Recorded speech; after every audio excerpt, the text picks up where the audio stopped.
I won't slow down, building my empire in this buzzing town, casting my vision on the silver screen, my funded life, a vivid sheen, my funded futures, light the way.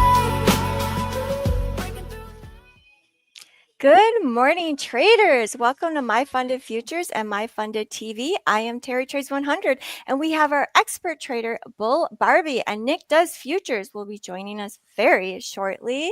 Good morning. How are you? I heard there was a white van driving up to his house earlier, so Yeah, what did he say? he will be getting dropped off soon. We hope very soon. We'll worry some over there. I hope he's going to be okay. I hope we see Nick again. Yeah, I hope so. We better. Otherwise, we know who to go knock on the door, right? And go and find him. How are you this morning? Doing well. How about you? Good. Happy Friday. Friday. Sad though, because we have no numbers from non-farm payrolls. That's what happened to Nick. He was too sad that there's no farm payroll today, so he's crying. He's having to lick his wounds. The government shut down and won't give him his non-farm number. How is everyone? Traders, type in 1 if you are happy it's Friday and you're ready to make some money today. I know I am. I had a good day yesterday in trading. Did you have a good day, Barbie? I had a pretty boring day, honestly, because I missed kind of the move lower, and then the bounce happened so much later. I had kind of moved on with life, but yeah, Wednesday was my big day this week. I hit that one. That sometimes you just need that day where you hit everything really, really great, and it makes your week. So that was Wednesday. Nice. Yours might have been yesterday, though, huh? Yes, yeah, and this over at Globex and early this morning, I locked in about $700 in a funded accounts, so that feels good. Yeah, I still definitely have to control the red days, right? Like that is my kryptonite, is learning to control the red days, but we can talk about that later. I see your beautiful chart is up. What are you thinking this morning? It's probably gonna go up or down or sideways or something like that. 1 out of the 3 for sure. When I initially came to the chart this morning, I'm going to move this down a little bit because when I initially came here, I was really watching this level. I put my thing on there. It's a little bit dark to see the candles through, but I was watching, we got the price action yesterday and then kind of this level that was, it was our pre-market high yesterday, and it keeps kind of coming up as a good kind of key level there around 67.70. And, initially the pre-market was really holding that. And I was thinking, well, maybe we'll kind of get some more bullish continuation. For me, it's really probably got to stay up there to really get too excited. Otherwise, I'm really kind of worried about chop today. So I kind of have the levels where that's going to kind of be inside of yesterday's price action. Basically, if we're opening up below yesterday's high, that's where I'm more concerned about staying into chop instead of just continuing to one time frame higher. So I'm kind of looking at the chop or the walk up. The way I think about it is, when the market's already in a trend, we're already kind of in this uptrend, and we don't have the catalyst that we wanted to have. The market's going to continue doing what it's already doing, which is the trend up. But what that ends up looking like on the shorter time frames is either just consolidating and waiting for that trigger to move higher, or just kind of organically like walking up. And so that's kind of what this main level here, the 67.70, as long as we're above there, I think we're more likely in that walk up scenario where we have some pretty obvious levels to hit. They're not that far away, so that's kind of the tricky part. The obvious targets, if you're holding the 70 level and want to move higher, the low hanging fruit is yesterday's high, 67.82, and then the pre-market high around 87. So really kind of the mid 80s is the main target there. The other thing is this new all-time high was put in overnight, and because we've moved away from it, it's what's considered a weak high or a poor high. So that's also likely to get retested during the regular trading hours. So if, this area holds, that's just a really likely area for the market to go through and retest. If we end up chopping, though, we can end up going up there and then just kind of falling back down and chopping. So that's why I'm really going to be cautious about the extensions. So I'm going to be moving stops as soon as I can and making sure that I'm securing profits and not necessarily going for those big extensions unless the market sets it up, unless we have VIX, dropping a lot lower and that sort of thing. It goes back to that not wanting to lose my ass on a Friday. We got profits booked for the week. I don't want to give them back. So I'm going to be a little bit more cautious about that. The kind of main chop dangers if we never get back above that 67.70, because we do have that weak high up there, it's the market's going to want to kind of go up and tag that. If we never do get up there, I think we're extra likely to kind of stay within yesterday's price action. But it could also be that the market moves up, checks that all-time high from overnight, and then moves back lower. So I think that the open's going to be really telling if it wants to just immediately shoot lower than that level, immediately shoot higher than that level, or just kind of pitter-patter around. If it's really not clear, if we've got NASDAQ moving one way or ES moving the other way at open, that's going to be a big caution to me, just because of we're opening up in balance a little bit. So I want to see everything kind of sync up. On the other side, Nick's here. Yay. He did not. Nick. You've been rich. Yeah, they threw me out of the white van, so like I'm back now. You were too much to handle. They're like, we don't want to kidnap you. Yeah, I talk too much. Well, I'll finish kind of what if all of this is wrong and my chop and my bullish scenario is not right, kind of what that's looking at. Of course, we could get a bearish move down off of the 67.70, kind of down the rest of this chop zone and check yesterday's low. So that is a bearish move, but it's still kind of in my choppy scenario because it doesn't really go anywhere. So we could drop off of the 67.70 and test the 67.50 before trying to go up and retest that high from yesterday. As long as the 50 area holds, and really I pulled the swing high from over there, it lines up with this low from yesterday pretty well. As long as that 67.40 area holds, I think we're still setting up for maintaining that hourly 4-hour structure that we have. If we get below that, that's where things I think will get kind of scary and the bears could show up. But right now, that's kind of my least likely scenario. Until Nick tells me I'm wrong and that he just got all the info from the white van. That's not what happened. But let me just break down the. Oh no! Oh, I thought he got kidnapped again. Sure, let me just break it down. Bye. Yeah. So what I'm kind of watching for today is Fridays. I kind of like to preserve capital, especially on a day like today where NFP was supposed to be today. So I don't really know what to do. And I don't have a draw on indices. Gold looks a little bit better because you have these equal highs up here, relative equal highs. So I could see price reaching up into these levels. Indices, man, like we could do anything here. TGIF, you can see a retracement back to 25.083, 25.027. We do have a 4-hour gap here. I'll probably wait till 10 o'clock to see if it respects it or not. We did, however, yesterday when we came down, like I was talking to you guys about this 4-hour gap right here, and we ended up going down there. So there is a SMT inside this gap. This is the move from Wednesday, that big move up that took us to all-time highs. There is a SMT in there. So I anticipate that to hold. ES came down in there yesterday. NQ did not. But so this is like really the last point. Like if I'm looking at the 4-hour, I'm like, it really has to hold this 4-hour level. Otherwise, it's probably just going to go down here and consolidate. And with NQ, since it hasn't been down there, it's most likely probably to do that. And on the hourly to me doesn't really look too clean. Like there's not really.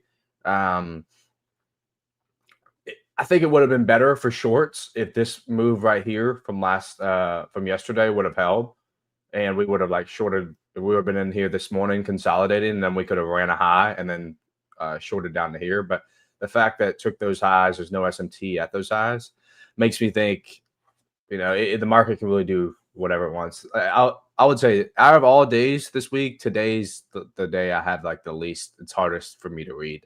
I was hoping you were going to figure it out because I was having a hard time with it too.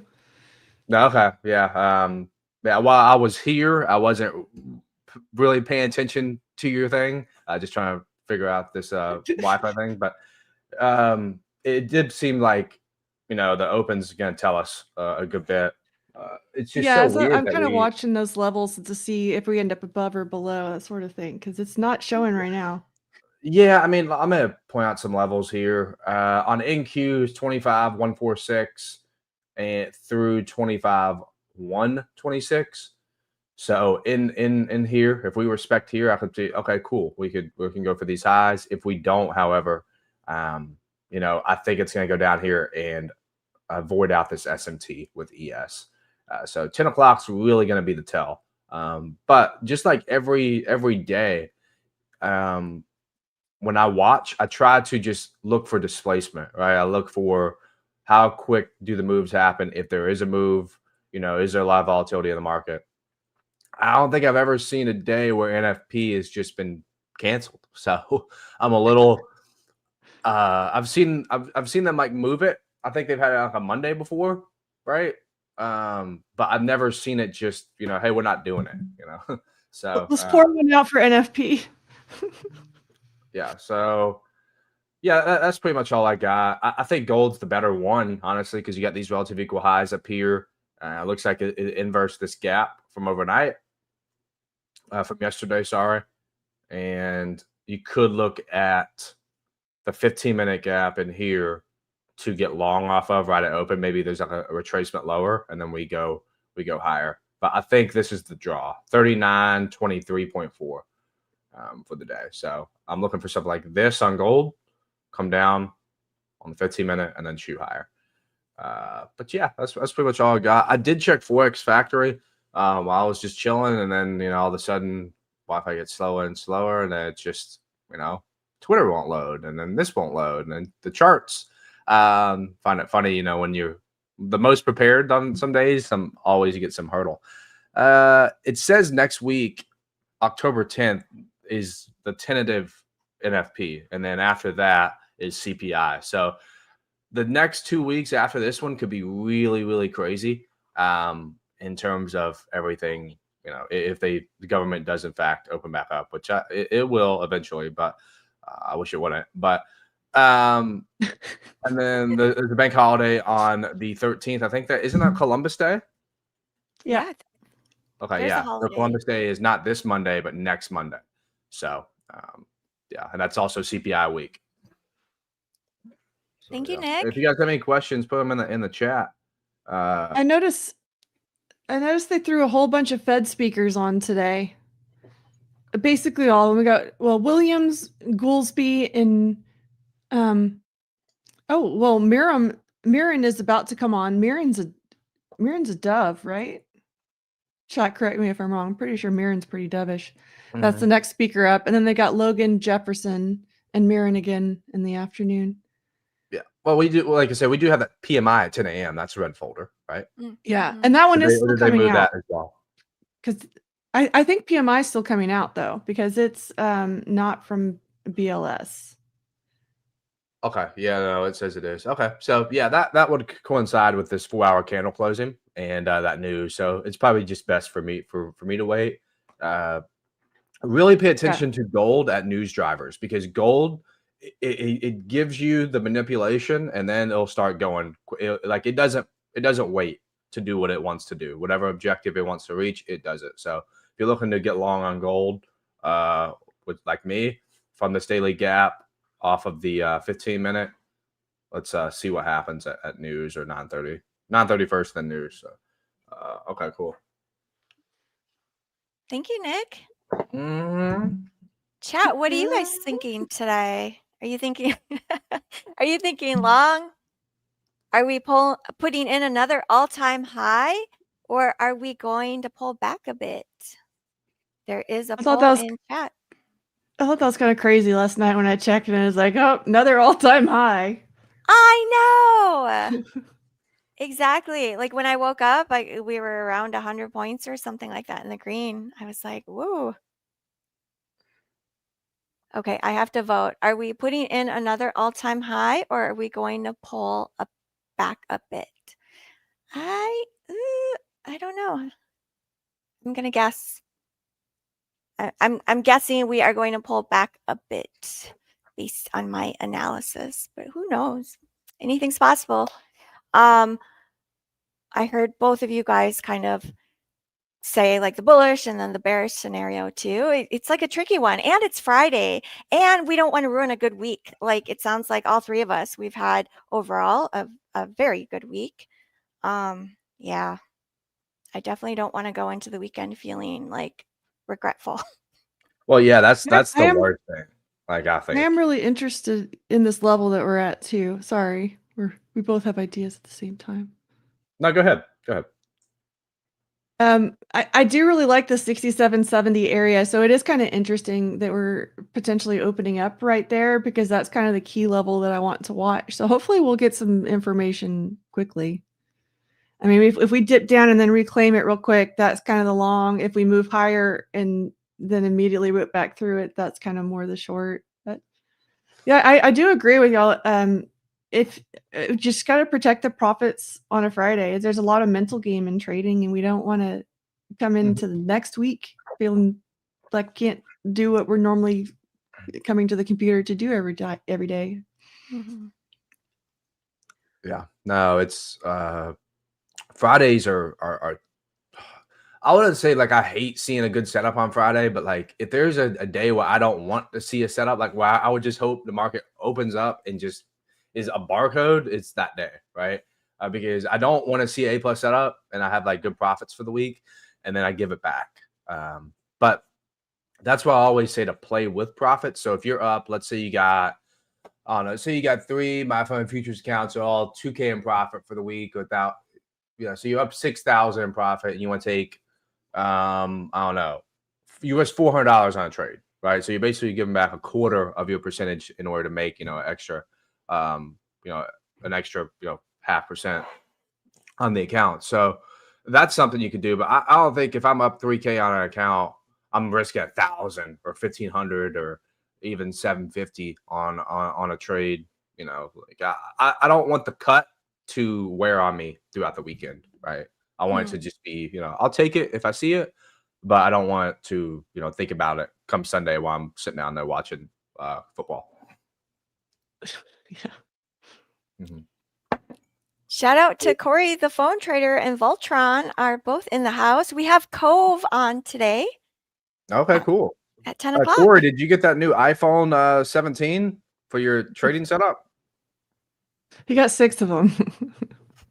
Yeah, how many iPhone 17s did you get, bro? Someone said they're long on gold. I'm so jealous. Oh, yeah. It is making the move. Had a huge move yesterday to the downside.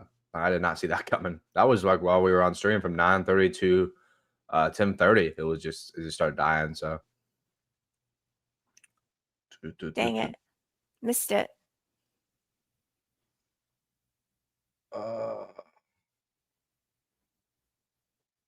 How'd you guys trade this week, though?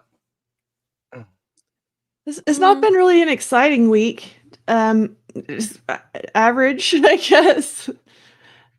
I got like, a lot of times I'm just kind of looking for that one good day. Got that one good day, and then the rest were kind of boring. But, I'm honestly fine if today is boring too. So, yeah, kind of it's just like getting the mission accomplished and going into the weekend good. Yeah. Buy another car. Yeah, we'll see if that ends up happening. Yeah. How did your week end up going, Nick? What? How did your week end up going? Oh no, it was good. I had to trade Wednesday, and then that's about it, honestly. Had let me. Yeah, I did have a trade yesterday. It was while we were on here when Luke was yapping. I'm like, okay, I kind of like shorts here a little bit. It wasn't much. Here, I'll break it down for a second for you guys. It was it happened super quick, and I was just like, man, I couldn't share my screen, so let me just break it on here. Let's see. So we had yesterday morning, we had swept this high right here, and if you remember, NQ was selling off a good bit yesterday. It was like the leader in the clubhouse to the downside, so dropped down to the 5-minute. And I got in here right around like 67.74, I believe. Yeah, 67. Let me check my thing. I made like 398 per account. So it wasn't nothing crazy like on Wednesday. We made about like 1,300 per account, and then like I think like 950 on personal. So it wasn't nothing like that, but I could see it going for these Asia lows like I had talked about on the stream. But it was pretty quick, and NQ was already selling off. So 74 here. Stop up here, about a 5-point stop to make about 10 points. Right below this high, targeting down to these London lows. I was targeting the London lows, although I thought Asia would get hit because these were relative equal. So yeah, that was pretty much the trade right there. So nice yeah, trade. It's still a lot of money, right? Like $300 something. Like that's a lot of money per account. That's a lot. Yeah, no, I mean, it was all right. I just kind of wanted to play with a little bit of profits too. Like since I had a good day, I feel like I don't like pushing like if I take my good setup on Thursday or Wednesday, I don't really like having that same size going forward because I know like majority of we had ran all-time highs like around this time. So the weekly objective is probably hit. So we're probably either going to sell off and then probably retrace that move maybe on Friday, which is literally what we did today. So it was something quick. It was something, the market was starting to move. NQ, I wish I was probably a little bit more focused on the session. I know we had that news with Luke and coming out, and I probably wasn't as locked in as I should have been. And so that's why my execution was kind of doo-doo, but it worked out. Yeah. Sometimes I get a little crabby if I'm like trying to trade and then I have like other things in life that's happening, right? Like if I don't know. So if I get phone calls or if like someone needs something. I find it crazy, like whenever or something you have that one minor inconvenience pop up and like you just your focus just gets like thrown off a little bit. Oh yeah, and then you end up not executing like the way that you think you probably would have executed if you weren't distracted. I had a day where recently where the trade was up like over $1,000 or something, and I had quite a bit of size on, and I was like cooking and doing other things, and I had the trade open and on my phone, and then I ended up, so it was in profits, and then it ended up turning like the market reversed, and then it just like the profits just dwindled and dwindled and dwindled, and then so I'm like cooking as I'm like looking at this trade, and I wasn't focused. I wasn't at my desk, and I didn't execute well. So it ended up blowing the account, and I was just like, I let it blow the account, right? I have to take like full responsibility for that.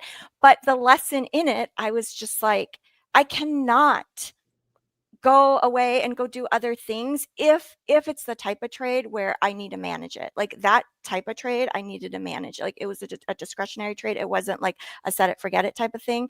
And so I got a little mad at myself. I was like, dang it, Terry, like, you need to focus. But it was a good lesson because since then I'm like, okay, I am working right now, like if I'm in that type of trade. So Yeah. Yeah, I think that's a very good point there. Like, because it's just so hard to like trading requires you to be like on your P's and Q's all the time. You know what I mean? You Yeah. gotta manage that risk well. You have to like every point, every contract, every candle really counts, especially when you're watching a trade, when you're in the trade, when you're trying to exit the trade.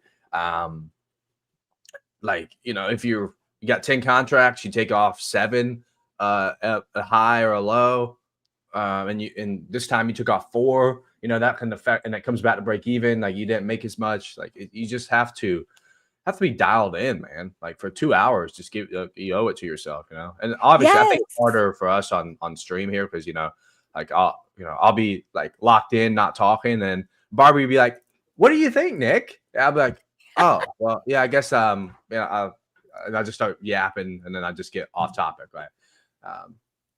Oh, totally. Exactly. And it's so easy to market is open. It's so easy to forget, like, we're dealing with thousands of dollars. Like, this is real and we need to treat it real, right? Like, and be serious about it. It's like, yeah. I will So say Barbie does a better job than I do. When I ask her a question when she's in a trade, she just gives me a one-word answer. And I'm like, okay, she's in a trade. I'm not I bother her anymore. yeah, What? right? No. Oh, looks like NQ just tested VWAP there. Let's see She's what probably in happened. one right now. We are doing that one candle up, one candle down thing that I did not want. We'll Oh. see.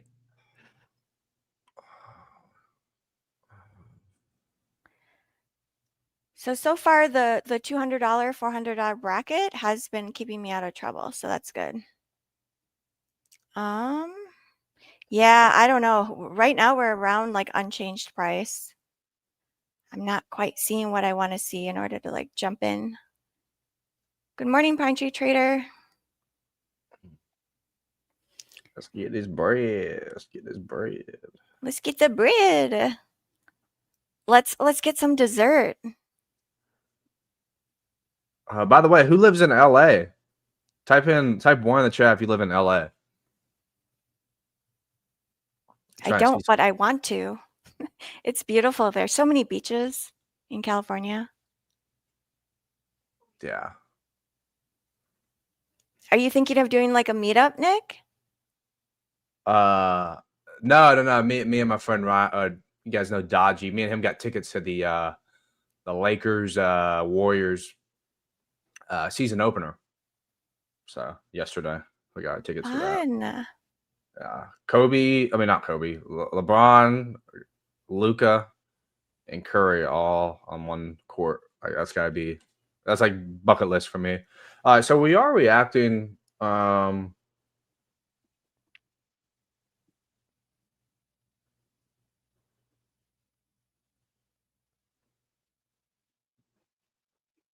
reacting pretty bullish here from this. So the 2-hour gap that I have marked off, it's reacting pretty well from it. We still have. I swear I'll do this one out too.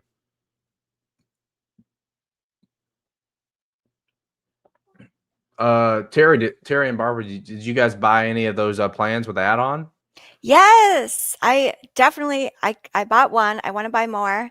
But yeah, I bought one. I'm so excited to give it a run. I am up in that account, so that's good. Did you buy one, Nick? No, not yet. Not yet. Just a little busy day yesterday, but yeah, those are sweet though, especially like all-in costs compared to like I look at things. I think Barbie was talking about this, like with ROI, return on investment. You're paying $127 for something. You can get a 6K payout, or even a 3K payout. That's like 30 extra money right there. So Yes. that's really nice. So. Exactly. And with code YouTube, you will get 5% off, and it brings the price down to $120. It's incredible. Yeah, no activation fee, end of day drawdown. You can request up to $6,000 per account. We can have up to 5 of them of the 50K scale account. Mm-hmm. It's very exciting for that price. It is a promo. We don't know when it's going to end. So get as many as you want quickly, because we don't know. We have no idea. Yeah, no, like if I mean on the 120 times 5, 50, so that's like $600 if you get 5 50Ks or whatever. Wow. That's pretty freaking cheap, you know. Like if you Yeah. just, you know, I know like some people when they see a firm, like they go, oh okay, they got 5 accounts, I'll just buy 5 real quick, or so yeah, that's pretty good right there. Yeah. And instant payouts, you guys. Like the last time I requested, it was in my bank account from the moment I hit request. It was under a second. I couldn't believe it. I'm like, no way. Can it? What? I'm like, is this right? Because it shows you like the progress of the like where it's at. Yeah. And yeah, it was so fast.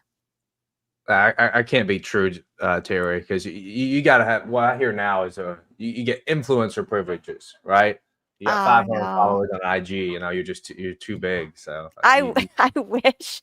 No. No special privileges. I wish. no, they're all that fast. They're all instant payout. Yeah. All right, let's see how the market's reacting from the swell level. Reacting pretty nice. Reacting pretty nice. Mm-hmm. Let's see how we It is hovering around VWAP now. Every time I like want to jump in, I'm like, the market does something where I'm like, not yet. I do like this candle above here. Oh, go ahead. So what's this? Oh, I'm sorry. Mike Extreme just said my last payout took about 3 seconds to hit your bank. Congratulations, Mike Extreme. I love that with MyFundedFutures. I'm sorry, Nick, what were you going to say? I was like, I'm probably gonna wait for a candle closure here if you wanted to see how if we get above here, retest and go higher. The main reason for that is because NQ kind of wicked above this high. So I don't really like that, especially at open. You'll see a lot of like fake moves happen. Like the first 15 minutes, you'll see like a move higher, trapping longs, and then you know it just dies off, kind of like yesterday or the day before. So, but see what happens. Also got news at 10 o'clock. Looks like Voltron is in here printing in the chat. Ooh, okay. I think he was trading pre-market too, which, you know, I haven't really messed with order flow pre-market as much. I was just about to ask. I didn't trust it as much. So that's interesting. Are you using order flow pre-market? I've always thought, oh, I need to wait for the big volume to use order flow. Maybe I'm missing out. Yeah.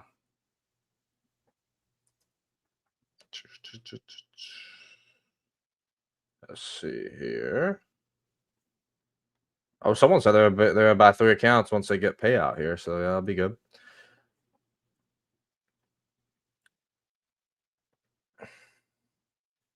Check and see if okay, so I did hop in a short. It did lose, and I used that $200 400 bracket. So now I'm just going to be hands off, and I'm going to give myself one more try, and then that's it. I kind of liking this set bracket situation. It's like helping me, I think. What's it look like? I'm still trying it on for size. So it's just a set bracket of stop loss of $200 and then profit of 400, and then that way it's like I just have to pick my spots, execute it, and then there's like no thinking. And I'm hoping that like this idea, just let the numbers play out, right? Since my R&R is like 1 for 2, and then just let the numbers play out. Because even with a 50% win rate, like I'll still end up making money. So that's kind of the idea behind it.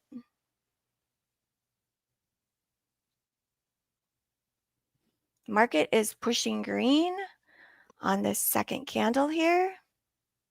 We are getting into that high from the other day. It was kind of my first target area for holding the 67.70. So we'll see if that continues up to the pre-market high. I'm looking at 67.8750 on that high. Hopefully I labeled that right.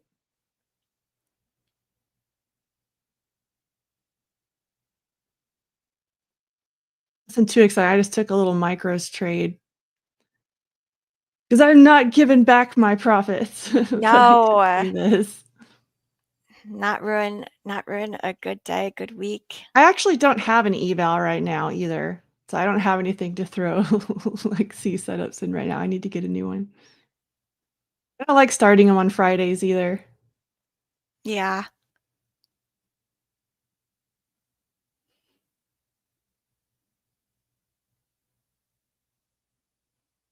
Akai asked, does it feel a bit slow for the open? No, I Not don't think so. necessarily. I will say I have been surprised by volatility this week since all the news events have been canceled. Yeah. So we should do that more often. I thought it'd be like, Well, okay, it's gonna be pretty slow, but it's like Wednesday, huge, right? Mhm. We got 15 seconds to this candle closes. If we close above here, I'm gonna take a stab long. I'm gonna we're try to about to be in be and at the out. pre-market high on ES. Almost there on NASDAQ too, yeah. ES is a little bit stronger, but yeah, this is the pre-market high coming up. So I'm going to be out at 86.50, just ahead of that. Let's see here. Dang. Slight close. I think that the market faded all the retail who was thinking, oh, it's government shutdown, we got to short it. That's what keeps happening. That's not a trade. I don't see a trade there. Government shutdown, I don't see a trade personally. I'm in a pretty small long here. 25, 158.50. It's pushing. 25, 158.50. Yeah, we'll see. Plan. I won't be in and out before in the next 15 minutes. Before news. So this, Yeah. we've got the news, and this is the all-time high. It was a week high overnight on ES anyway. Mm-hmm. So that's why it's kind of my main target and potential look for the market to come back down a little bit. 27. So I'm risking $270 per account right here. So these are. Hopefully it's a NASDAQ can finish that. It's lagging ES right now. I know. I know. What the it just hell? hit my trailing stop. Yeah.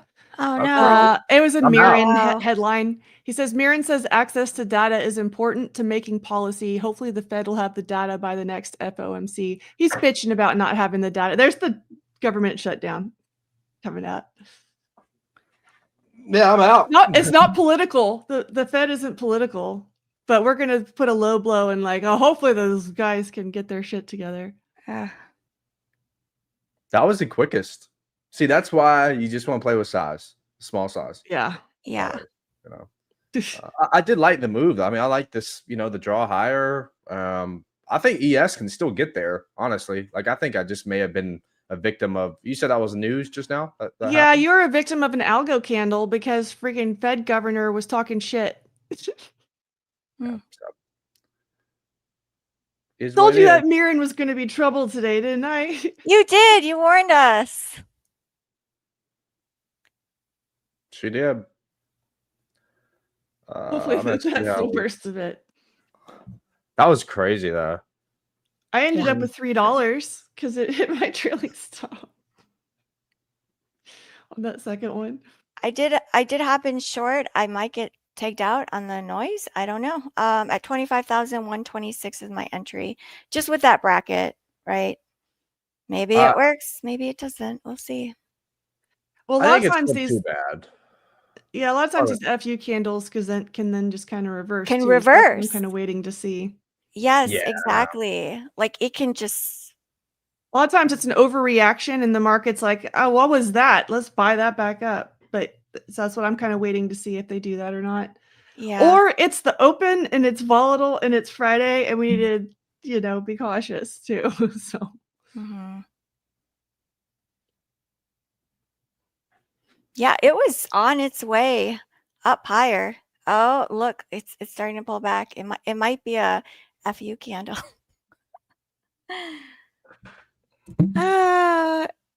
Crayle says FU candles are so fun.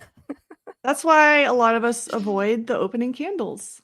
Yeah, a lot of FU candles in the opening. And that's why I usually have an eval. Yeah. Get one of those added back next week. Let's see. Let's snow. I'm also not trading the brand new live yet either on a Friday. No. You're so good. Both of you guys are so good at just like, recognizing like the days where you're like, no, I'm not going to risk my, like these types of accounts on this type of day. Yeah, no, I mean, like Oh, so I just got tagged out. So now I'm done for the day. I'm Oh. going to practice. So this is the part that is so important. I need to learn to be able to control my red days. If I can't control my red days, I will never become the trader that I want to be and that I know I can become, right? Like if the winning days, it takes care of themselves. Like, $1,000+ winning days, win. It's like sometimes when you're winning, it's so easy. And then when it's the red days that it's like, what happens? Can I cap those red days? Or do I just risk the whole account because I'm just like, bleh, like upset? do that again. Yeah. So for me, like, this is really important, right? Like, this is so important to me with where I'm at in my journey. Can I just let this lay? So I'm negative $400 from these 2 trades. This account is actually up for the day. I'll have to check to see what it's at. But just leave it alone, right? Just like it's okay. Like it's just part of the game. Gotta be able to forget it pretty easily. Yeah. Trading amnesia. Forget the bad stuff, but remember the lesson behind it. Yep. I think ES would have been the one. Well, that's what I was in, but I still, when I trailed, I got stopped out on that runner. That runner only got me $3. Yeah, I see what you mean now. People said PMI is at 9:45. No, it's at 10 o'clock. By the way. So technically, everybody's right. There's final services PMI just came out, but the ISM services is the bigger one that we're looking for at 10. A little bit confusing. Was that orange folder the one you just said? The yellow folder is final services, so it's the global composite, and it's not the same. Okay. Don't ask me the difference. I don't know, but the global composite is not the ISM services. Booyah. But that's a private number. That's why we're still getting that. So most of these numbers come from the Bureau of Labor and Statistics, but not PMI. It comes from a private group. Yep. Oh, we have Magnus going to come on to chat with us. Magnus, come on down. Oh, now? Oh, there he is. Oh, yeah. Good morning, everyone. Good morning. Greetings, chat. Greetings. Am I coming through okay? Can you hear me? I'm holding my microphone because I'm so worried you won't be able to hear me. So, listen up closely. This is for chat, all right? I'm going to be very brief here because we like to be transparent, don't we, Nick? We want to be transparent with our viewers, and we want to continuously improve the streams and the way we show our appreciation for our community. So there will be a few changes specific to these streams. All right. So listen up. We have been listening to your feedback, and we want to find a way to make it so that, because everyone here knows that we do these drops during the streams, right? Code drops, forms, and everything. And we want to improve that aspect a little bit. So previously, we have been doing 2 drops of 50 resets. This will now change so that we will do them spread out into 3 drops instead of 30 or so resets. So the amount will be the same, but we will spread them out over 1 more drop. This is so that whenever you join the stream, you will have a fair chance to catch the drop. All right? And also, this is a big one, and I think a lot of people are going to appreciate this in chat. And I will also need you to do me a favor, all right? I will need you, if you're part of any Discord groups, or you are part of any trading chats, or have friends who would love to hear this news, then please share the news and spread the word, because the bigger the family over here at MyFundedFutures is, the more we can keep doing for you all right? So the big announcement here is going to be, we are going to bring back the account codes on the screen. It is coming back because all of you wanted it. And not only that, as our way of showing appreciation for you helping us hit 50K subscribers, we're also going to increase the drop a little bit. So it will be 30 account codes, not just 20, which we used to do. All right? So we will have 4 drops during the stream again, and we will be doing core account, 30 core accounts every single day through an account code on the screen. This is the new, I guess you could say, change or whatever, because we want to make it fair for everyone, no matter when you join the stream. If you join in the AM session, if you join in the PM session or whatever, we want everyone to have a fair chance to get something. All right. And we also understand that many people do not like the forums because they feel like they just like the rush of typing the code on the screen, and they feel like they're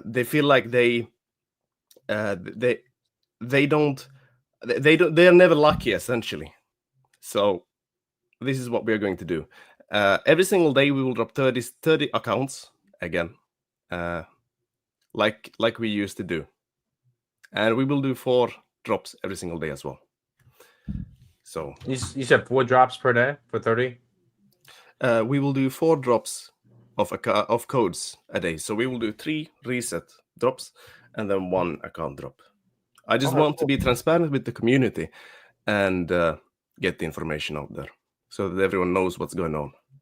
So you get 100, basically 30, 60, 90, 120 is usually, I mean, pretty good odds of getting something, if you're watching the stream, right? I mean, well, Nick, we used to do 3 drops during the stream. Now we're doing 4. Yeah. Right. And we are also changing because people like the account codes on the screen more than the actual forms. They prefer them. So that's what we are going to do. That was honestly all that I had to say. It was more so to just let chat know. So I'll let you get back to the charts now. Bullish or bearish? You think we take the highs, or you think we go to the pre-market lows? I am personally not looking for longs because it is a Friday and it's a bullish candle. It doesn't make sense to chase new highs on a Friday because we know the weekly high is going to be in at some point. This is not a signal. This is just me personally. I'm not chasing longs. So that's all. All right. Thank you, chat. And thank you, hosts. Of course. Anytime, Magnus. Bro out here looking like Slim Shady. You're muted, Terry. Oh, I'm muted. Dang it. I said thank you, Magnus, for repping us and for negotiating for us. Always. Thank you. 4 code drops during the shows, guys. Yeah, he looks super cool with that hat on. Market is just trading within that 5-minute candle. We're still ES. I'm going to speak for ES for a minute. NASDAQ is lagging this. The all-time high is right up here. We're almost there, 87.50 on ES. So that was kind of that point. I was looking for it to test that in regular trading hours, and we're there. It makes a little bit more sense if NASDAQ does it too, but it's where are you? Where are you? But I'm kind of looking at that was kind of my spot. Here we are. We're testing. There's my alert. This one off. So that was the long that I was initially looking for, and now it's wait and see what happens now that this high has been taken. Yeah, so this I think is a great example of being right and not profitable, right? I got some, not very much, so I didn't execute that. I got a piece. Like we were both looking at this. I probably screwed up in terms of not taking the stronger asset here, but that was just because I like the risk to reward on NQ a little bit better. Like if I go and do this trade again to these all-time highs right here with the stop here, it was like 1.4, whereas like on NQ, plus people just like trading NQ better. I mean, got like Terry's name is Terry Trades 100. So you see like the risk to reward 4 stop below the way body right here. Well, about the same actually. Well, I don't know what I was seeing, but I just you guys know how much I like NQ a little bit better, but I kind of like that Yeah. toxic trait she has. You know what I mean? Like, She's wild. We wild. Yeah, love the exactly. wild girl. Yeah. Let's go. And plus, I was probably getting FOMO from Voltron. You know, just calling out NQ numbers. He calls out the right numbers, though, right? Yeah. Nick, are those blue light glasses? Do they actually help? Yeah, they help a good bit. They're called RA Optics. I actually have a. This is the daytime pair. You wear these during the day when you're looking at blue light, and then there's other ones that are red, and you look at those at night. You look at screens at night. It just helps me sleep better. You know, like a lot of us go on our phones before we go. We'll just lay in bed, and then it's just hard to fall asleep if you don't have these on. But if I have them on, like I'll be like scrolling on Twitter or whatever, and I just be dozing off because I'm still looking at Twitter, but it's not stimulating me. So I like them. It's called RA Optics. Do you have to wear them all day, Nick, for it to No. work? It's just in screens. Like I just take them off, like when I'm going outside or something. But your ICT sent them to me, so I can just like read the markets. You know, there's a famous, well, not famous, but it was an ICT trader this week that dropped his mentorship. It was like $15,000, and he had his little glasses on. And he had like a red pill and a blue pill, and I was like, bro, y'all so corny, man.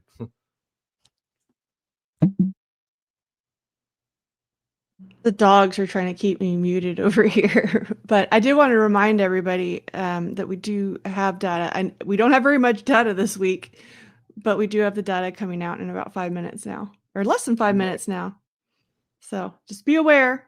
We're at that kind of natural spot on ES where it's completed a mission, and now we're waiting on data, so it's a good time to not be trying to find something. I'm hoping I can get this drop here on gold. Just a quick little wick test and then just shoot higher because I'm really paying attention to that. It's going to happen very quickly if it does do anything. What level are you watching on gold? Kind of at 39.08, maybe? How low do you want it to go? I couldn't remember. See, that's the thing. Like now that it's been moving to the upside, 38.94. You know, I just think that's kind of like that's a little. I think I'm asking for too much there. You know, now We'll see. We'll see. I mean, news can do some crazy stuff, so it could work out. But like yesterday, right, or 2 days ago, what was it? It was a pretty big wick. Yeah, I mean, this is the news candle from Tuesday. I'm sorry, just shot up real quick, so it could shoot down and then retest. I have my alert set on it. Oh, congratulations to CJ. CJ passed his pogo. Remember when we did the promo where if you buy one, you get one for free? Oh, yeah. Congratulations. So now you have both of them. Let's go.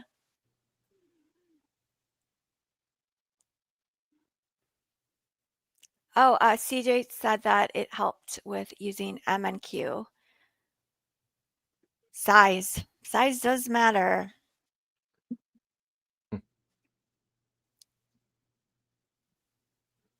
7 more days for pay. That's so exciting. What's what is Cove trader? What's he trade? His smash or pass style. Yeah. Cove is coming. Does he use that order flow or what's he? Guess we'll find out shortly. Yes, we will. I think he does trade fair value gaps. Okay. And yeah, and exactly like smash or pass, like he goes risk on big numbers. Okay. Sometimes, the count. Like kind of the way I trade. Okay. Yeah.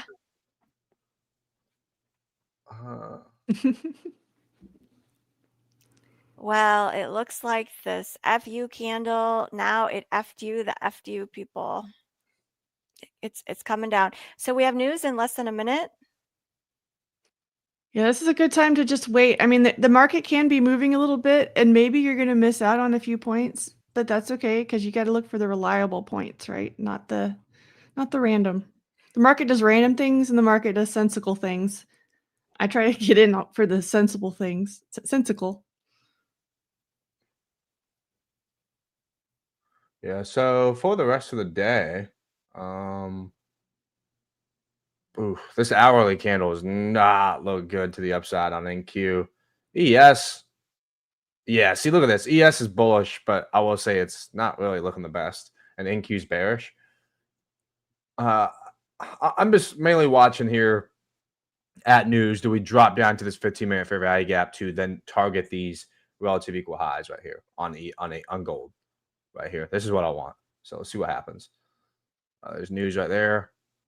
I'm gonna head out here, let Cove come on. I'll see you guys back here. Yeah, no holiday. Next week's a holiday, so or the week after. So I'll see you guys back here on Monday.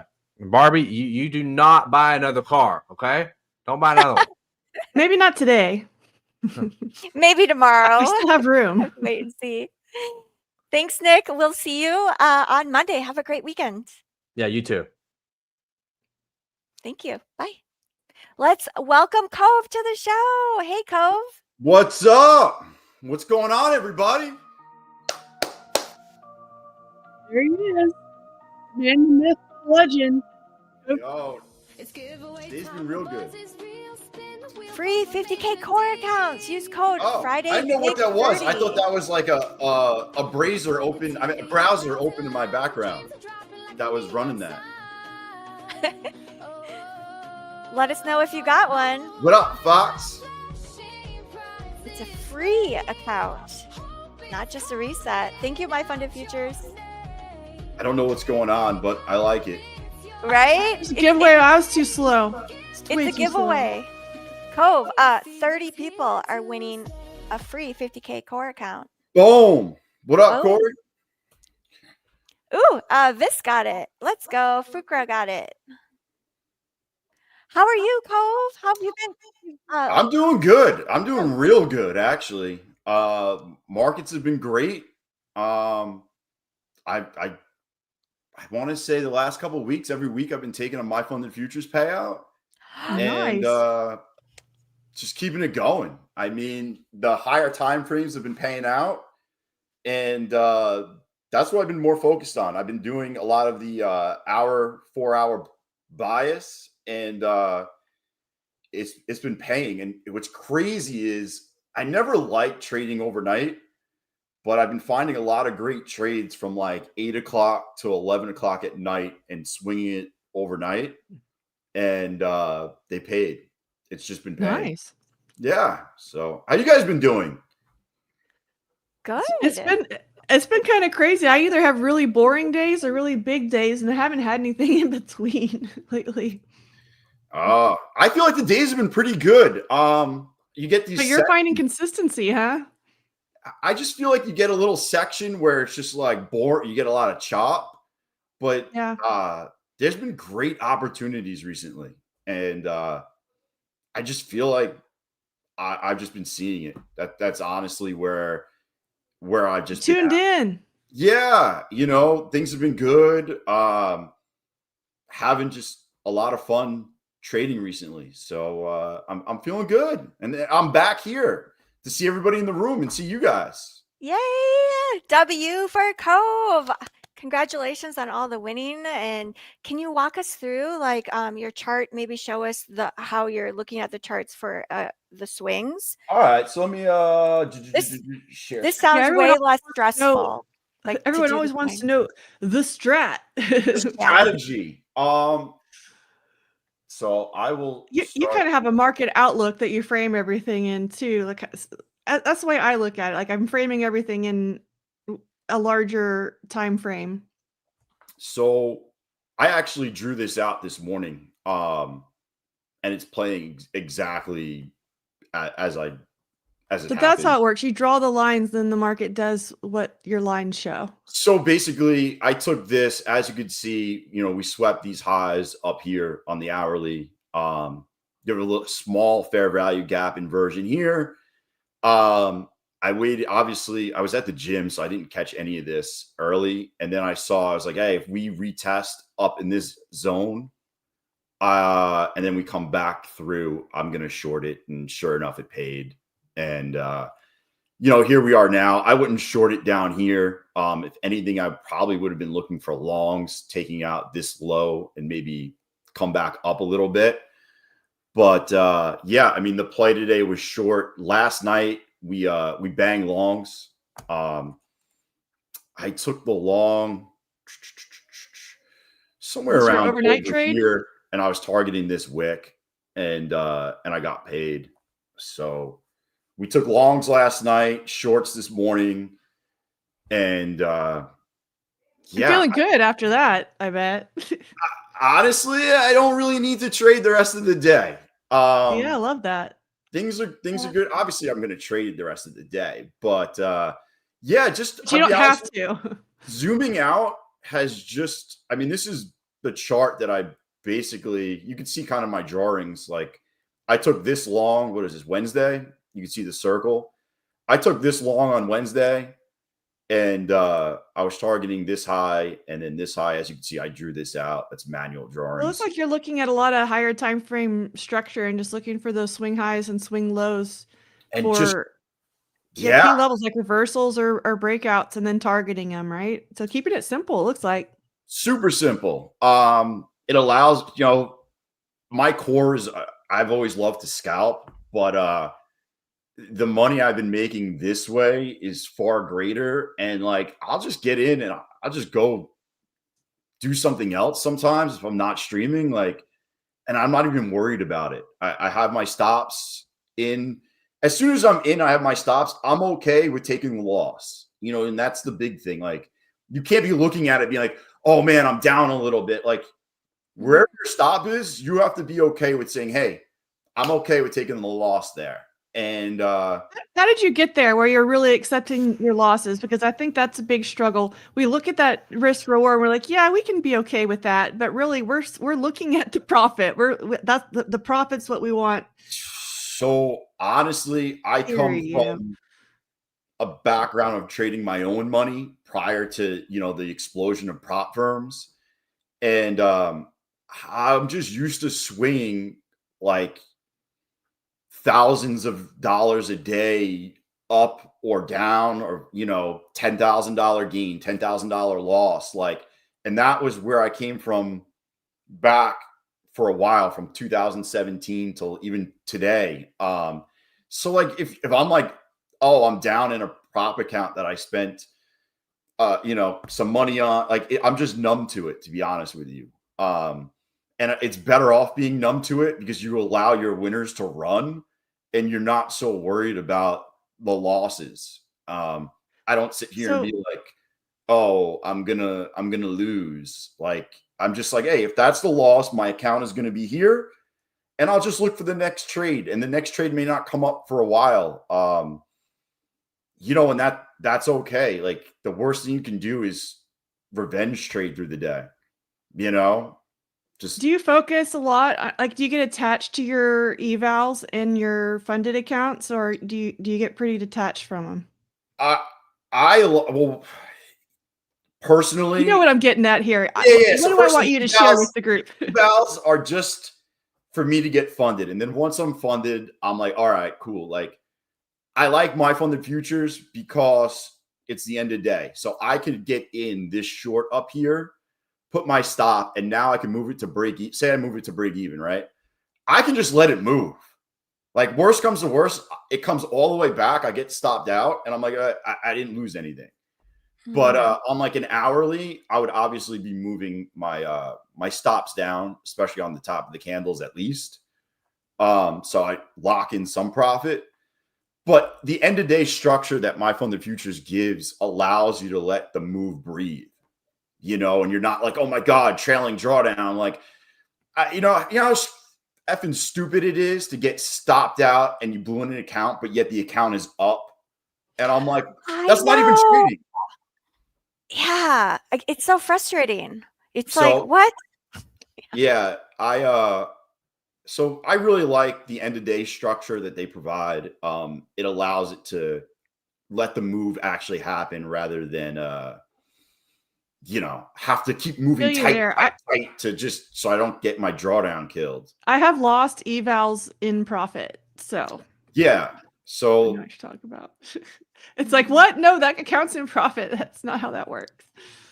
But yeah, so I mean that's pretty much it. Like today, this played out great. The next trade I would be looking at is obviously probably back to the upside. Do I think we're going to break 25,000? I would love a sweep below this low and then come back through, back through like 32 up here and take it long. I don't know if we're going to get it. I'll probably scalp a bunch because that's my core.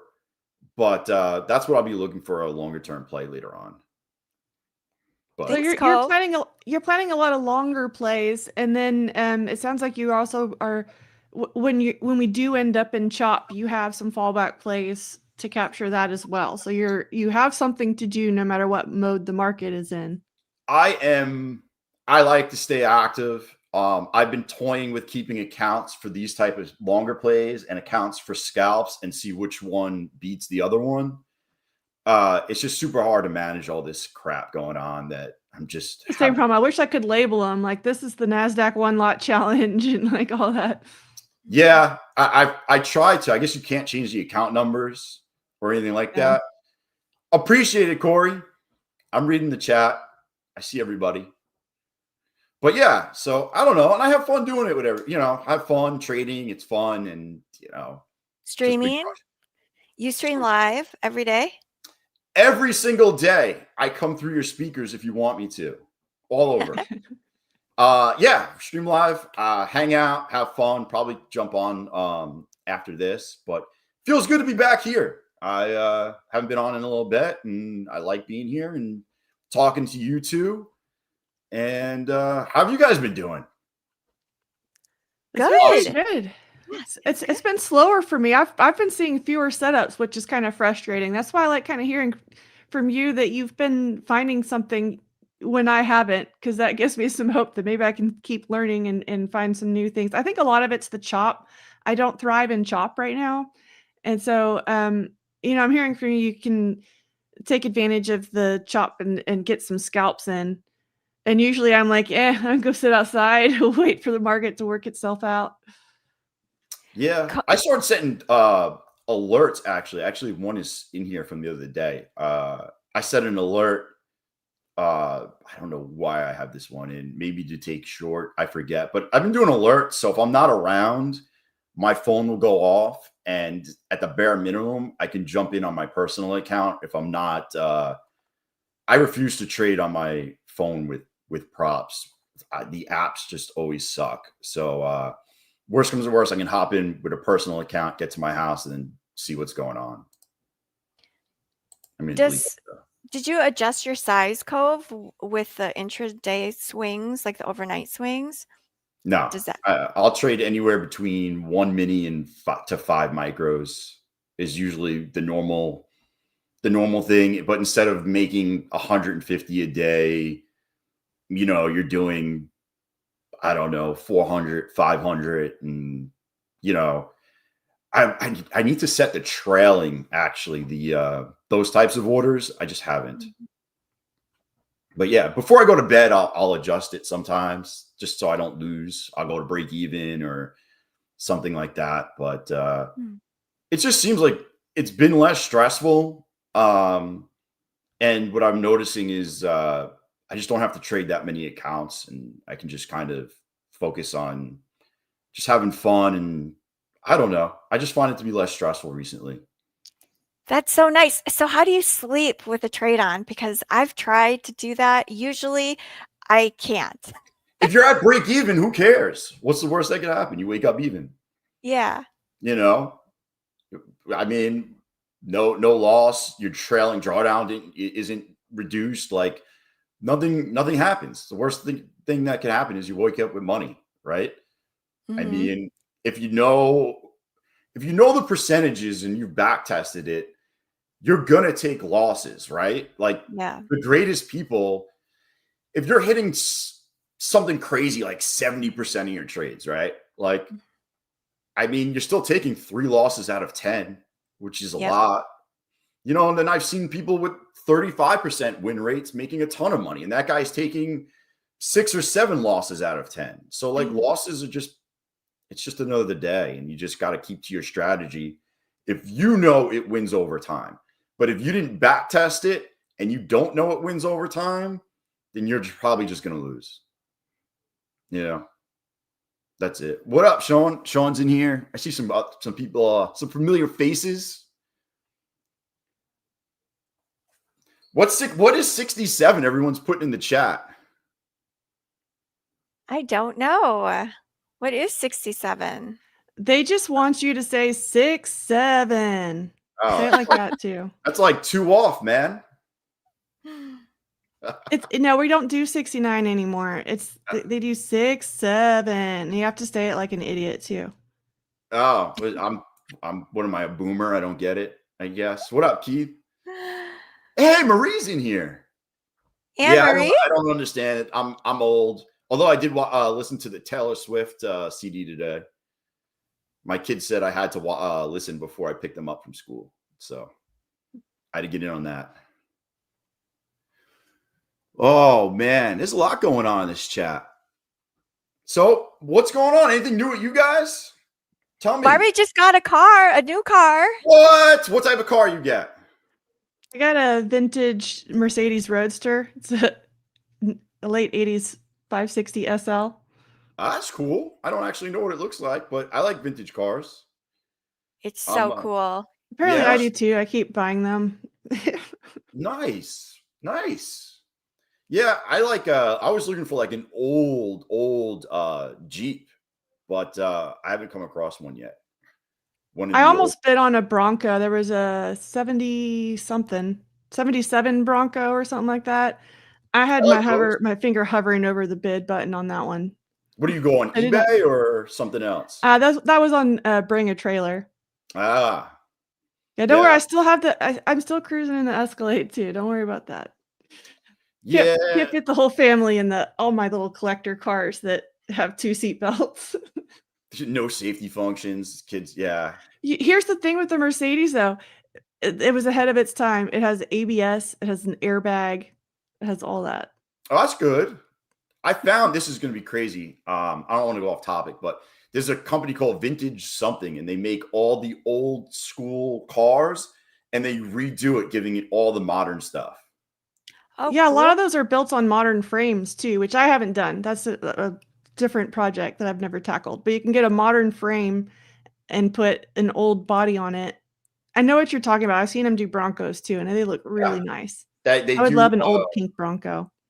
It's once you go to the site, they follow you everywhere. Yeah, it's pretty cool. I've been looking at it, and then I settled on a newer Jeep because my kids said I had to buy one before summertime. So that's why I settled on.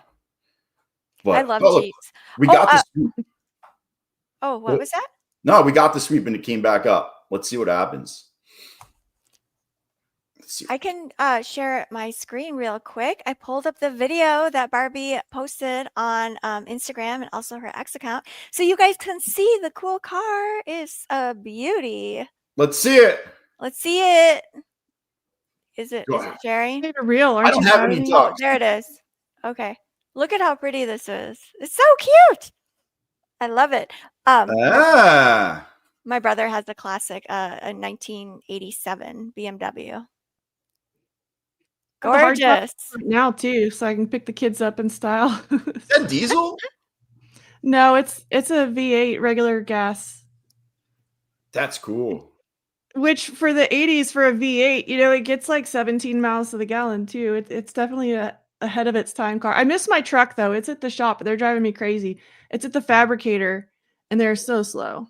I don't have my truck. So I guess I was missing my truck. Bought a convertible. That's very good shape for that old. Beautiful. That's why I got it. It doesn't have. It has the same mileage as my newer Escalade, so it's in pretty good shape. Yeah, there's. I thought it was one of those diesels that run for ever and ever. I see those around. Oh. Barbie has good taste. Yep. 100%. I got to start collecting a little toy cars. I just haven't. I always wanted a car collection, and I guess it's happening now. Yeah, I get yelled at every time I do stuff like that. Like, I bought 2 cars randomly on the couch. That's how I have both my cars I have. Randomly? My wife was not pleased. I bought the Jeep. I'd never even driven one. I was on my couch and I just bought it. And then I bought another car like that also. My wife was like, you got to stop. And I literally, when she was yelling at me to stop, I had one of those, you ever see those golf carts that look like, I don't know, they can look like all types of, not Escalades, but like Cadillacs and all those different things. I had one in my cart ready to buy as she was yelling at me. And I was like, Oh, no. I can't hit the button on this. I'll just chalk up the loss here. Because you could drive it on roads that are 35 miles an hour or less. So I can actually take it from my house into town and to the beach and all these other places around here. But she was not. I'm just getting too much random shit. So yeah. When you met your wife, were you already trading, or did you become a trader like as you guys were together? Or I'll get it. Cove is raw. I take that as a compliment, coders. So I met my wife in 2010. I was trading. And it just so happens that I stopped. I took a break from trading in 2011 to start a business outside of this. It was somebody I've been talking to, and I kind of was like, I needed a lot of capital. And I was like, you know what? Let me take some trading capital. And I got into doing what I was doing. And I didn't have time to do both. When I go into something, I kind of go all in. And I went all in on this other thing. And then I got back into trading in 2017 because the other thing is kind of on autopilot. So awesome. She knew me for probably I was probably trading a lot for like 9 months when we first met. Mm-hmm. But it was easy because she wasn't staying at my place a lot. So it was she wasn't at my house. So she didn't really like see the grind really until I got back into it. And, she likes it, but like, I try not to talk about work too much after work. Like when I leave the computer, I'm usually done unless one of my friends, like I have multiple text groups of people that trade prop firms, trade crypto and stocks. And unless somebody like texts me, I'm not actively looking at stuff a lot when I'm done. I'm off doing kids stuff and family stuff. Like I got dad life, I got coaching, I got all types of stuff I do with my kids. So I don't really want to bring this life into that. When I'm there, I'm there. I don't want to be there. And then also like, look at this stock or look at this. Like, yeah. So that's how I am. When I'm with you, I'm with you. It's not I try not to do other things. So yeah. I was curious because it seems like it's super helpful to have a partner in your team that is very supportive of this career, because it is like it can be rocky on the way there, right? And then it's not like we cross the finish line and then forever it's going to be cruise control so easy. And I know, like, yeah, it just seems like it's so helpful if you have a supportive partner, and it sounds like she's very supportive. Rent is due every single day in the market. You wake up and rent is due. It could be rough. Like I've had super high highs and I've had low days and low weeks where you're just like, man, F this. But you know what? She wouldn't even know if I made 15 grand today or I lost 15,000. When I leave here, I'm the same guy. It doesn't even matter. You wouldn't know if I'm up or down once I leave. And that's it. That's how I've always been. Sometimes I love that. But like she asked me how the day, how much, once every month or two, like when I start buying stupid shit, she'll ask, you know, yo, hit the subscribe button. Yo, I appreciate that in the chat. If you want good luck today, you'd hit it. But yeah, so I mean, that's just how I am. I like to have a good time all the time. I can't let this ruin my day because, if you're only hitting just for numbers 70% of your trades, and and you lose, you can't let it ruin your day. I mean, you're not getting that day back. So I like to just have fun, Yeah, it reminds me of like baseball. Like, isn't a good baseball batting average like 0.3 something? Isn't that considered really good? Yeah. I actually played Division I baseball. So I know a lot about, taking losses and not doing well. And, I was just having a talk with some guy today at the gym. His son's getting into it. And we were talking about it. I was like, you know what? Playing competitive sports sets you up for life because you learn a lot about yourself within the sports environment. Especially like it's a team sport, but like if you're pitching, it's all on you. If you're hitting, they know your stats. So like, you learn a lot about yourself when you're not doing well in there, which will carry on into your career and after you're done playing sports. But yeah, I definitely agree on that. Sports is the only, it seems like it's like one of the very few, if not only, way people learn to lose and still like work on winning all the time. And I think for a lot of people like myself, I didn't grow up playing sports really. I mean, I played sports just like a little bit, but it is something that is an advantage, like if you played sports growing up. I feel like with trading, like being able to be like, oh yeah, whatever, it's like a lost game, big deal, like we're going on. It's also disciplined. Like there's a lot of times, you're like, man, I do not want to do this, like, or I just feel like crap, and you just push through. And it's kind of the same way with trading. Like you'll just, man, I feel like crap today, I'm tired. But like, you're not going to make any money if you're trading, or like, I don't want to study the charts. I don't want to learn this strategy. This is boring to me. I don't want to review this thing on Saturday morning.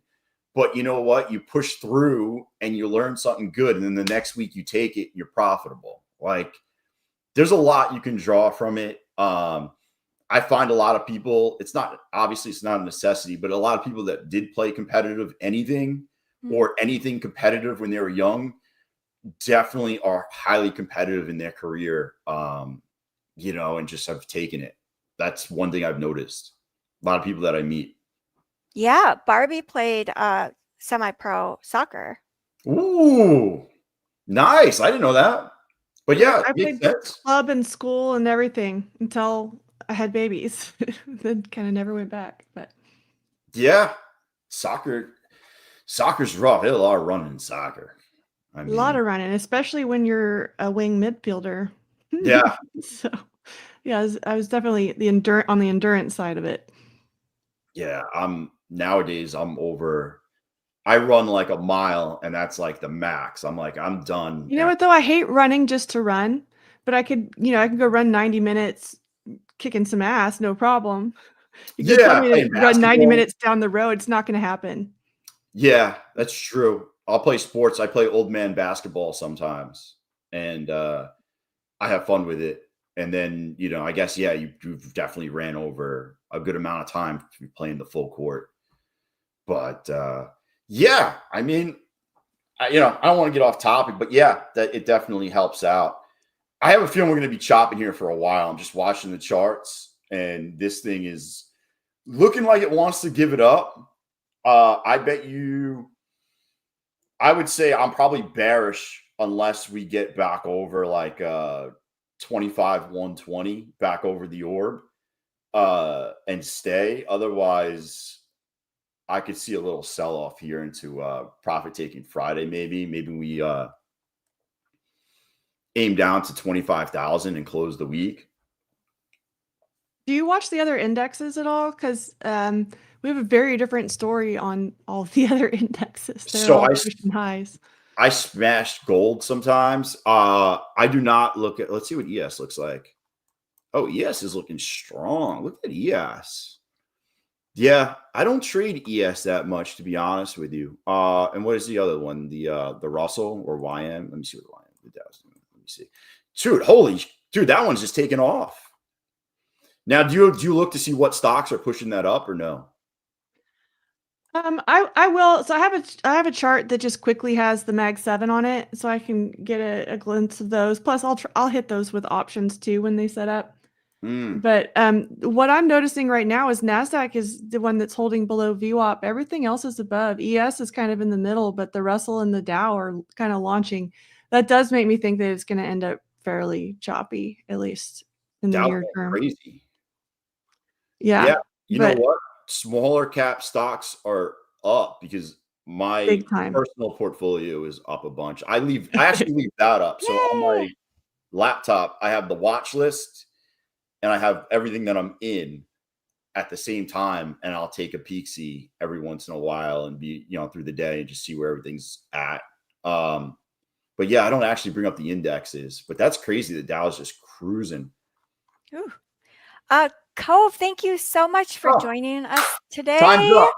Well, I appreciate you guys today. Everybody in the chat, good luck today. I hope you smash some gains before Friday. Just remember, if you smash big, just stop for the day. You don't want to ruin your weekend. Definitely. I like that. Let's not ruin our weekend. Smash big. Just go do something else that's fun. All right. Hope to see you guys soon. Have fun this weekend. And I'll see you guys later. Yeah, everyone go check out Cove Trader's YouTube channel. Cove streams every single day. And Cove is also on X. Are you on Instagram too? Cove? No, I'm just on X. I'm on X, YouTube, and FeedFinder.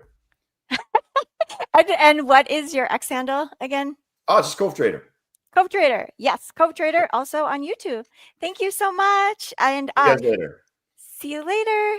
Let's welcome Ash to the show. Ash is in the house. Hey, good morning. Good morning. Ash, our disciplined Power Ranger. Happy Friday. Happy Friday. How's everybody doing today? Doing good. I guess I just got a little hit in. That's probably going to be it for Monday. But for Friday until Monday. Because I can't even talk anymore. But how's your Friday so far? It's going good. I was actually glad that I got on here with you guys. I saw that car. Did you take that home? Yeah, that's at my house. Geez, I would be spending the entire Friday in that thing then. Well, maybe I will. Yeah. Very nice. Congratulations on that purchase. It's kind of that if I come into money, I won't tell everyone, but there will be signs. That it's kind of my car collection right now. It's nice. Very nice. And Terry, how are you doing today? Good. Very good. I am excited to enjoy the rest of the day and the weekend. I am a little bummed that we didn't get numbers from non-farm payrolls, but it is what it is. And eventually they will release it, right? We don't know when, but they will. It will come out eventually. They'll catch up. Yes, exactly. I am going to head out though, and Barbie needs to head out too. So we will pass the baton to you, Ash. Have a great show. And thank you everyone for tuning in to our morning show, and we will see you on Monday morning. Have a great weekend. Have a nice weekend. Bye.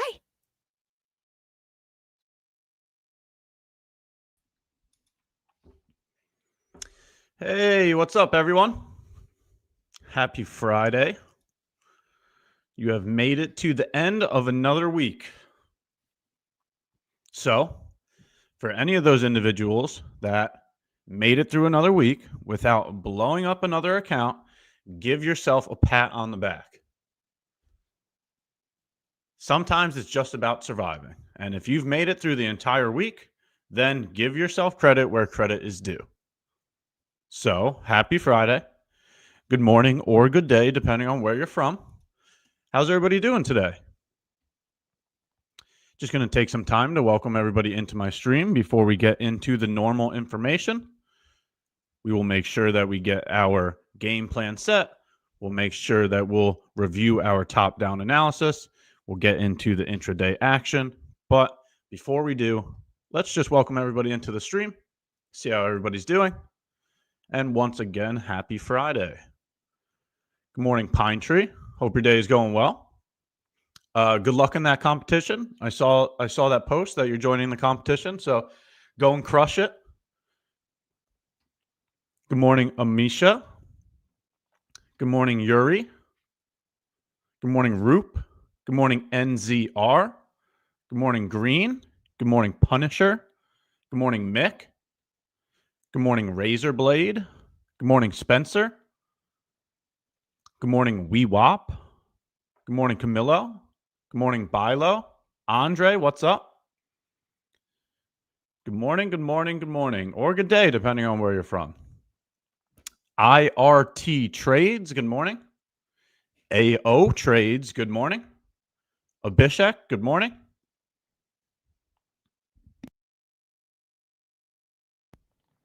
Good morning, SP4. Good morning, Nitcom. Good morning, Tiger. Good morning, Asho. Good morning, good morning, good morning. Or good day, depending on where you're from. Hope everybody's day is going well. Hope everybody's week is going well. Let's go through our top-down analysis first. That way, we can continue to create a game plan. That way, we understand what we're looking for and how to move forward. Are we taking over or unders on whether I say good morning or good day at this point? I guess I need to start changing it up. I got to keep you guys on your toes, right? So whoever smashed the over on that, well, all right, let's take a look. So some very simple analysis from yesterday's stream that we just need to update here. It's a very, very simple concept. It's not flashy, right? It's not your ICT terminology. So people don't, it might not get as many views or as much engagement, but it's plain and simple. Some simple support and resistance, right? Yesterday, we were taking a look at the prior all-time high, right? So price had ran above all-time highs. Price had ran above all-time highs, right? So what was resistance? What was resistance? We were looking for that area to then become support, right? Just some classic support and resistance analysis, right? So during my segment, we had one question to answer. And the question is does prior resistance get turned into support? Right? And what we had stated was, how do we understand whether this is getting turned into support? Right? We looked at this downtrend here. The statement is that if this area is going to act as support, that we would break out of this downtrend that we had during the session to continue our higher time frame trend. Well, here's your results, right? We got out of the downtrend here, right? And what did we do immediately after that? We ran back to new all-time highs. Okay, so I'm purposely changing the terminology because I'm trying to show you that it's not the terminology that matters, right? There's a lot of new words. There's a lot of new names that keep coming out. There's nothing new under the sun, okay? These markets have been around for hundreds of years. So if you're looking at some kind of new terminology, it's for the purpose of marketing your content, right? So don't fall into those marketing schemes, right? Just pay attention to price action. That's what your focus should be here on the charts, not on the content, right? So now we're going to continue to keep doing this, but let's take a look, right? So In other words, right, we came down to a higher time frame level, and when we got to the higher time frame level, we created a breaker block plus an FE. Oh, hold on, I messed up the drawing. We created a breaker block plus an FEG, right? Swing low, swing high, new low, new high. Okay, so this right here would be the breaker block. And you can see that the FEG is aligned with it, right? So I'm quite literally saying the same exact thing, just with two different terminologies, right? First, we were talking about support or resistance. And what we had said was, we're looking to see if price breaks this downtrend, and that would be the signal that we are getting supported by this area, right? It broke that downtrend right here. Well, guess what also occurred at that break of the downtrend? A breaker block plus an FEG. So the purpose that I'm doing this is to show you that it's not the terminology that matters. It's the logic that you're providing to your decision making, right? We came in here, we created a game plan.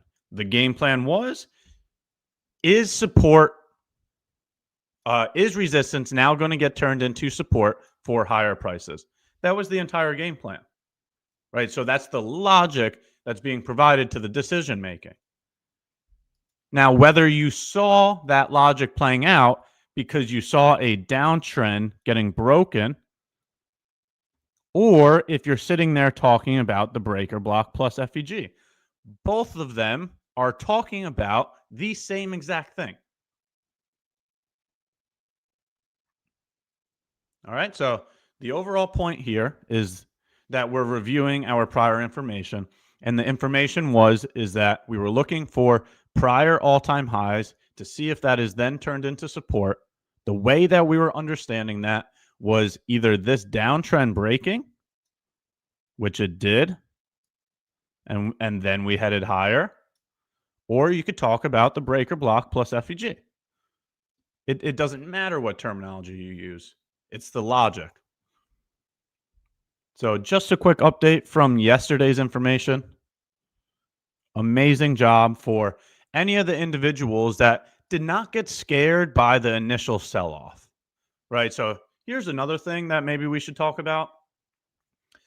A lower time frame chart holds less influence than a higher time frame chart, right? So for all the people that became bearish because of this move lower, what I have to say is we should probably keep our focus on the higher time frame chart, because we are once again still moving higher. We are once again making another new all-time high today. So the next point that I'm trying to make here is, don't allow a lower time frame price fluctuation hold more influence than the higher time frame order flow. The higher time frames mean more, right? So for anybody that became bearish because of the move lower at New York Open, I'm sorry to tell you, but the bulls are still in control, right? We just made another new all-time high today. Okay. Same exact thing. So now we can move into intraday action. That's the higher time frame analysis and the review of yesterday's action. We could also move into today's action, and I have the same thing to say here. So let's take a look. Okay. Let's take a look, right? So the initial move lower here at New York Open, right? A lower time frame chart is not going to change the way I feel about the higher time frame chart. Right? So yes, we got to move lower here at the open. But no, the bulls are still in control. I'm not worried about this little move lower. A smaller time frame price fluctuation does not change what the higher time frame is doing. Right? So this is that classic saying of when people tell you to zoom out. Right? Zoom out. Make sure you understand what the higher time frame looks like. Right? We have just been crushing new all-time highs day after day after day. So intraday, small price fluctuations is not going to deter me from the higher time frame bias.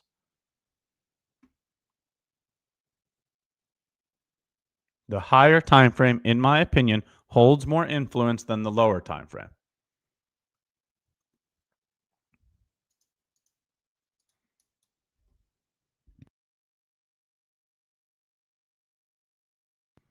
So before I move forward with some intraday action, I'm going to hop over to chat. And if you have any questions or information about that higher time frame analysis, throw it in the chat. We'll go over the higher time frame questions first, and then we'll move into the next segment of the lower time frames. Point being is, it doesn't matter what terminology you use, support and resistance works. Breaker blocks work. Downtrends, uptrends, break of trends work. Opening range breakouts work. All of them work. We're all staring at the same information. What matters is how you react to the information, how you control your decision making, how you control your mental and emotional intelligence. That's what actually makes it work. Ash, do you think we are due for a strong pullback on the higher time frame soon? No. Nope. I don't know how to be any more clear than this. Price continues to keep making new all-time highs. It truthfully doesn't get any more bullish than this. Truthfully. So I'm not going to try to be a hero and pick the top, right? In my opinion, trend is your friend until the end of the trend. So until the daily time frame says otherwise, I'm going to continue to keep looking for higher prices.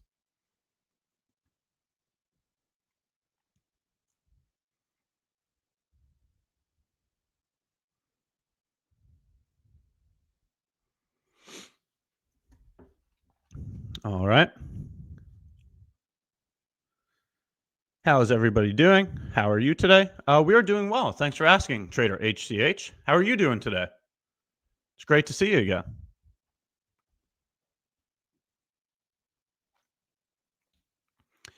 Get a tape fade. It is definitely time for another haircut. I'm going to have to hit up Tom, see what he's doing this weekend. Can you look at the bearish uni on EU? We're going to have to figure out what time frame you're talking about. We'll just start with the 5-minute time frame. Are we talking about the 5-minute time frame? Yes or no? That's the first question. Are we talking about New York Open, London Open? We need a little more information here. Yes, 5-minute time frame. Hopefully we're talking about what's currently happening. If you're looking at this as, if you're looking for this right here, you still need a candle closure below it. And yes, there might be a gap here. We'll see. We still have another 2 minutes for this candle to be confirmed. So this gap could be denied here. The candle still has another 2 minutes to form. So there's nothing confirmed yet, is what I have to say about it. It needs to have a gap aligned with the breaker, and it needs to close below the breaker. That's what would make it confirmed. Right now, there is nothing confirmed. So if this is what you're looking at, there is no short setup confirmed yet. Ash, can you guess what ticker, time frame, and setup I'm thinking about? Let's go with, we are on gold on the 15-minute chart. Ticker and time frame. Yeah, gold 15-minute chart. Am I correct? Was that correct? That's a hard one. There's so many tickers.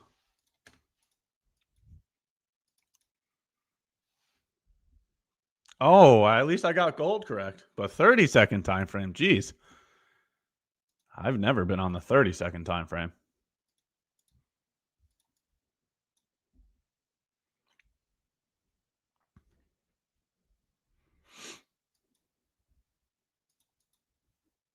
All right. So any other questions regarding the higher time frame analysis?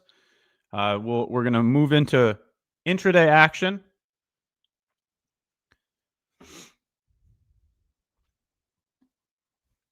Is this a question or a statement? Your language is all from ICT, which you have never followed, yet no one else has spoken about methods to look for an entry with confidence. FEG, breaker block, inversion, SMT, etc., etc., etc. Only ICT has ever used. You must have just started following. No, my terminology is not all ICT. Maybe this is your first live stream or something, but we've talked about, trend lines. We've talked about support and resistance. We've talked about opening range breakouts. I quite literally say almost every single day that it's not the terminology that matters. Maybe that's just a troll comment or something.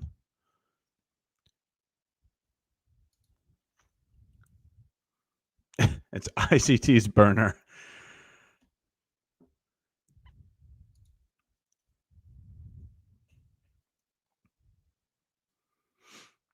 If NQ and ES is in the same direction with Dixie, so Dixie is inversely correlated to NQ and ES, right? But what Dixie is doing does not determine the overall direction. There's many times where the correlation between Dixie and NQ are not correlated correctly. So that is not something that is my top priority.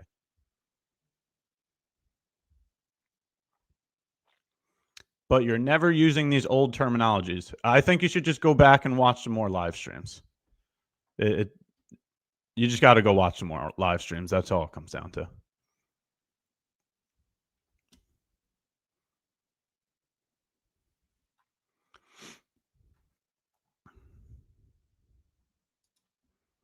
All right, so it doesn't look like more higher time frame questions are coming across. We can hop into some intraday action next.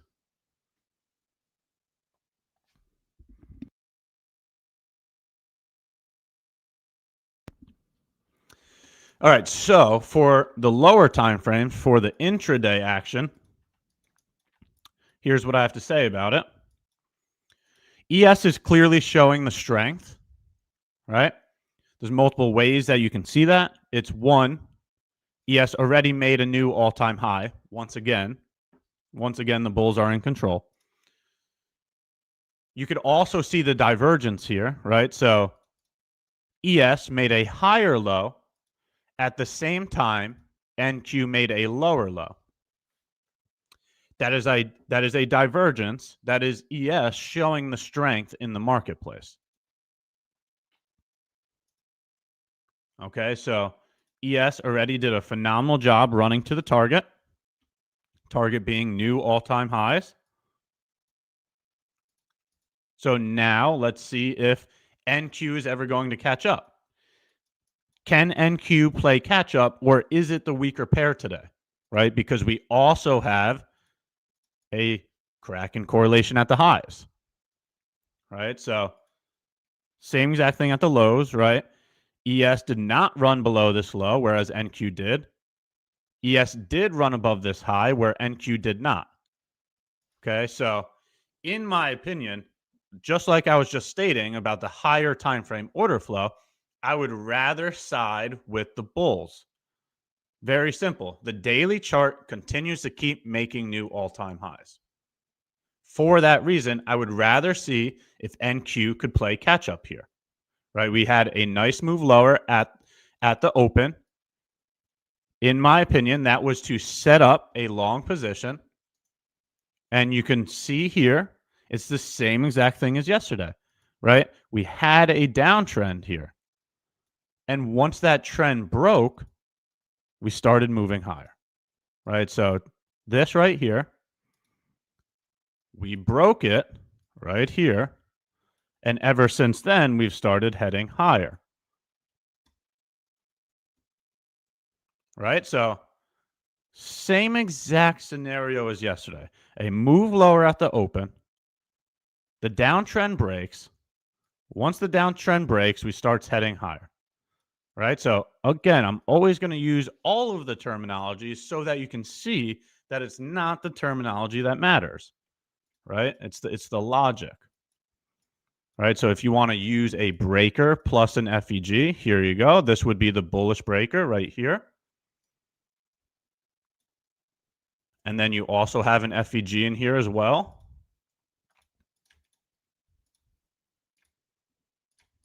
So breaker block plus FEG. So if you're looking at this as a long opportunity, in my opinion, that makes sense. So this is what we'll watch for today. Whether you got in because of the breaker or whether you got in because of the downtrend getting broken, both of them work. And both of them are nicely into profits right now. Right? So that's the intraday action that I have, is that the move lower was just to fake out some shorts. The move lower then showed a Kraken correlation. It then broke the downtrend to the upside, and now we're moving higher.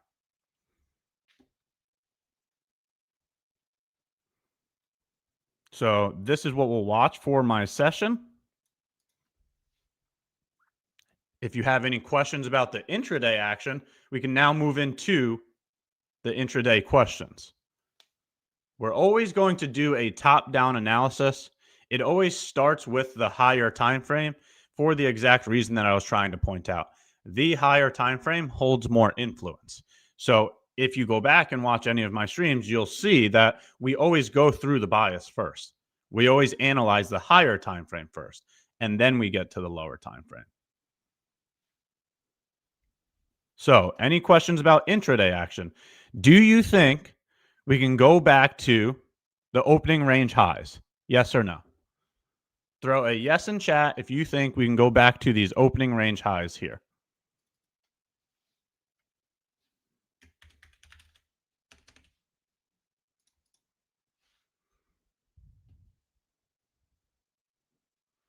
Throw a yes or no if you think we can make it back to the opening range highs.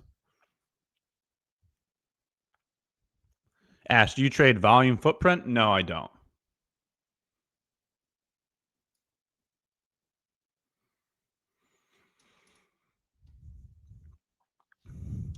Ash, when there is a all-time high and in a long, would that be a good target? And how does someone get additional targets above that?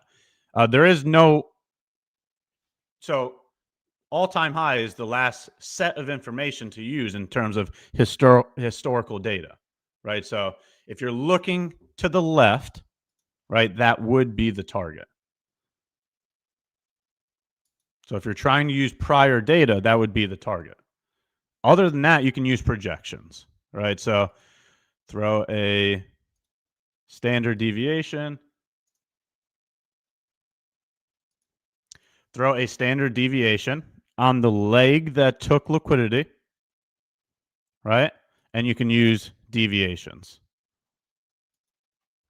So you can see that -4 standard deviations is above all-time highs. So looking for a target above all-time highs, you could use standard deviations.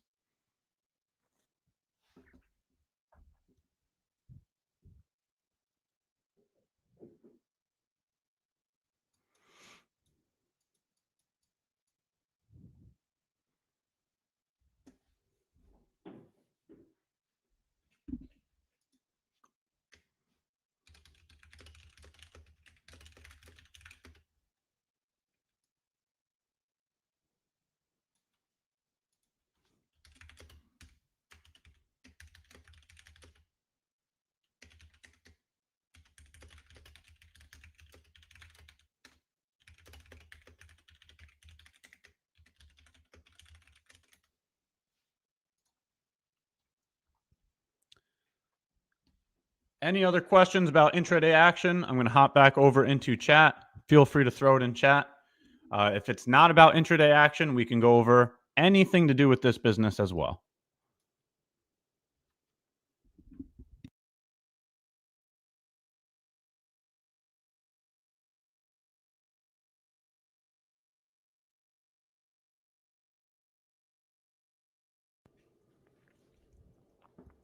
Ash, please confirm the 5-minute unicorn on ES. Which one will you long amongst NQ or ES? ES already went to the target. So I do not long above old highs, right? So this would be the target. The swing high would be the target. Since the swing high has already been achieved, ES has completed the objective. So ES is not an option. I don't long above old highs. In my opinion, I look for longs below old lows or inside of bullish fair value gaps. That's where I look for longs. Ash, do you think we can reach for a new low of day? I'm not really sure how to make this any more clear. This is the information that I'm looking at here, right? So if I'm looking at longs, right, that would mean I'm looking for higher prices, not lower prices, right?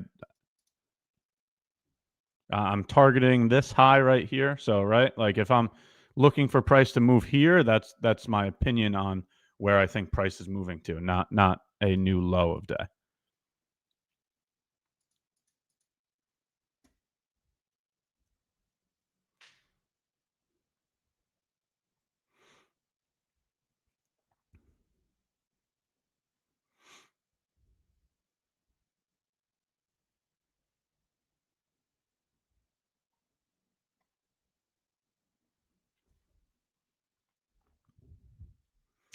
If ES has a higher high, but at the same time NQ does not have a higher high, which shows us SMT, does ES indicate that we are going higher? Does the ES always lead?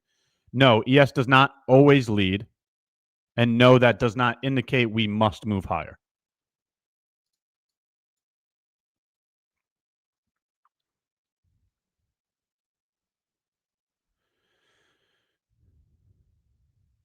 For time frame alignment is hour 1 and M5 was the sorry, I don't know why I can't read. Time frame alignment is hour 1 to M5.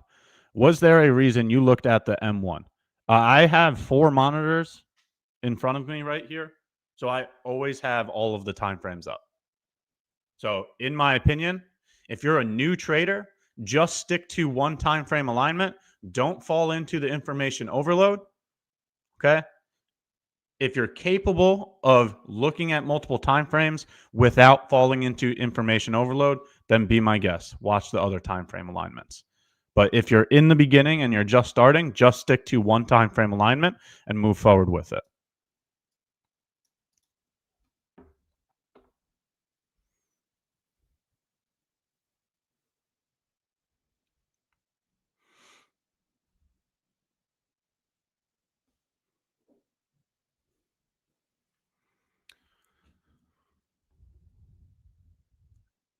Is because we are bullish and you don't look for bearish unicorns. The reason why I'm not interested in any shorts is because of the daily time frame. Here's the reason right here. So I'm not interested in looking at shorts because price on the daily time frame continues to keep moving higher. So the higher time frame order flow is bullish. For that reason, I'm only interested in looking for long positions. I would rather be on the same side as the higher time frame order flow.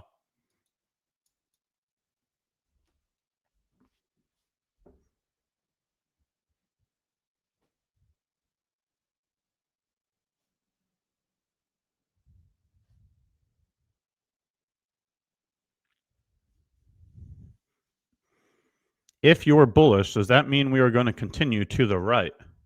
Price is always moving to the right. Maybe if you mean higher, is that what you mean? Do you mean up? Right, bullish. If you're bullish, you want price to go up, not down. To the right, I don't want price to consolidate. I want price to go up.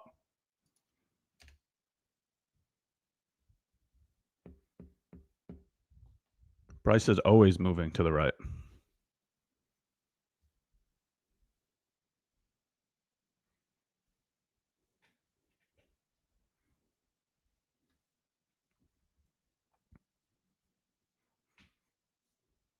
Can you people trade? Yes, we can trade. That is exactly what's happening here on this in this community. This is a trading community.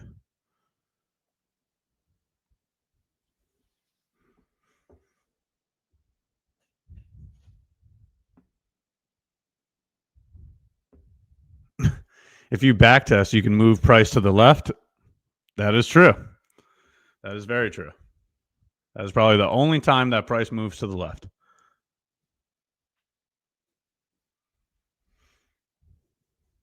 Can you explain your entry point? Yeah, it's just a simple break of a downtrend, right? We were moving lower, all of New York open, right? Moving lower, moving lower, moving lower until this point in time where we broke the downtrend and we changed the trend and we started making higher highs and higher lows. Higher highs and higher lows. Just a simple break of the downtrend. Oh, chat, we know what that means. Get ready, chat. It's giveaway time, the buzz is real, spin the wheel for Use code surprise reset 30 for 50 free resets. Who's gonna get one? Code surprise reset 30 for 50 free resets. Giveaway time, people. Let's see who's gonna get one. Who's gonna get one?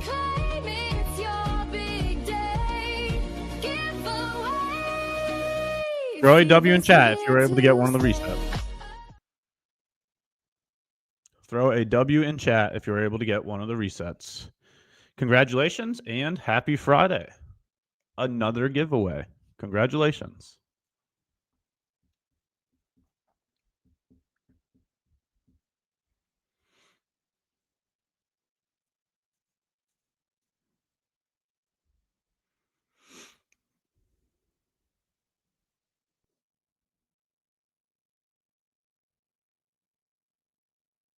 As a beginner, what should your focus on risk to reward be? It's got to be anything greater than 1-to-1, right? You can do 1-to-1, but that would be the bare minimum is what I have to say about that. At least do 1-to-1, and I would want 1-to-2. So I focus on 1-to-2, right? So take a look at this. See, this is 1-to-2, 1.9, but right, it's 2.0 is what I'm focusing on. 1-to-2 risk to reward. So what you got to do there is look at your win rate, right? Because just do the math, right? If you have like a 30% win rate, a 1-to-1 risk to reward, you're not going to be profitable. Just do the math, right? If you have a 1-to-2 risk to reward and you have like a 40 or a 50% win rate, then you will be profitable. So what I have to say about that is look at your own data. Look at your own abilities. What does your win rate look like? All right, if your win rate is 40%, then you got to do a 1-to-2, right? Because a 1-to-1 at 40% means you're going to be net negative. Yeah, so obviously the easier a target is to get hit is less the reward, right? Right, like take a look at this. A 0.5 risk to reward, right? It did get hit compared to a 0.2, right? Has not been hit yet. So yes, easier targets are much easier to get hit, but you have to understand you have to have a much better win rate in that scenario, right? A 1-to-1 risk to reward, you have to have better than a 50% win rate to be profitable. So you have to understand the numbers and put it in your favor, contingent upon your own ability to execute. Very good question.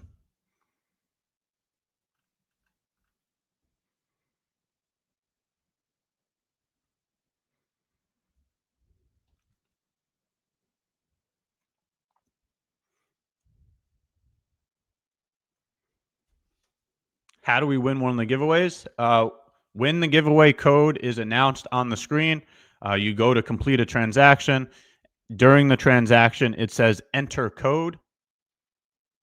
You apply the code there.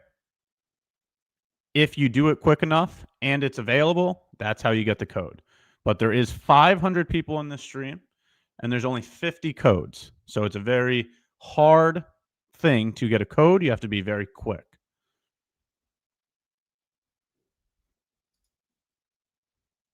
I have a 50% win rate. What lot size do I take in eval or sim?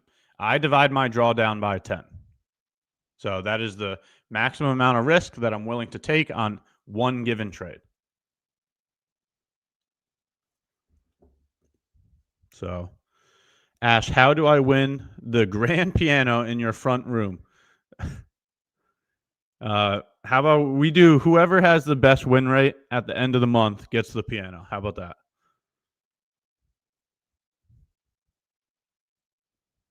Whoever has the best win rate at the end of the month gets the piano.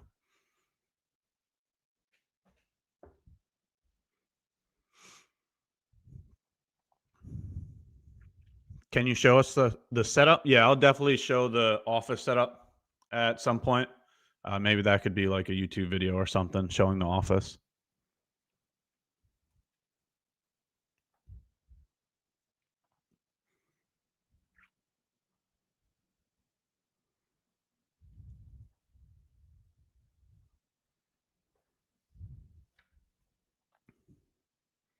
Ash, how do you manage where you are in a winning trade? Do you take partials or move your stop loss? I am the type of individual to only accept a loss or a win. I am not the type of individual to move my stop loss to break even. I fully accept the risk before the risk is taken, and then I allow price to do whatever it wants to do. So either I get a loss or I get a win. I'm not the type of individual to move my stop loss to break even.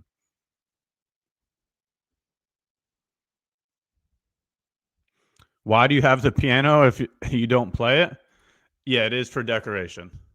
I just wanted to look sophisticated. So I put a piano in there thinking that I'm all jazzy. No, it's a green screen. It's not even real.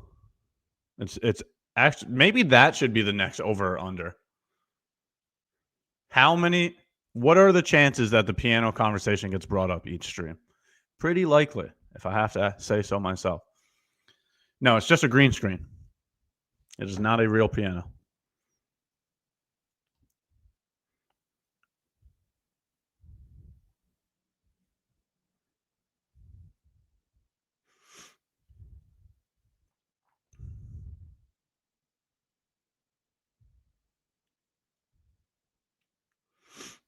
No partials? No. Like I just said, I do -1R or +2R. Those are the two results that I look for, right? So, for example, right, I'm pointing to a long position here.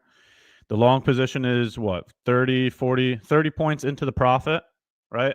I do not move my stop loss to break even because we are in the profit. I do not do that.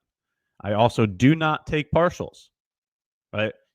I either get validated, right? My idea is correct here, or my idea is incorrect here.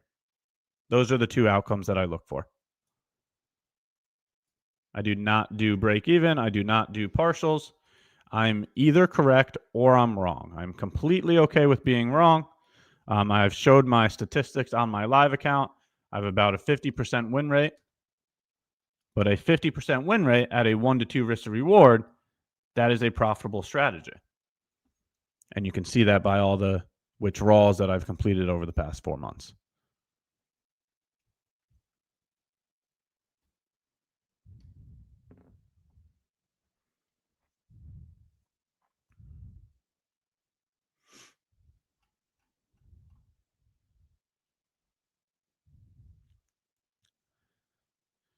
Spencer, please stop spamming the chat. I already answered your question. Now ask the same question about 20 times in the last 1 minute.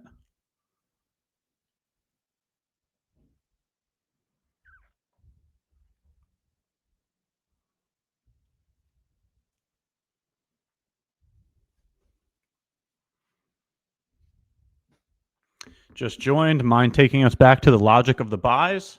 So first things first is I always base my decision off of the higher time frame, right? So I always get a bias from the higher time frame. In my opinion, this is extremely clear. Price continues to keep making new all-time highs, right? This is an extremely bullish market. Okay, so when I'm looking for logic, I base my decisions off of the higher time frames. Seeing that the daily chart continues to keep trending higher, that is the reason why I would rather be looking for longs than looking for shorts. All right, so during the session, it's very simple. During the session, I would rather be looking for longs below old lows or inside of bullish fair value gaps. So that shows you the difference between ES and NQ, right? So ES is above old highs, right? It's currently in all-time highs. So this is not an area that I would be looking for longs on ES.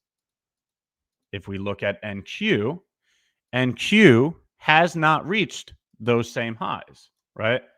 So here's the all-time highs that ES has already reached right here. And then we also have the opening range highs here.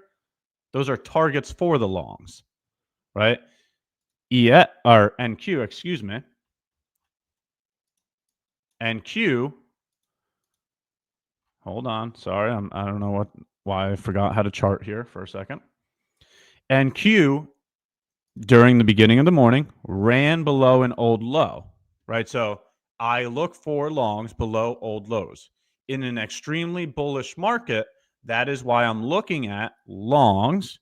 And when I look for longs, I look for them below old lows, right? So NQ ran below an old low here at New York Open. Get these lines out of here now, right? So at New York Open, price went lower and ran below that old low.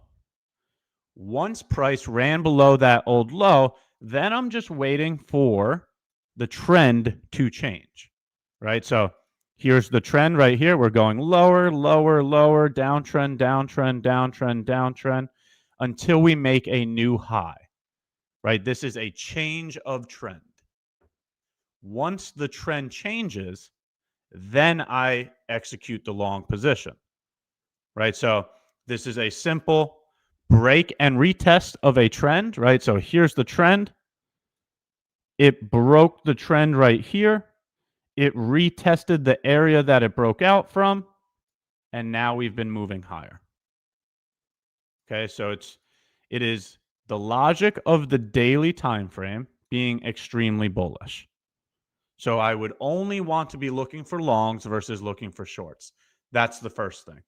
The second thing is I want to be looking for longs below old lows or inside of bullish fair value gaps. NQ was the one to run below an old low versus ES. So that's why I'm looking at NQ instead of ES. Then to actually get a trigger to get into it is break of the trend. It broke the trend.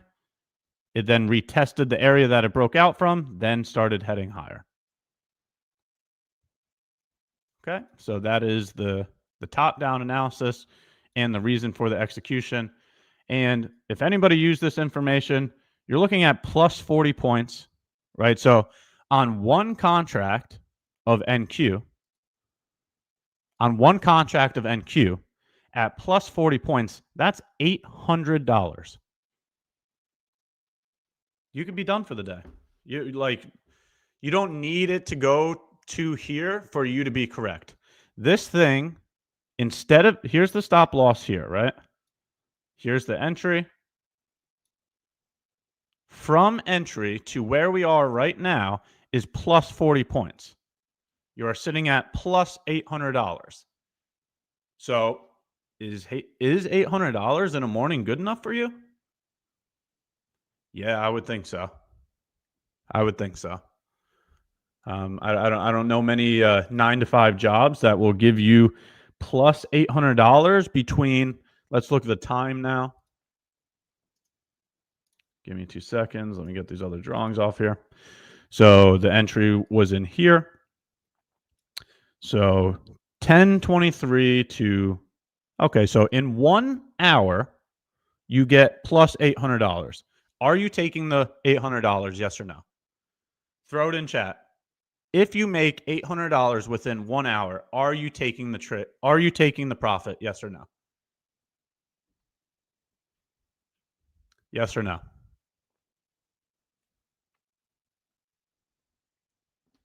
You tell me. Is $800 in 1 hour good enough for you?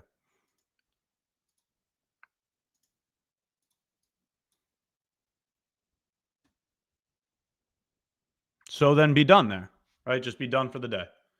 It's Friday.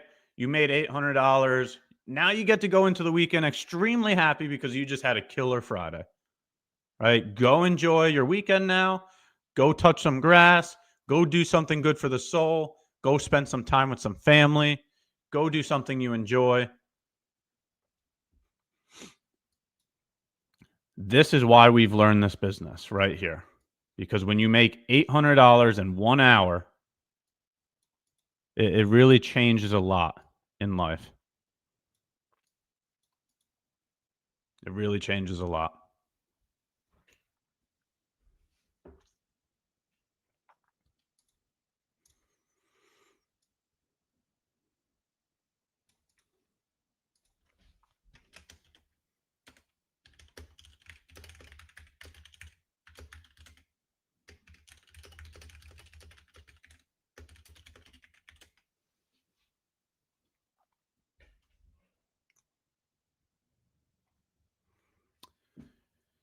Where is your entry point and your rationale? I literally just did the entire top-down analysis. Please just rewind the stream. You can use the rewind feature. I just completed the entire top-down analysis for the position.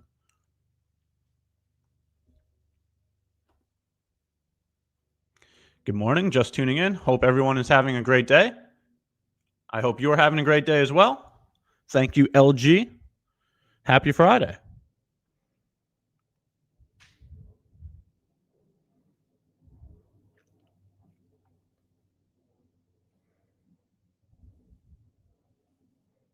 So let's do a little prediction. I do enjoy doing the predictions with you all as well. Who thinks we're going to complete the 2R? So type yes into the chat if we're going to hit the target. Type no into the chat if you think we're done. If you think the move has been completed and we're just going to dump from here, type no. If you think we're going to reach the target, type yes. Will we hit the 2R target, yes or no?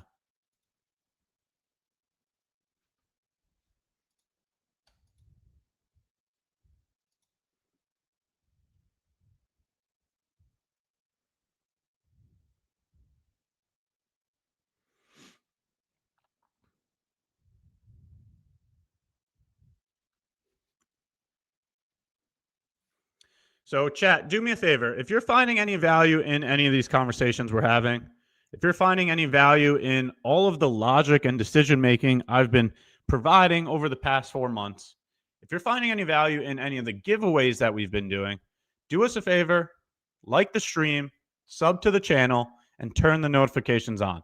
We've been doing this every single day ever since we started the stream. If you find any value in that, keep showing up. We're going to keep relentlessly working and learning every single week. You'll be able to hear all of my logic and decision making in real time each week.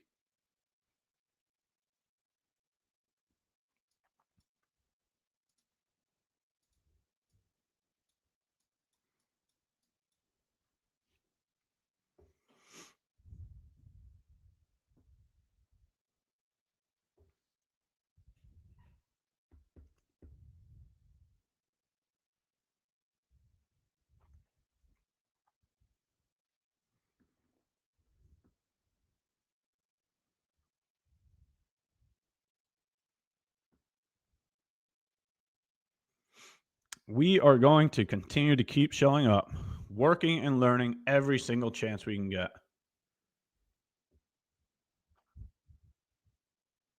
If you guys are looking to learn, if you want to be a student of the market with me, then that is what we do here. I will gladly continue to keep learning every single chance we can get. Try to get 1% better than our prior selves every single day. We just got to keep showing up and putting the time in. Conviction is built through experience.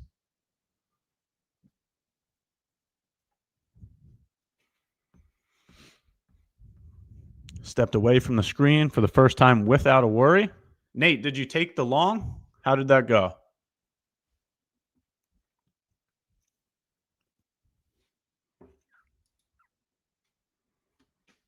Nate, did you see the logic I was trying to provide this morning versus the decision making when it comes to shorting versus longing today?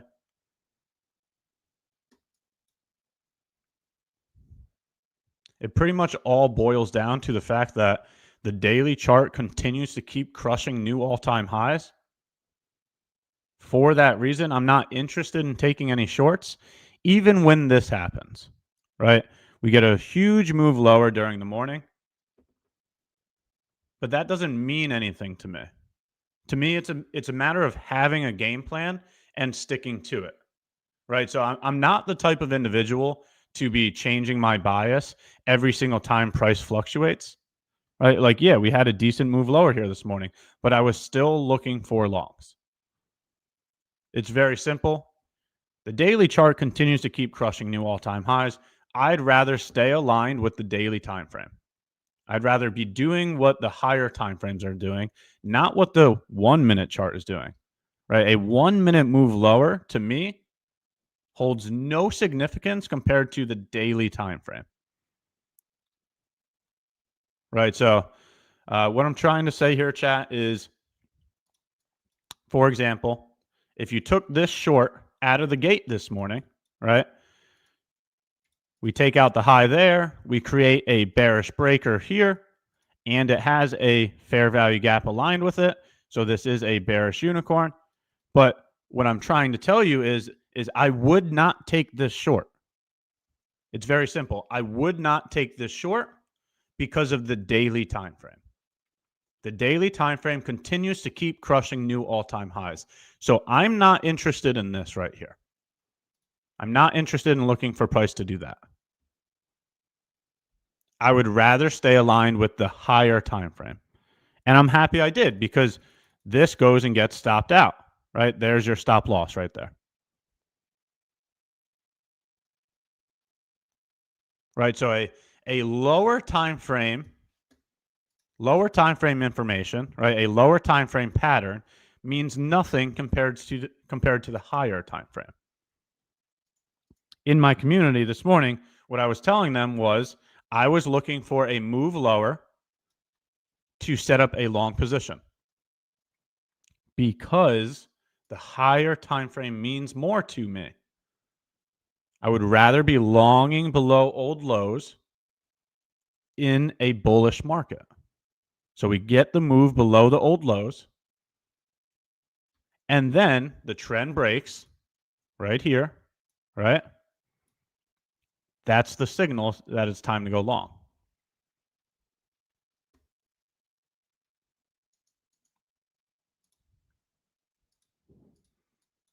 So it just, the entire conversation that I was trying to have this morning was the higher time frame logic means more than a lower time frame price fluctuation.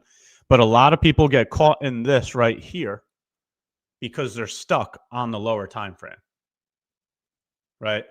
This is the classic example of you need to zoom out, right? You need to gain more perspective, and the perspective needs to come from the higher time frame.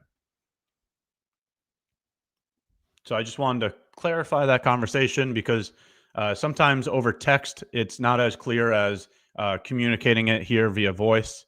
So I just didn't want any misinterpretation, right? Because I showed both positions, and the purpose of showing both positions was to show the results of them, right? So this one had a nice move, and you could have collected 40 to 60 points without getting stopped out. This one got stopped out instantaneously. That's the difference that I'm trying to make, is shorting in a bullish market does not sound like a good idea. Longing in a bullish market actually provided a better result. You got plus 40 to plus 60 here, where you got a stop loss here.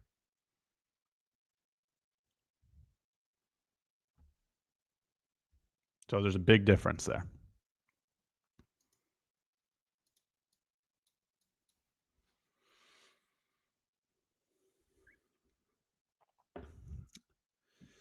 Alrighty, so this is the end of my segment. I do just want to take a moment to say thank you. Let everybody know how grateful I am.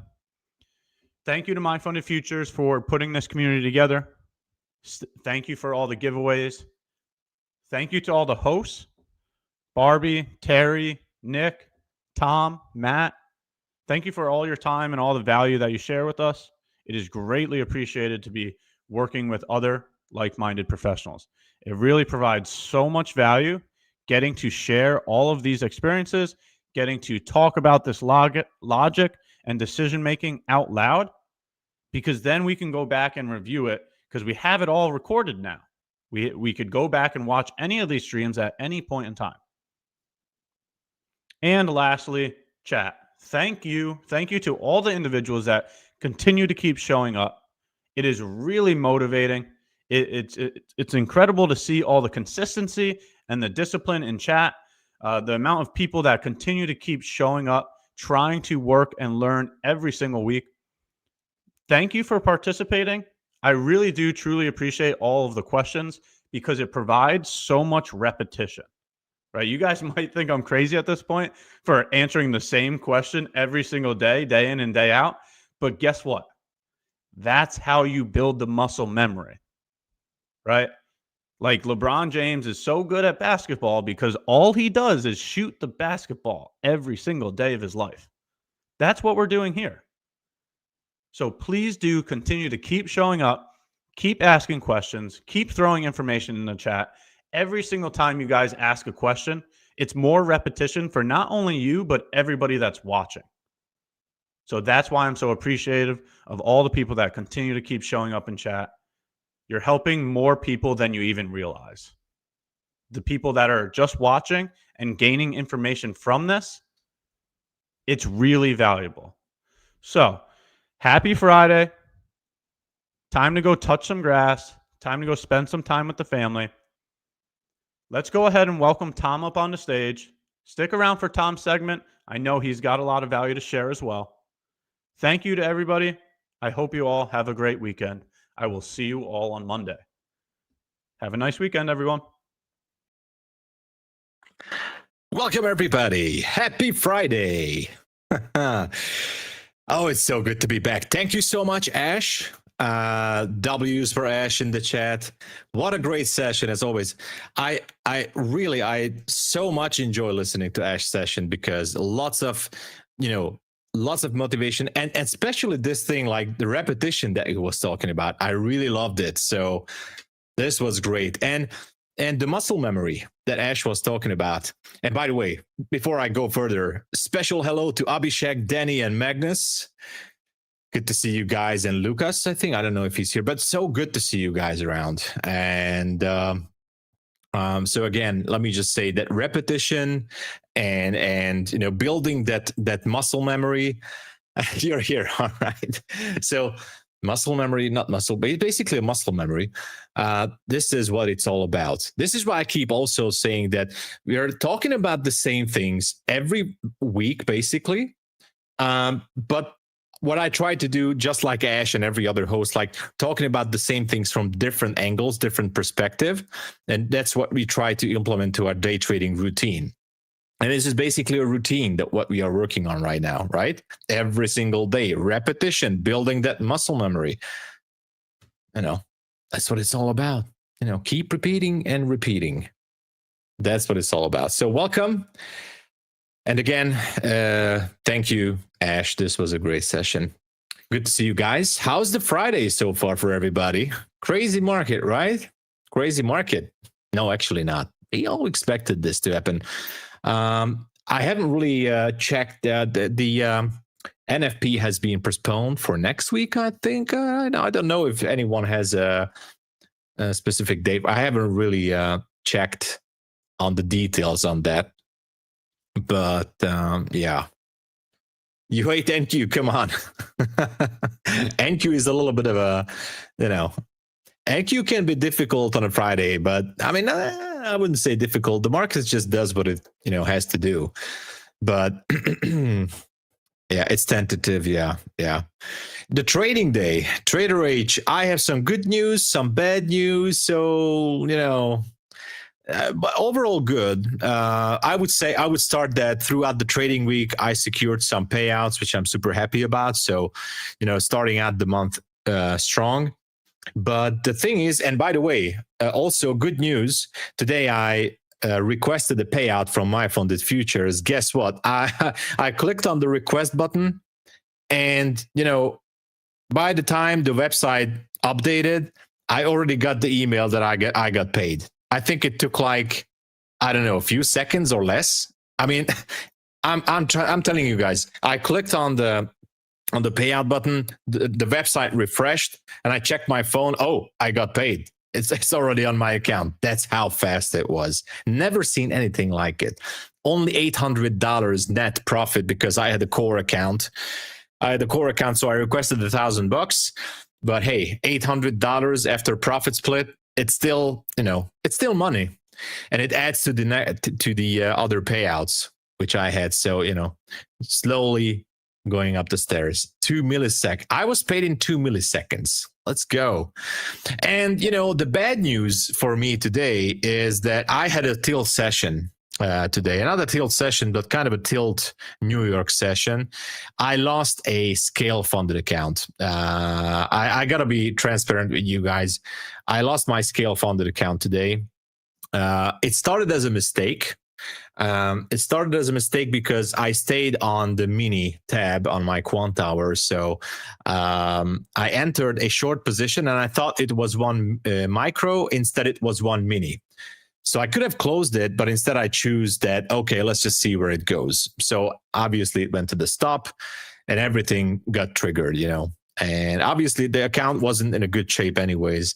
And one thing, came after another, but the thing is that I lost the scale funded account. No worries, because, we're going to continue to grind. We're going to continue to build this, and whatever it takes, we're just going to continue. That's no full porting. And by the way, I could only go with one mini on the funded account. So it was one mini. I was just chopping myself up. If you guys want to know, I chopped myself up here on that specific account. So, but I did not copy trade. It's a Friday specialty, you win some, you lose some, but we're moving on. So I'm going to get back to the ring. I love the scale in the pro account too. So I think it's time for me to go with the pro accounts. You should have full ported. Don't worry. It's fine. It's absolutely fine. So how's everybody today? Rookie. I never trade with micro. Yeah. This morning your fans saw it all and left the room.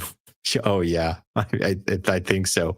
Lost the pro account with 7K. Oh my gosh, Christian, I'm sorry about that. Well, I know 7K is 7K. I know, but that's not the next thing. So this is why I think I'm gonna go with the pro account next time. I do see a lot of potential there, so I think it's time for me to go with the pro account. That's what I'm really going to do. Started a new funded account. Okay, enter 10 minis instead of micros. Yeah, I did that too. Actually, it happened with me like a couple of times in the past 2 or 3 years. But yeah, at least it's a good thing that I could only enter one mini. Oh, thank you, Philcos. Thank you about the story. So, yeah. And it's Friday, of course. We need to talk about how to trade on Friday. But first, just a quick review how not to trade on Friday, right? In my example, just a quick review of what happened. I was disciplined enough to sit through this London session. So we had our usual stream in London session. But look at the price action here. This was like the range was, I think, you look at 10, 15 points. This is very bad. And all the way until 5 a.m. Eastern Standard, the London session was absolutely horrendously bad. So eventually we went down to the 15-minute demand zone, which I outlined earlier in the London session. But I try hard, Tom. You got this. Yeah, I'm going to go with the pro. So eventually what I could have done which and I didn't do, is to go short early in the New York session, but I didn't. Anyway, it is what it is. And then as we got through this 15-minute demand zone, we actually went lower and tagged a 5-minute demand zone. Now, the zone is a thing, but the reaction, the market, as it reacted to these zones, I think that's quite amazing. I think that was quite amazing. And I mean, look at the bounce here. Let me just, actually, I'm going to stay on the 5-minute. So look at the bounce here, the reaction to this area. Bounced higher, then went lower, tagged the zone, and boom, went higher, took out this 1-minute supply zone, and then lower. It still amazes me how the market is respecting certain levels if you know what you're looking for. But, you know. Yeah, hit the like button, by the way. The daily routine, share the stream, hit the like button. That's extremely important, all right? We got to get those likes up as much as possible, okay?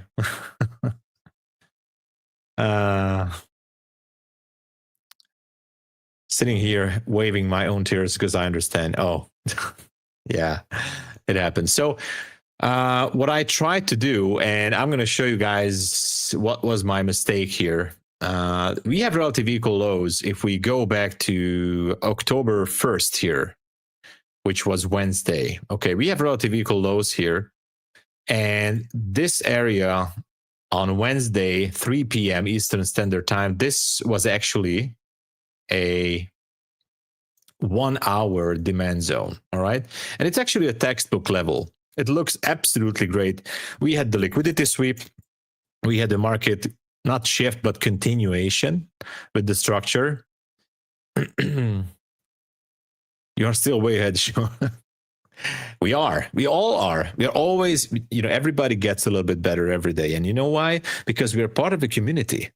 And we are here together and we are repeating, we're repeating the process. It's the daily routine. Being here at MyFunded TV should be and has to be one of your daily routines. Just saying. When is the last time you took a payout? Last month, I took payout. So in September, I took 3 payouts. And I'm going to take more payouts next week. So not next month, next week as well. So, yeah, I mean, yes, today I took a payout at MyFundedFutures, but it's going to move on, and we're going to do the process, progressing, as I wanted to say. Like, share, and subscribe. Exactly. I was just talking about this, by the way, in my stream earlier in London. Like, I was kind of talking about some numbers, like how much was the yearly expense, how much money I've spent on evaluation accounts, and then all the such payouts, etc., etc. I don't really want to go into too much details. Obviously, I don't want to talk about other prop firms here, but the thing is that MyFundedFutures is really, really doing a great support, and everything, is just absolutely amazing here. I'm really grateful. So, yeah, and as I wanted to say, so this 1 hour, this 1 hour demand zone was my target actually on the 1-minute chart. So as the market was shifting lower and there was a fair value gap here, this is when I started to go actually short a little bit heavier, unfortunately. So I wanted to take the short, and it looked good, to go down to that 25,025-ish area.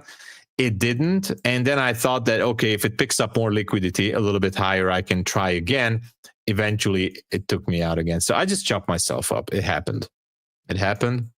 But I wasn't really expecting a rally, partially because no NFP data, no real news driver. It's Friday, so I was expecting with the government shutdown thing, I was expecting a little bit of a sell-off happening, at least to a higher time frame demand zone, which was here on the 1 hour chart. So especially the relative equal lows at 993.75, I was like, okay, this is awesome. We should be dropping down, but it did not happen. So It did not happen yet, at least. Or maybe it will. Maybe it will. Who knows?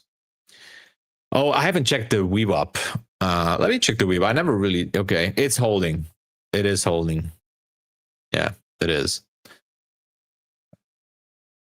I think so too, by the way, Mr. Black. I think it's pretty much priced in, but I thought that it can still drop a little bit more. Like, we were down here. Like, how far was I? I was like a little bit like 50 points away from my target, 50 points. And I was like, it should be taking that. It should be. And it didn't. But anyway, moving on to the next week, right? And because it's Friday, however you ended up your week, and thank God I did not copy trade this craziness, which I did with this poor scale account, but don't worry, I'm going to get the next one. Pro account. If you ever need to check the VWAP, don't worry. You're right here. Thank you.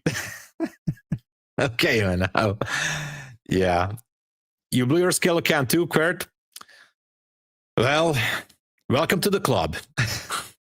No, we're going to continue next week. It's going to be fine. We all make mistakes. It happens to everybody. And so if you're really, married to the idea that you're going to last with just one single funded account throughout your prop trading career, then obviously the odds are pretty much against you. So team scale. Red whole week. Well, if you were red the whole week, and if you survived, like if you traded every single day throughout the week, and if you traded the same account, I guess you did like some proper risk management, because if you managed to survive on the same account for the week by having red days, I think you did good by not blowing up the account in just one day. I don't know. But maybe you blew up some more account. I don't know. Milestone account. Yeah, it was good too. The milestone account was really good too. Yeah. If you're running a week, just yeah, exactly. And that's actually a good idea, VWAP. So yeah, it's because it's Friday. You should not just look at your day. I mean, you should also look back your whole week. That would also matter a lot. Like the daily reflections and all that such. Obviously, at the end of the day, today, my daily scorecard is not going to be all that good, but nothing feels better than getting a payout. Really, if you're getting those payouts every now and then, it's definitely going to ease up the pain. And but obviously, keep a tab on your expenses, keep a tab on your business, because that's how it works. And because it's Friday, again, if you're green, if you're red, however you ended up the week, this is exactly the time when you should just, sit back, relax, maybe drink lemonade or something, no alcohol, of course, and listen to the host at MyFundedTV, and stick around by the end of the whole stream. Matt is going to have also a lot of information, and just review your day and the week. Can you tell us about your VWAP strategy? I don't have a strategy. I don't have a strategy for that. I'm not using it. I have it as an indicator, but I'm not using it. I never. Magnus likes the core account. Nice. Magnus likes the core account. Nice. That's good. So as I was saying, Fridays aren't like the Mondays or Wednesdays, right? Because we are already feeling the weekend. Already, we have some extremely positive or maybe a little bit more negative feelings, and you got to treat them as such, as properly. I'm just saying, like, as the weekend is approaching, there are some different things that we might want to do. And it's basically, Fridays don't just close the market, they close the week. So how you handle them sets the tone for everything that follows. It sets the tone not just for your weekend, but for your next week as well. If you blew up a couple of funded accounts on your Friday, obviously it's going to be harder in the weekend, but yeah, try to relax and recharge, because that's what's all about. Touch some grass, be with friends, family, your spouse, whoever, like, leaving the charts totally behind, and spend some maybe self time, like just go out and forget about everything. That's the best thing what you can do. And there's a certain psychology for Fridays, of course, because by the time we got to the Friday session, we all have fatigue, right? After 4 days of trading, the focus is lower. And the focus is lower, that's going to make us to do more mistakes, because there is a fatigue at every trader. It just happens, especially if you have if you have a main job or a business that you have to take care of. Friday, you got to be a little bit more careful than usual. Okay. And, sometimes we have that, make back the week mentality. We carry this one also for the Friday, make back the week. And, the traders try to recover earlier losses on Friday.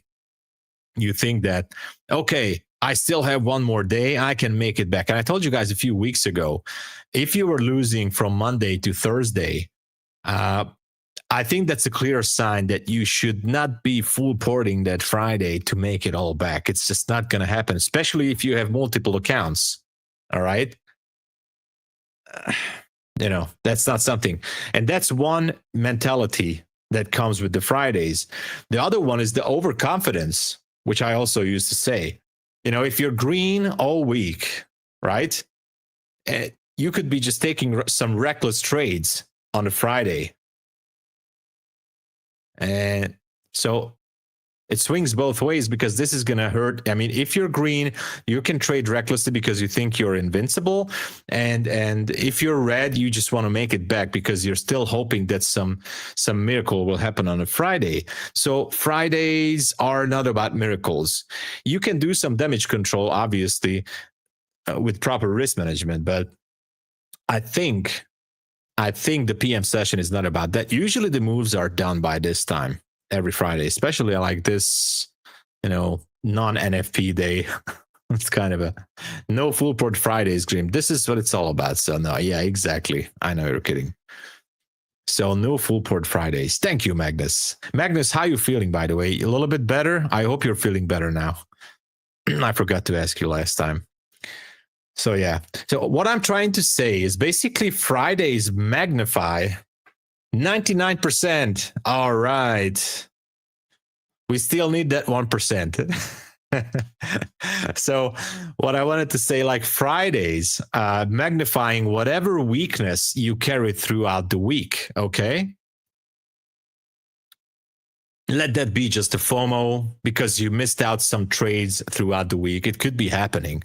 You know, let's just assume that you missed some great trading setups from Monday to Thursday, and that FOMO is building up until for that Friday. So that's not good.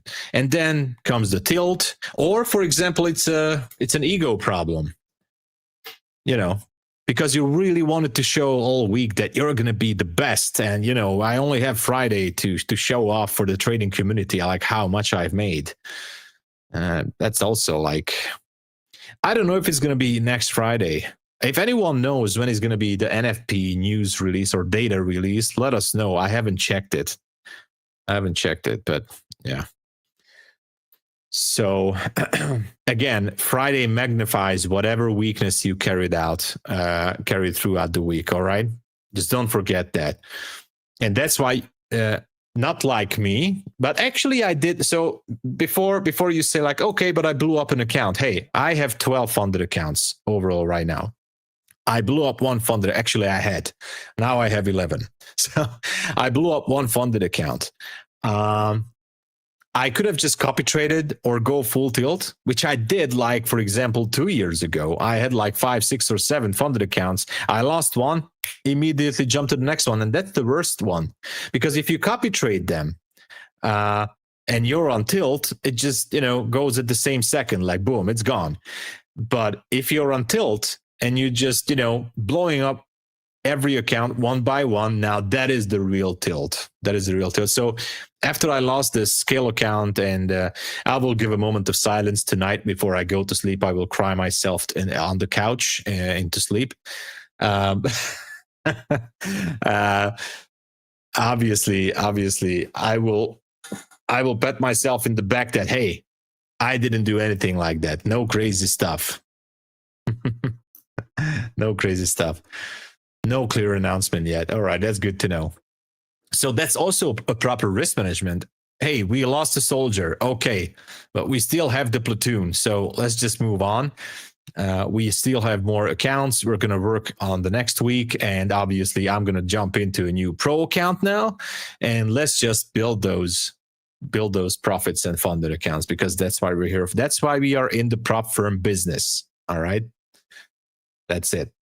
So, and obviously the market behaves somewhat differently on Friday, especially on this Friday. Friday, what happened? Come on, tell us. Yeah, get the likes to 300. I don't know how the likes are doing right now, but get it to 300. Excuse me. Before Matt joins, please tell him to play the music. It's not my department, but I will. Hey, thank you so much, MRW. Have a great weekend, recharge, and thank you for everything.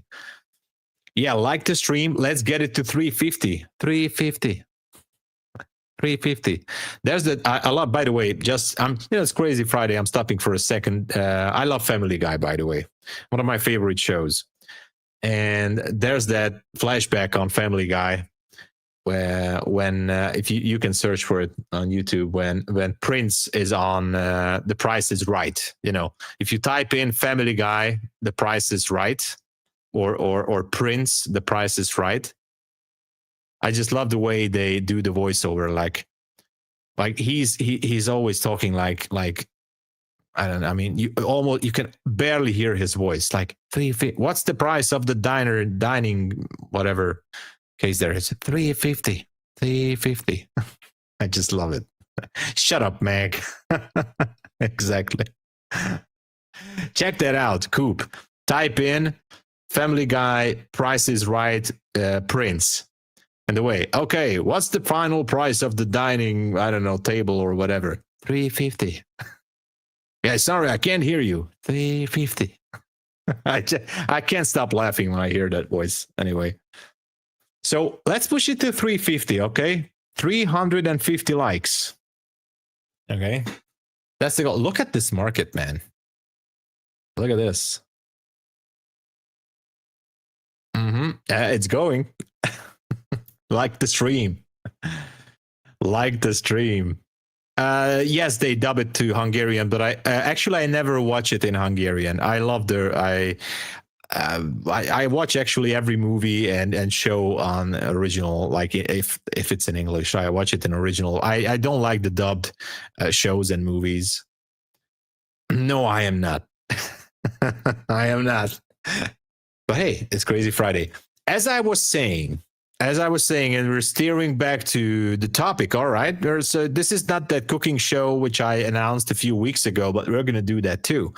We're gonna talk about more about the Friday trading a little bit more. How many accounts do you copy trade? Usually about 2 or 3. I try not to copy trade more, but I do have a challenge, by the way. I do have a challenge right now. I'm trying to copy trade a little bit more, but only with 1 micro. I'm actively trading like 2 or 3 funded accounts usually, but yeah. So the maximum I had was 16 funded accounts at a time. And I realized I couldn't even trade on 16 accounts. So anyway, yeah, do like the stream. Absolutely. So because we are at Friday, we got to continue to talk about this because I think it's super important because how the market behaves on Friday. I just wanted to talk about that. As you can see, this is kind of a unique example. I don't remember when NFP was postponed by something. I don't know. how many do you copy trade at once at most? Well, I would say 5. 5 is the maximum. 5, but usually like 3 accounts on every 2 or 3 accounts. The most was 5. So the Friday market, right? As I was saying, exactly, tomorrow we have to recharge. We have on Friday, we have some liquidity runs as well, especially in the first 30 to 60 minutes. And then, the market kind of dies down. Now, I'm not saying it's like a usual pattern, but I would say it happens throughout the AM session. I don't think that Friday PM sessions are usually that interesting anyways, because it's just not that kind of market, right?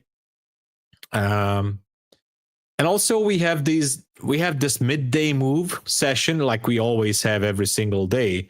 But because it's Friday, I think by the time we reach this lunch hour, the market participants are already positioned in for the weekend, or AKA for the next week, right? So exactly by this time at lunch hour, I think, especially because there is no other news driver for the day. Let me just see this. This is at 9. Okay, this is the high of this session. Maybe that's the only level we could go with. And by the way, I think Ash was taking a trade, right? So congratulations for those of you who are winning on this one. I didn't remember. I don't remember when was his TP, but 170 is actually a good target if I would be holding a position. Well, that was a nice call. That was a great call from Ash. So I liked it. That was great. He's a pro. I'm honestly telling you guys, and I'm grateful for this, especially for MyFunded TV, that I get to know Ash a little bit better, because I learned from him a lot as well. A lot. So anyway, so we have the market cooling down by this hour, like somewhere around lunch hour, especially on Friday. And there are some, afternoon position unwinds, as I can call it, maybe. You know what? I'm just going to stop here for a second, MRW. I wouldn't call myself at a quote-unquote pro, but you know what I can confidently say about myself, because I got this question also a lot of time. I can say that I'm consistently profitable, and that's a great thing. That's a great achievement. If I look back 3 years in the past, 3 years, when I was struggling still to get a single payout. And since 2024, so last year, July, I'm getting payouts from trading every single month. And I already have a pattern how I'm rotating my accounts and how I'm managing between the multiple funded accounts. And I'm very happy. So that's why I said this morning in my stream, we did some calculations and some numbers. And I'm not just, I got back my tuition from the market, or my business expense. And also I'm now in net profit every single month from trading, which is, for me, again, it's a great achievement. And it should be for you as well, because there's a pattern that we have to go through as we evolve to be a better trader. And next year is going to be even better for you guys as well. And for me too. We are all going to be much, much better. Imagine this. You know why? Because we're always here.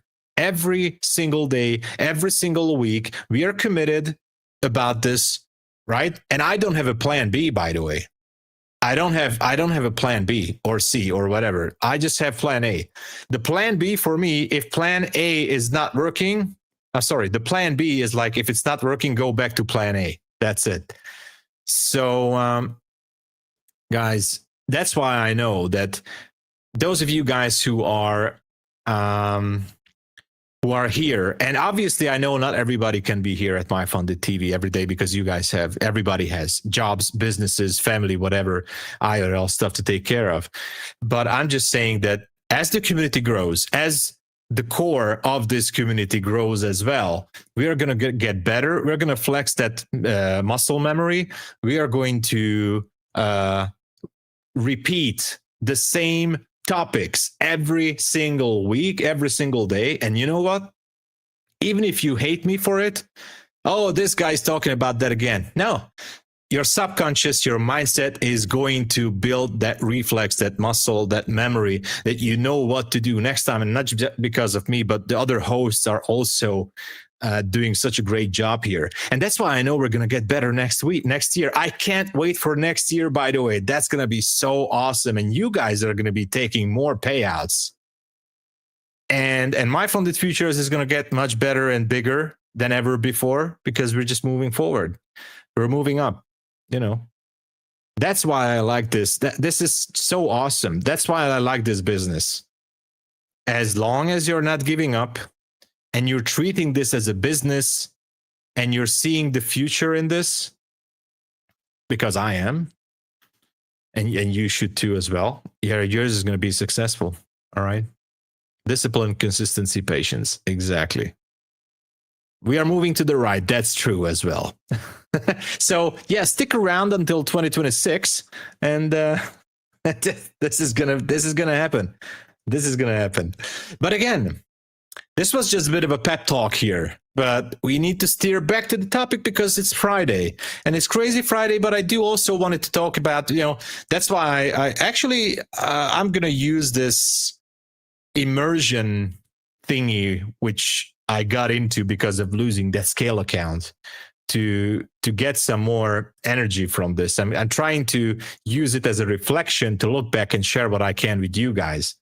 So if anyone thinks that, oh, I'm going to cry myself to sleep tonight because I lost the scale account, guess what?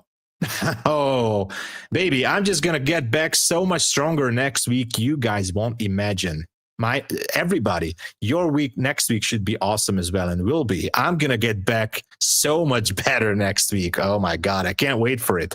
Actually, why is it not Monday already? I'm fully energized. I want next week is gonna be the best one, the best weeks. I'm telling you guys, I can't wait for it. I'm actually so glad that this happened the way like this. I got $800 today. I'm gonna go out and buy some food. Actually, no, that sounds crazy. I'm going to take out the miss for a dinner. All right. We're going to have some good time tonight. We're going to go to dinner, movies, then partying, and then get back home around 4 a.m. in the morning. That's what I'm going to do. Okay. Plan. We have the plan. And by the way, we need to find Raphael Trades, gold 4K or band. Where is he? So I will. Okay. So let's just continue with the profit. Don't order junk food. No junk food. Just nice dinner. Just nice dinner. All right. So why I'm saying this, that we need to recharge. We have to finish the Friday with the absolute best positive mood out there. All right.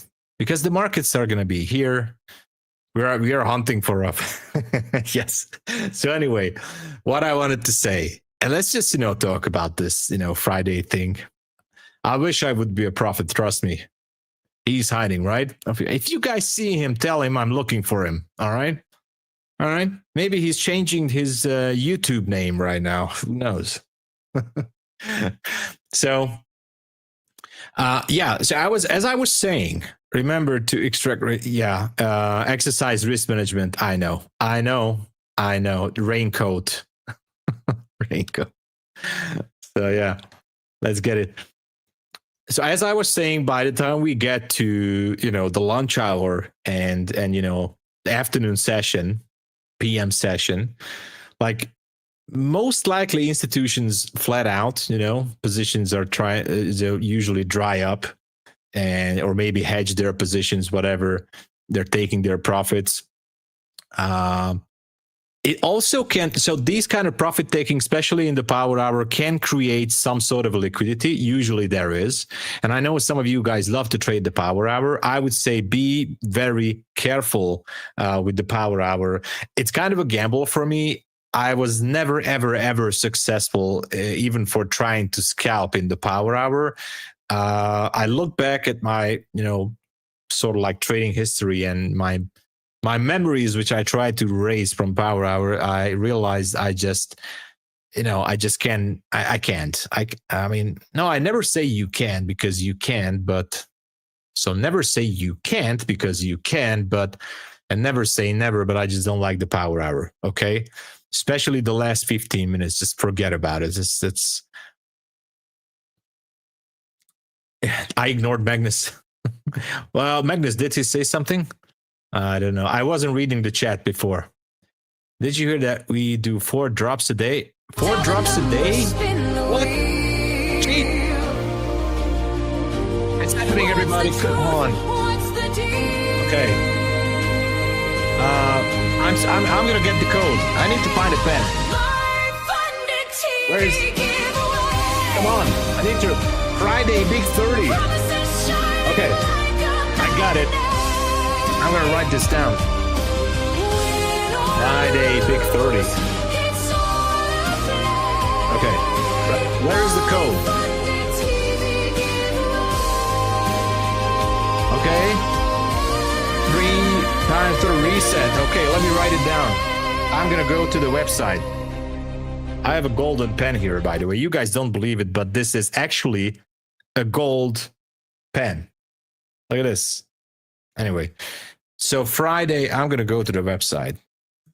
Can I still get it? I love this song, by the way. I love it. I really do. I forgot the code. I'm never going to get it like this. All right. Oh, I tried. Not found? Come on. Anyone took it? Come on, we want to hear. Oh, hey, Barbie. You got one for me? Thank you. A code or a pen? Hey, Barbie, how you doing today? How's it going? Another surprise 30. That's the code. All right, I have to write it down as well. Try next time. I am so slow. Again, yes. Okay. All right. It's Friday. It is. Okay, all right. I'm too slow to get these codes. That's the problem. That's my main problem. All right. W for the winners. I don't know. Was that the last one? I think that, I don't know. This is not my department, but I'm not sure. Maybe. So stick around for a match session. You never know. There's so many free stuff at MyFundedTV. Oh my God. Endless free stuff. So.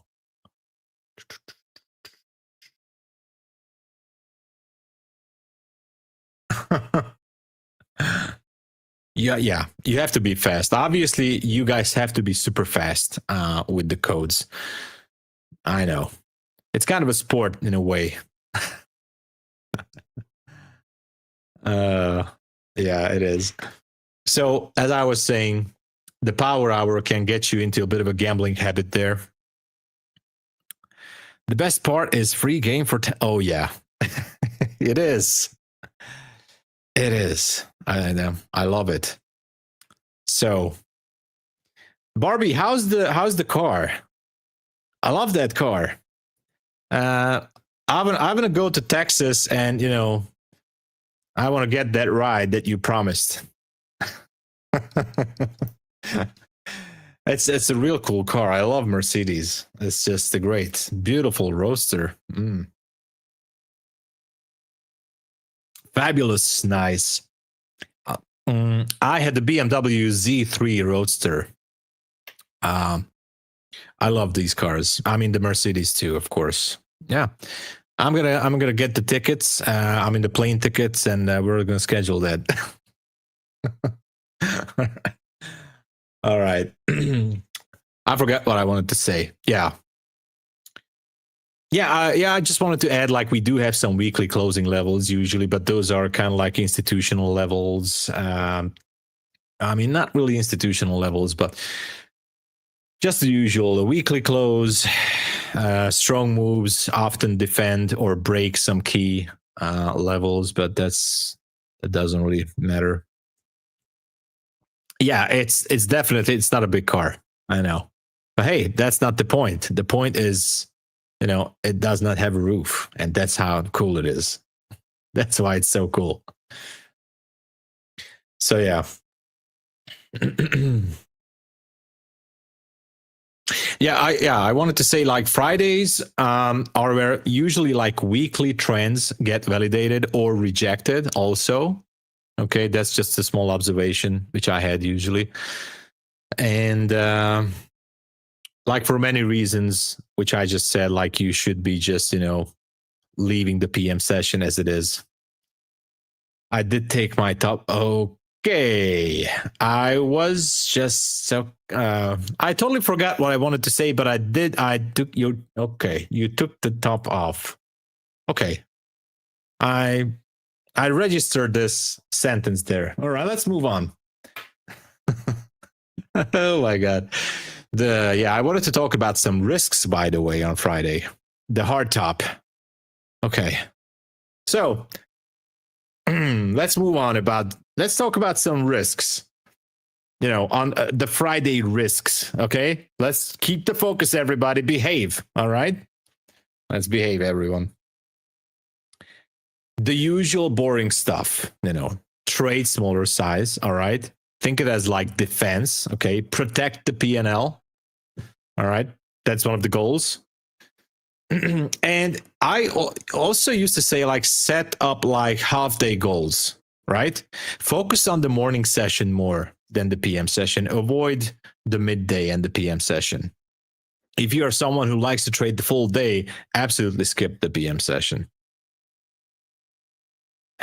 Risk of a big breakout candle on Friday. Oh my God. Okay, this is... Okay, how much time do I have? Okay, it's going to be a long 13 minutes, I can tell you guys, but I love it. I love this. So, okay, what I also wanted to say, that respect the trade caps, okay? Like, how much, don't let, or should I say, like, don't let desperation turn Friday into like make or break Fridays. But I talked about this earlier, right? Obviously have a trade cap, P&L, and also number of trades wise as well. Okay. We got to have that plan. Even if you're trading multiple accounts, by not copy trading, you should have a exact number. Are you ready to risk it all for Barbie? Of course, I'm not risking it all. That would be no. I'm not risking anything here. I'm just... What kind of question is that? Of course, we're not risking.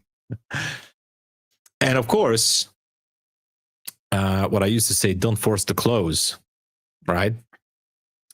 Not trading Friday afternoon can actually save the whole week, because that's how usually I ended up, like, well, not usually, but a couple of times, especially last year, I ended up losing all my profits and some funded accounts on a Friday. There's nothing worse than losing your funded account, profits, and even the funded account, or just an evaluation account on a Friday. That's actually the worst.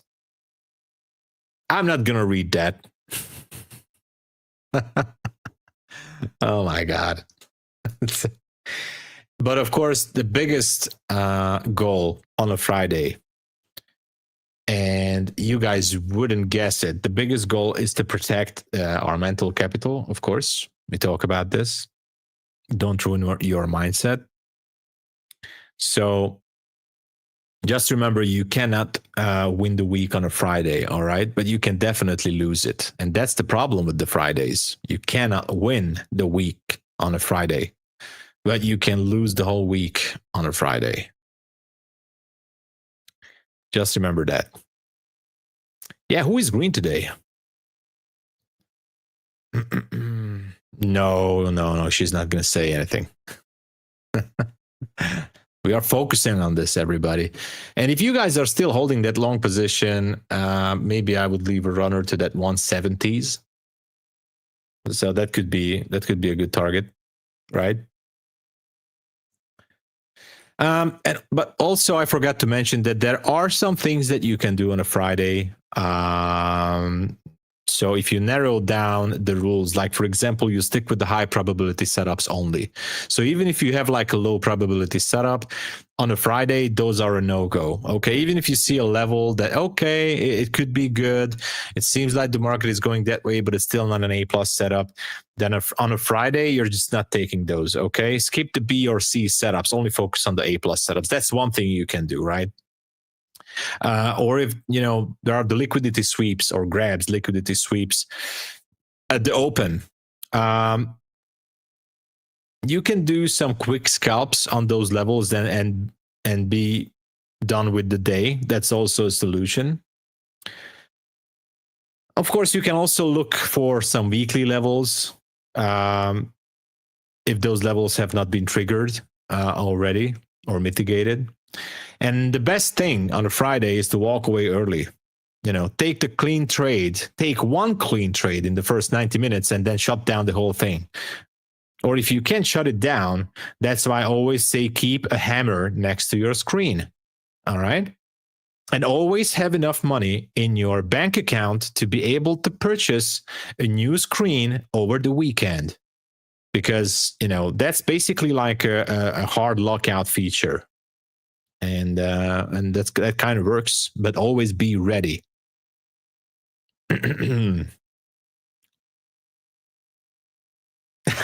That's also like a possibility, yes. Would you suggest me to hold the long in NQ all-time high? No, I would not.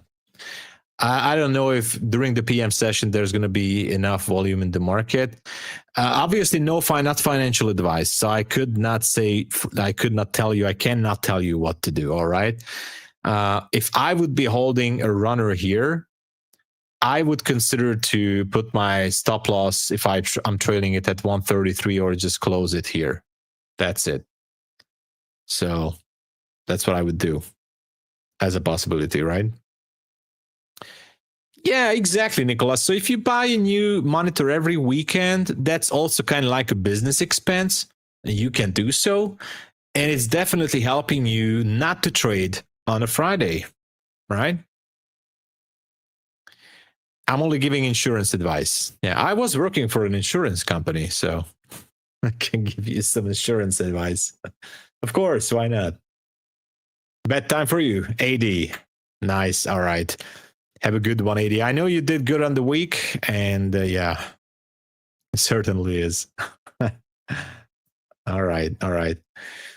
So that's also a thing. The best is always to walk away early. Try to finish up in the first 90 minutes. One trade, all right? The best Friday strategy is like often one clean trade, which should be like a strategy for every single day. One clean trade and then Netflix or whatever. Go to the movies, whatever. I don't know. It's still like, it's difficult for me to overcome this habit, because one of my goals is to reduce my trades to 1 or 2 trades a day. This is something I'm really trying to focus on. And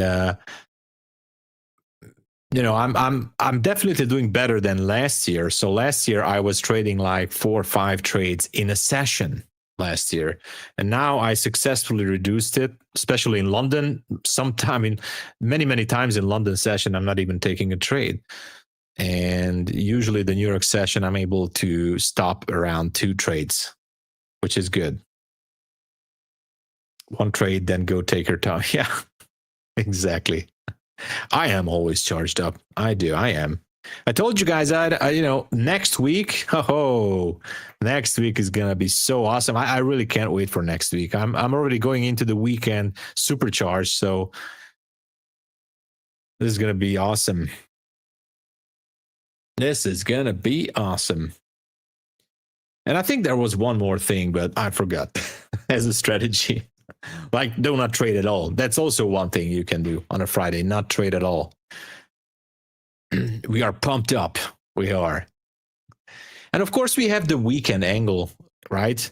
So use it for reflection, the journaling, the review. If you don't like to journal every single day, at least do it on the weekend. Review your accounts if you still have any account left over the week off to the weekend, but review what you did at least on the weekend. All right, go back, do your reflection. That's also very useful. And also, like, the Friday discipline is basically equals to like the weekend piece. If you're disciplined enough on a Friday, your weekend is going to be definitely better. The mindset, to protect it. But of course, the Friday tilt is going to put you into more anxiety over the weekend. And we don't want that, right? So win or lose, what I'm saying, Friday doesn't define your week, all right? But how you handle it is going to define your growth, all right? Never forget that. Never forget that. Friday is not going to define your week, but it is going to define your growth.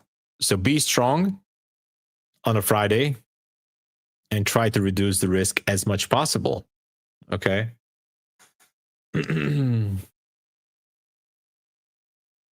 Yeah. Words of wisdom. I think these things are just good to talk on a Friday. So if you have, I don't know what's the time. Okay, I have a little bit like more than 4 minutes. If you have questions, let me know. I'd love to answer. I actually feel great that we could talk about the Friday routine again. And, just trying to remind you that next week is going to be much, much better. It's always going to be better. Oh, you guys are welcome. And of course, I, again, want to thank MyFunded TV, you guys in the chat, the mods, the hosts, everybody at MyFundedFutures, that I can be a part of this community. It's just great. Ash was talking about like it's also sort of like a reflection to him. I mean, it's not his words, but he was referring to it like this is also a certain way of journaling for him as well, and doing a reflection. And the thing I'm doing here and sharing my thoughts and experience with you guys, and also partially my journey with you guys, is also a part of a self-reflection, what I'm doing here every day. And it just feels extremely good to share this and talk over this with you guys. This is just awesome. And this is why you should all be here every single day, every single week, as the community grows, as MyFunded TV is getting better and bigger, because this memory, this muscle memory is building up, the reflexes in our mindset are building up. You're repeating the topics. There's nothing new under the sun. We cannot, start the session every single day with a brand new thing, but we can certainly do the repeat, and we can definitely repeat. But as I was saying, talk about it with different angles, different perspective, and that is why it's going to make a change sooner or later in everybody's trading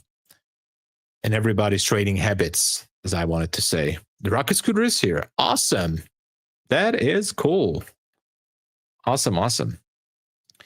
So this is, and that's what I was saying. Yeah. So at MyFundedFutures, being here is a routine. Resilience. Oh my God, I do have to pronunciate this properly. All right. Get ready, you're saying? Okay, I will be ready. Don't worry. So again, I just want to thank you guys, everybody. This is, ladies and gents, as I want to say, it's such a great experience. Such a great experience, and I'm learning a lot from everybody, from you in the chat, from the other hosts.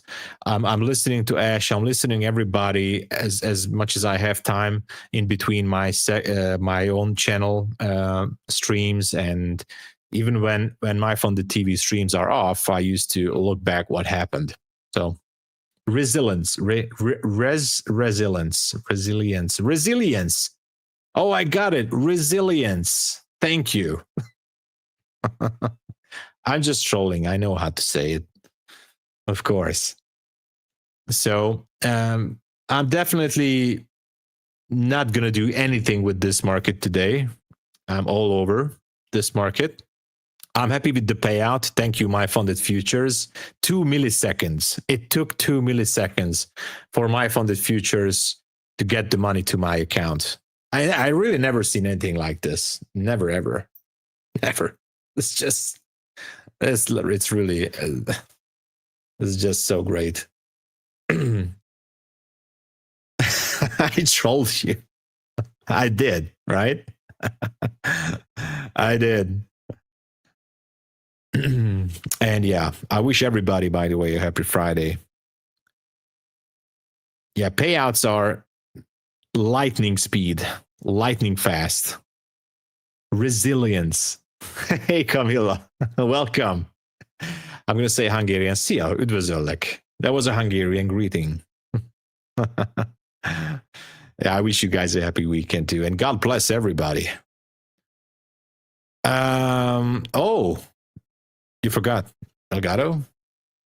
Did you call me? Oh, I thought. Okay. Yeah, happy Friday to everybody. And of course, Recharge. Next week is going to be interesting because of this. We're going to ask Matt about this. Maybe he knows more. He has some connections with the market makers. That one I know. Okay. It's happening, everyone. Come on. Everybody put on the song. Okay. Shades on. Oh my God, the party.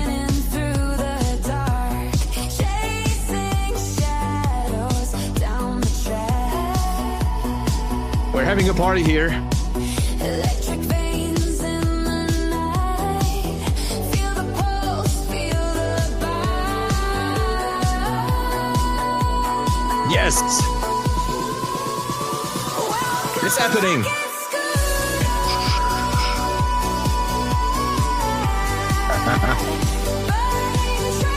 How do you control those lights? That's so cool, man. That makes it. I know.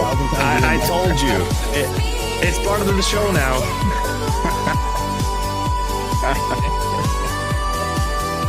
I got random money from everywhere.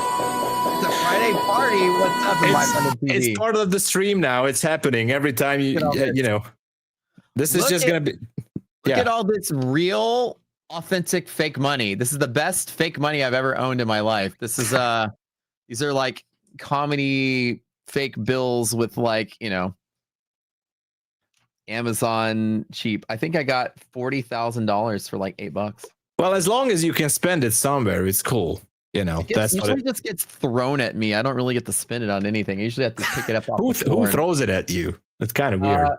I got sitting over here in the corner. You see this hand over here? Oh my God. Over there in the corner. iDoc says, hi, everybody. What's up? Hey, man. Good to see you. How are things going today, Thomas? Well, all I can tell you, I actually told Chet that I lost a scale funded account, so I'm gonna cry myself to sleep tonight. But but I took a payout as well. But don't worry, I'm super cool. I got to a bit of a tilt session in this early morning, but it's cool. I'm totally fine. I started the month very strong, so everything is great. But this market, I don't know. I have a hard time right now to read what's happening. So I wanted to ask you about this NFP thing. What do you think? Obviously, no one knows when they're going to release it, but how is this affecting the market right now? I think, well, that's the most important piece of news data that we have going on right now. If the Fed is basing all their rate cut decisions on the employment situation, then we kind of got to see what the non-farm payrolls are like, right? And that's really going to drive a lot of Wall Street's impression of how quickly the Fed's going to act. And in all honesty, though, I really think that it's not as big of a deal not having as most people think, because I think we're locked into the market going up no matter what. If the non-farm payrolls come out bad, the Fed's more likely to be more aggressive with rate cuts. Wall Street's going to love that news. If the non-farm payrolls come out as good, well, the economy's healing. So, where's the bad news in all of that? I kind of feel like with or without the data, the market just kind of keeps wanting to go up. Yeah, it seems like there's no stopping on this one. Yeah. So I assume this was just a bit of a pullback here, and we can continue higher, most likely next week. I don't know, man. Like, honestly, I haven't made a trade at all today. I've been watching this. I mean, I made trades last night. What you're seeing on my screen is last night's trades. I was longing out the door yesterday, but this market open felt really weird, and I avoided it the whole time, and I haven't done a trade yet since session open. I've been nervous too. Now, it's market's got this unusual volatility. This is the second day in a row that the market just sort of, fell really quick. Yeah. And we probably got locked into this weird volatility until the end of the VIX month. That's like the 15th of October. So I don't know, man. I'm just waiting for big dips to buy. I'm not trading these little tiny dip ups and things. I'm like waiting for bigger moves. I'm waiting for the same too. Like, actually, I think what I'll be waiting for is like a dip way below. You know what? I think I would love to see this market go at least, down below to like 24,400 or lower, down to 24,200 ish area. That would be a great thing to see. I honestly think that that's not impossible. This is the month that it'll happen if it does happen. We got yesterday, today are proof that it's not going to take a lot to move this market lower. I mean, we dropped in NASDAQ, almost 100 points in like 5 minutes of time, It's like the fact that it's possible just has me just sitting back and waiting. If we just have this big giant dip sometime, I've got setups to buy from all those places. Yeah, lower like 24,800. That's my cherry on top right there. That's the good stuff. So yeah. All right, everybody. I'm gonna go now because I have some stuff to do. But thank you so much, chat. This was a great week, and thank you for MyFunded TV host, mods, everybody. This was awesome. God bless you all. Recharge over the weekend. And Matt, thank you again for the analysis. And I wish you a great session and an awesome weekend. All right. Cheers, everybody. See you guys. Thank you, Tom. Really appreciate it. All right. Doug for Tom. Always love hearing that. And also hearing that he's got such good control in his trades. Like he said, he lost a scale account, right? And just won. He's taking it cool. He's not like over trading. He's not buying it 5 or 6 or 7 times to keep, Tom knows how to have control in his trades, take a loss, be okay with it, kind of sit back, analyze, contemplate. This is a characteristic of a professional in the world. This is what you want to see. Now, my winning streak has continued again. This is the craziest. I know I come here every day saying the streak has continued.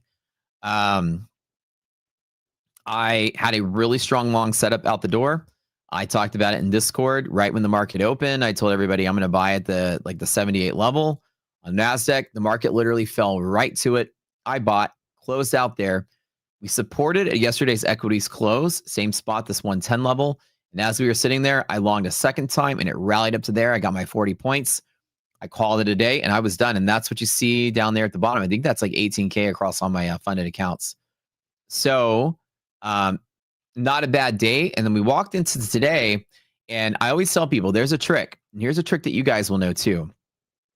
If we were trading NASDAQ today, wouldn't you like to know how to avoid this chop from the moment the market opens? Because when the market opened, I said, I'm probably not doing anything today. Let me tell you the tricks of identifying chop. Number one, you guys remember, everybody in chat, y'all remember my VIX magic number, right? Contango midpoint. This is a cool lesson, and I'm going to teach you guys. This is part of my boot camp I teach, but let me teach you this now. VIX futures are a very integral part of understanding futures trading in general. If you're trading S&P or NASDAQ, you need to do this. On the third Wednesday of every month, something special happens. VIX, VIX, which is the index that measures volatility, has monthly options that expire that morning. So the Tuesday before that third Wednesday, we do this little trick. You take the previous month's contract, which was September, and this is the current front month, which is October. There are two different contracts that are trading, okay? So like September continues to trade like this, like October, they look exactly the same until September expires. And October was trading and looks just like September into the past, except it's priced slightly higher. Now, the way that the continuous contract works, if you just type /VX, or I think it's VX1 in TradingView, this is Thinkorswim. What it does is it shows the front month until the new contract is the front month. So you roll over on that day, then it shows the new one. So it looks like there's a gap up, but it's not really a gap up. It's just showing a different contract that's priced higher. They trade relatively similar, though. They go up and down at the same rate. But what's very important is on that particular day is that you measure the midpoint between the close, it says futures close at Globex, of the September contract, and then the open of the October contract. And then you mark the middle. If you want to give it a name, give it the name I give it, the triple B. That's the name. It's really called contango or backwardation midpoint. But in reality, this is contango when the October contract is priced more than September. And we're about to roll into November again in a couple of weeks. Backwardation is where the new contract is below the old one. So the midpoint between the two is a very key level. And I teach you guys this. I always keep calling it my magic number just to save the mouthful of explaining it every time. But it's a very key important piece of information when trading. Do you guys all see how it is a really strong pivot for VIX futures? Here's another thing to take away from it. Let me go to like an hourly chart or something. All right, you see how the market in contango, it's trying to work its way down. Let me show you what VIX does. Over time, the volatility is just always in decay. This is a characteristic of volatility. But in bearish or volatile, choppy months, it's going to have a hard time getting through the midpoint and trading lower. Let me show you what a bull month, what a bull month looks like. A bull month is going to have its midpoint. Let me just go. I have all of them here. Here's a previous month, and I'm going to highlight this one because it's blue. And let me make this slightly bigger so y'all can see a little better. The midpoint right here, where it's blue, where my mouse is, okay? You see how that month it did the same thing. It fell right to the same spot and then fought and fought and fought. And then finally we got below it. And then for the last 2 weeks of the month, leading up until the middle of September, it was just bullish. Once you get below the midpoint, it's a nice, clean ride of a bull market going forward. Now, let me show you some characteristics of being above it. Do you notice that when you're above this line, which is here, when VIX itself moves, the spikes are massive? Look how big the VIX moves on certain days, like a single day. Look how much it's moving. But below this line, the VIX moves themselves are relatively contained. Do we all see this, chat? Yes? Tell me some yeses in chat if y'all see this. VIX is barely moving. It's almost like it's got a cage around it. The dips, the ups and downs, VIX doesn't really care. Y'all see that? Okay. When you are in decay on VIX below a contango midpoint, the volatility is in control. If Trump tweets something back here, the NASDAQ is more likely to do that. Okay.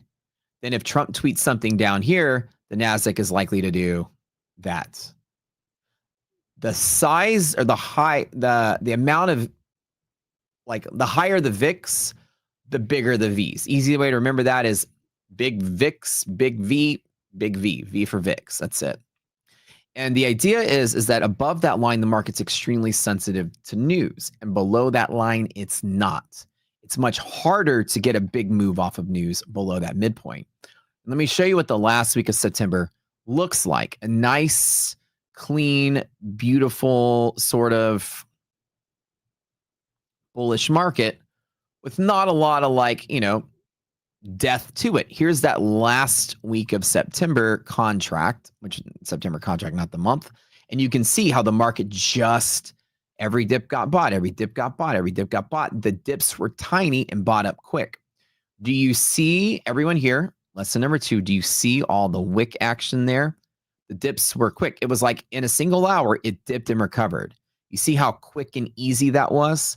That is a characteristic of the market not being volatile. That below that contango midpoint, you're going to have dips recover much faster. News event comes out, who cares? We're going to bounce. News event comes out, who cares? We're likely going to bounce. The market's less volatile. Whereas if you go to earlier in the month, which was before it broke over, you can see how earlier in September, the dips would crash for hours at a time. Fall, fall, fall, up, fall, fall, fall. It wasn't quick little Vs. And including the beginning of the month, it was much choppier. Okay, so you can do this exercise to understand the time of the month that you're in. The market has a time of the month, and we're locked into a new VIX contract until October the 14th, I think, which is the Tuesday before the contract expires. Currently, we are in the nasty part of the VIX all month, where the market doesn't easily V up from the dips. Now, this has been 3 days of, okay, better V ups from the dips. However, the earlier part of the month, you can see 1, 2, 3, 4, 5, 6, 7 hours of down before it rallies, 4 or 5 hours of down before it rallies. It's a little more chaotic, and it's not necessarily just a nice, clean, easy rally with tiny dips like we've seen before. So the idea that we're in the weird spot of VIX futures is a characteristic of why the market's going to be choppy. So all month, we can just start the day off and say, oh man, as long as they're above 17, 18, that number doesn't change, by the way. Spontaneous volatility and big, nasty sell-offs can happen at any point between now and the 14th. So I'm not super eager chasing highs because I know it can be volatile. I'm going to just wait and wait and wait and wait, and then let the market dip really hard, and then I'll get the bigger dips. The bigger dips, great. So I'll be willing to buy bigger, fatter dips and assume that they're possible. So today, I've got a really strong pivot off of bull zone and bear zone, but wait, that's really far away, Matt. I don't know if that's possible. Oh, it's possible in this environment, yes. So why trade a choppy market? Instead, wait and let volatility. Hey, if the market dies really hard today, dude, right here, I'm long in the market. I'll make 50K on that one trade if this is the day it dies. Why try to pick up, I call it picking up pennies in front of a steamroller. Why try to scrape together $100, $200, $1,000 here when the one day it does die, I'm on the sidelines waiting and I can grab that dip and make 50K in a single bite, right? So I think of it like that. Now, another thing that you can know about a flat choppy markets, number one is when VIX is above contango midpoint, always tell yourself that volatility is possible, okay? Spontaneous volatility. Number two is that anytime NASDAQ or S&P futures opens within 40 points NASDAQ or 10 points S&P from the close of the previous day, I'm talking equity sessions. So close is where futures were at 4 p.m. yesterday and open is at 9:30 today. If this distance is 40 points or less and this distance is 10 points or less, which today, check. We're at 24 points. Here, S&P, 6 points. Then it's a flat, choppy day. When you put the two together, it's a flat, choppy day with possible spontaneous volatility. And we know that at exactly 9:30, those two criteria together. Market rally straight up, and I go, you can go to my stream, and I go, it's a flat, choppy day with possible volatility. I'm going to hold off and not chase this long. Because it could probably dip pretty hard and it just feels a little off. And it did this, and it did this, and it did that. And then it was funny because I was sitting here saying this exact same thing. It feels a little off, and I bet you it can dip really hard. And I don't have any A+ setups until really far away. So I don't think I'm going to chase the long breakout here. Instead, I'm going to wait. And in the middle of that sentence, this giant flush candle came out of literally 40 points to prove that was possible. And jokingly, I just fell out of my chair and everybody in chat was like, Matt's a wizard, Matt's a wizard. But I'm not, right? It's just I know it's possible and more likely. In the middle of the sentence, the candle came out where I said it could possibly fall pretty hard today. And it's not like because I feel the market's bearish or I'm trying to be bearish in a bull market, but it's because those two things together are a recipe for disaster. And then it fell, then it rallied up and rallied up again. And then guess what? It fell again. And imagine what it feels like. And then, of course, at the same time, to be even more confusing, The S&P has been rallying and is at all-time highs right now again, and Nasdaq's been selling off. In a weird way, the S&P went higher and then went even higher while Nasdaq was collapsing. Imagine the coin flip there had you picked Nasdaq and not S&P to long from. And imagine the feeling I had when I sat there just sort of smiling. Matt, what's your trade? Don't have one. Are you buying or selling the STIP? Nope. Well, that wasn't a yes or no question. Which one are you doing? Nope. That means neither. Just waiting. The market fell and then went up and then fell some more and then fell some more and then went up, and it's just a choppy mess. Then it went up, then it went down, then it went up, then it went down. Then, oh my God, look where it is now. We have moved exactly 13 points in NASDAQ. And I bet you 40% of you or more have blown up an account or two today. There becomes levels to this game. And whenever you get better at this game, you will realize one of the best tricks you'll ever have is a strategy on how to sit out when you need to. MCOM was in the stream when I jumped out of my seat. Really funny. To have a strategy on market avoidance is one of the most important things in the world. The NASDAQ went up.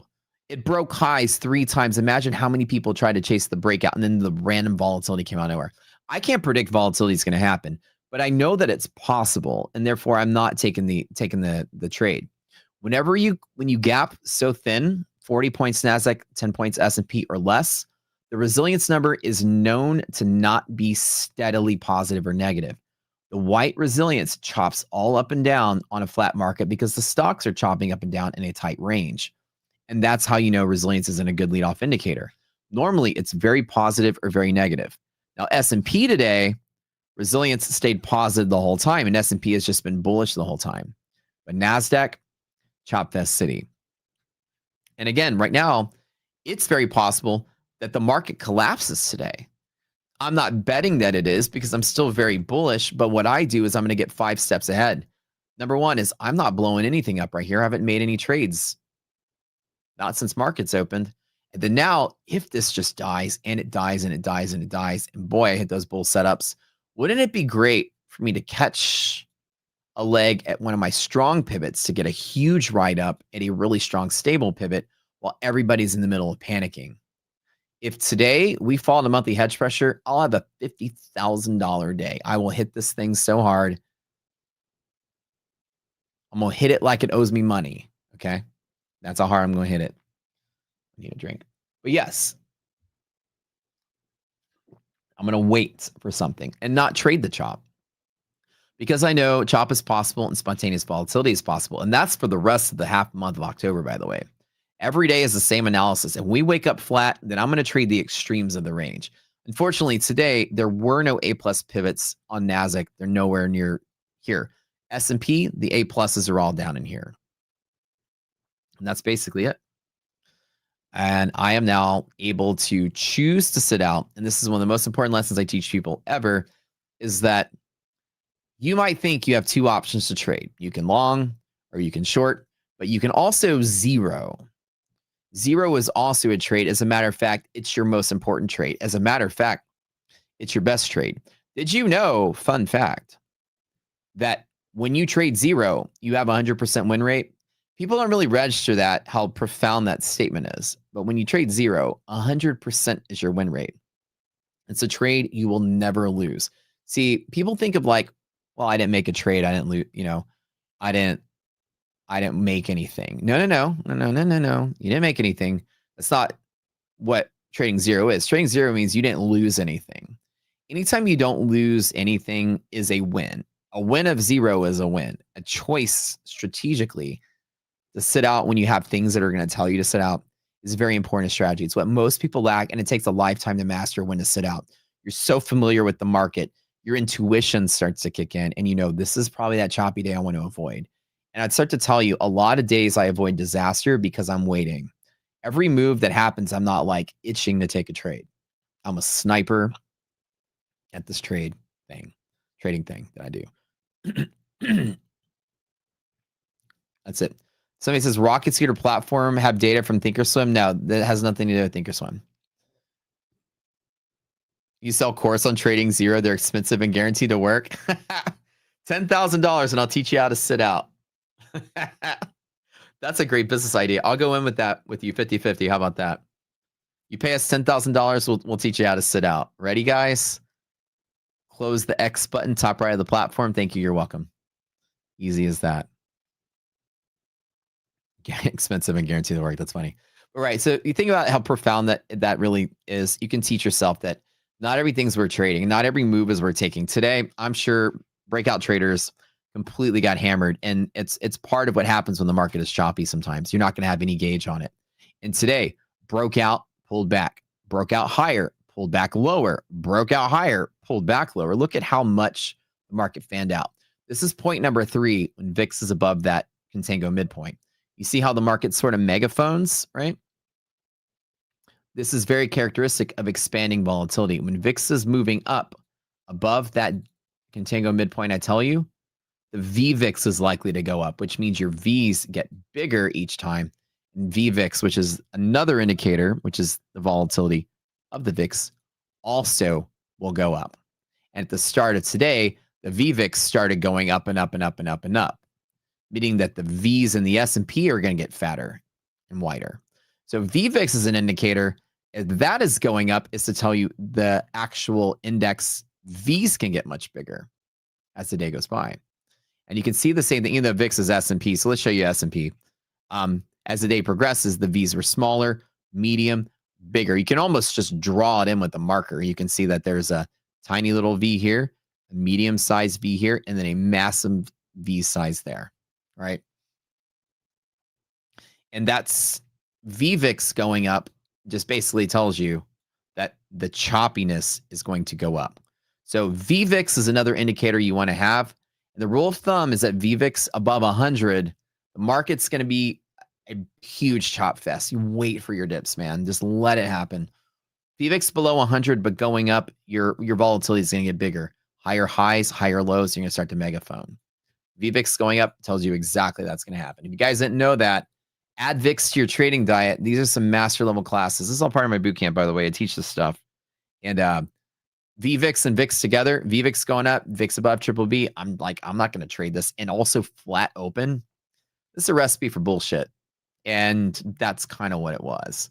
And I could choose, if I wasn't streaming for you fine folks here, I'd probably be playing golf today or something. I'd probably just wake up and be like, time for work. Nah.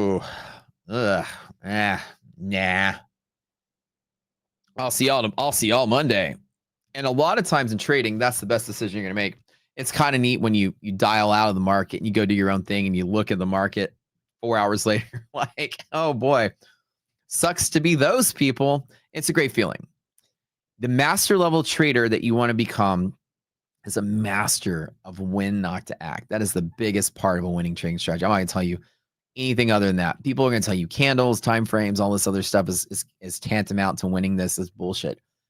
If you have mastered when to sit out, you are a grandmaster at trading. That is where every winning trading strategy has, is when not to apply your stuff. This is a time not to do it. My stuff, none of my things are flagging anything right here. Choppy resilience, flat gap, no trend, expanding volatility. Just like, fuck this, I'm done, you know? And that's really important for you guys that are trading. It's really important that you understand it's 1718 is the value of the current midpoint. If you rewind the stream, you guys can watch the stream later. Maybe they'll clip it if they want to. But this is a key indicator that I do. And the level stays for an entire month. It's so clean and neat how it works. And you can go back and again, do the technique yourself. And in 2 Tuesdays, I'll walk you guys through how to do it the following Wednesday. So that Wednesday stream, be here. I'll walk you through the calculation when we do a new one. But I'll show you some just fun examples of it. And I have the history of them just so it's easy to reference them. Let me go back to you can kind of see this one. Here's a great example of it. Here's the line. It's this blue one, right? I'm highlighting it so it's blue. You can see above it, VIX just flies off the cuff. And then for the final bit of the end of the month, when we're below the blue line, the VIX is barely moving at all. You see how it's really nice and tight here? It's very loosey-goosey here. See how VIX is expanding itself and things like that. Let's see if I can go back to other months. Yeah, here's a great example of it as well. Here's this month, and you can see here's the line where my mouse is. And you can see below it, you see how VIX is just barely moving at all. Then once you're above it, it's like a free rein to explode. This is actually the best example I've shown because you can actually see how tight that VIX is moving below that level. Y'all all see this, right? And then up here, it's like, what the heck, man? It's easily night and day difference. It shows you the importance of that one level.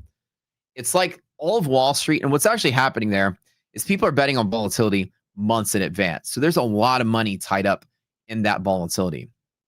Why are the contracts even in contango to begin with? Why is next month $2 higher than this month? Well, think about it.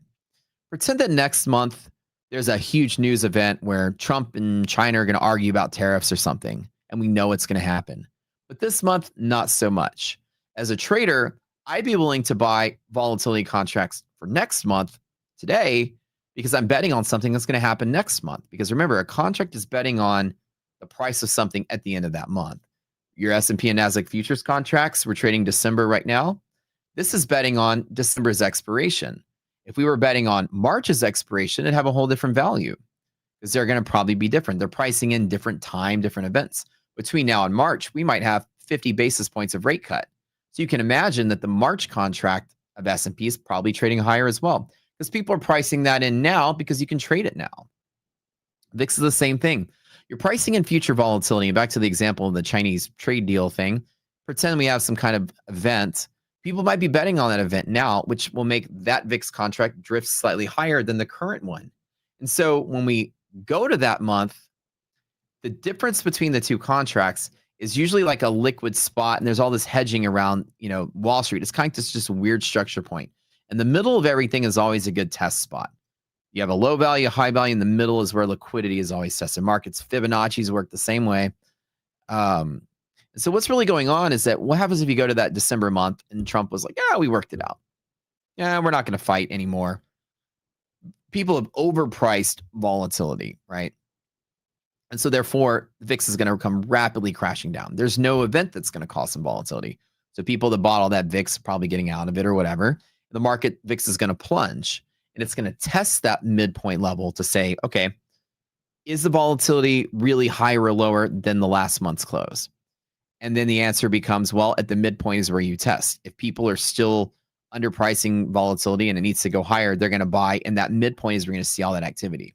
When you touch that midpoint, it is a guaranteed high volume pivot on VIX futures. That's just where all that hedging and trading comes from. VIX is used to hedge all kind of stuff. And you just see activity there. Every time you touch that midpoint, it's going to have a field day of testing. It's asking one question. Did we overprice or underprice volatility this month? Market's going to flip out. We got close to it overnight. And like relative, it's not a lot of volume like in general, but relative to its own. Well, let me see if I can get a better view of this. You can kind of see it here.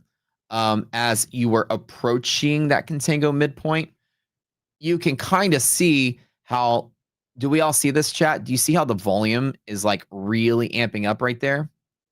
Like I said, we call it the magic number because something magic starts to happen there. There's a lot of activity here.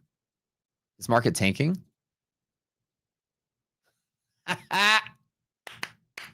Boy, this is why you tune in to MyFundedFutures, isn't it? The possibility of this happening, right?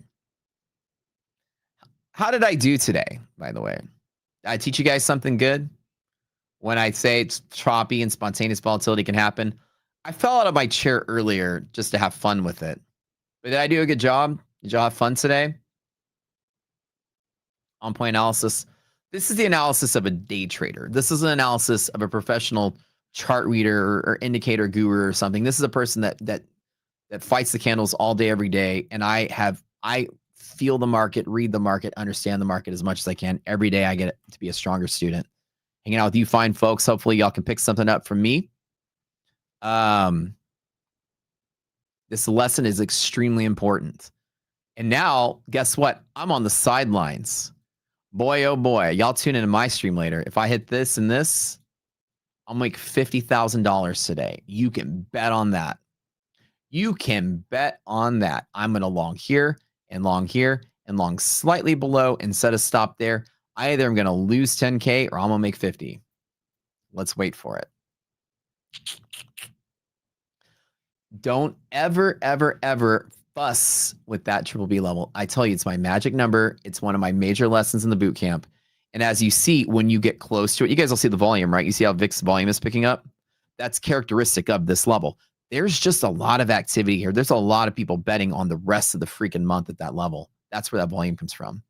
And so until October the 14th, we're in a place where spontaneous volatility will happen.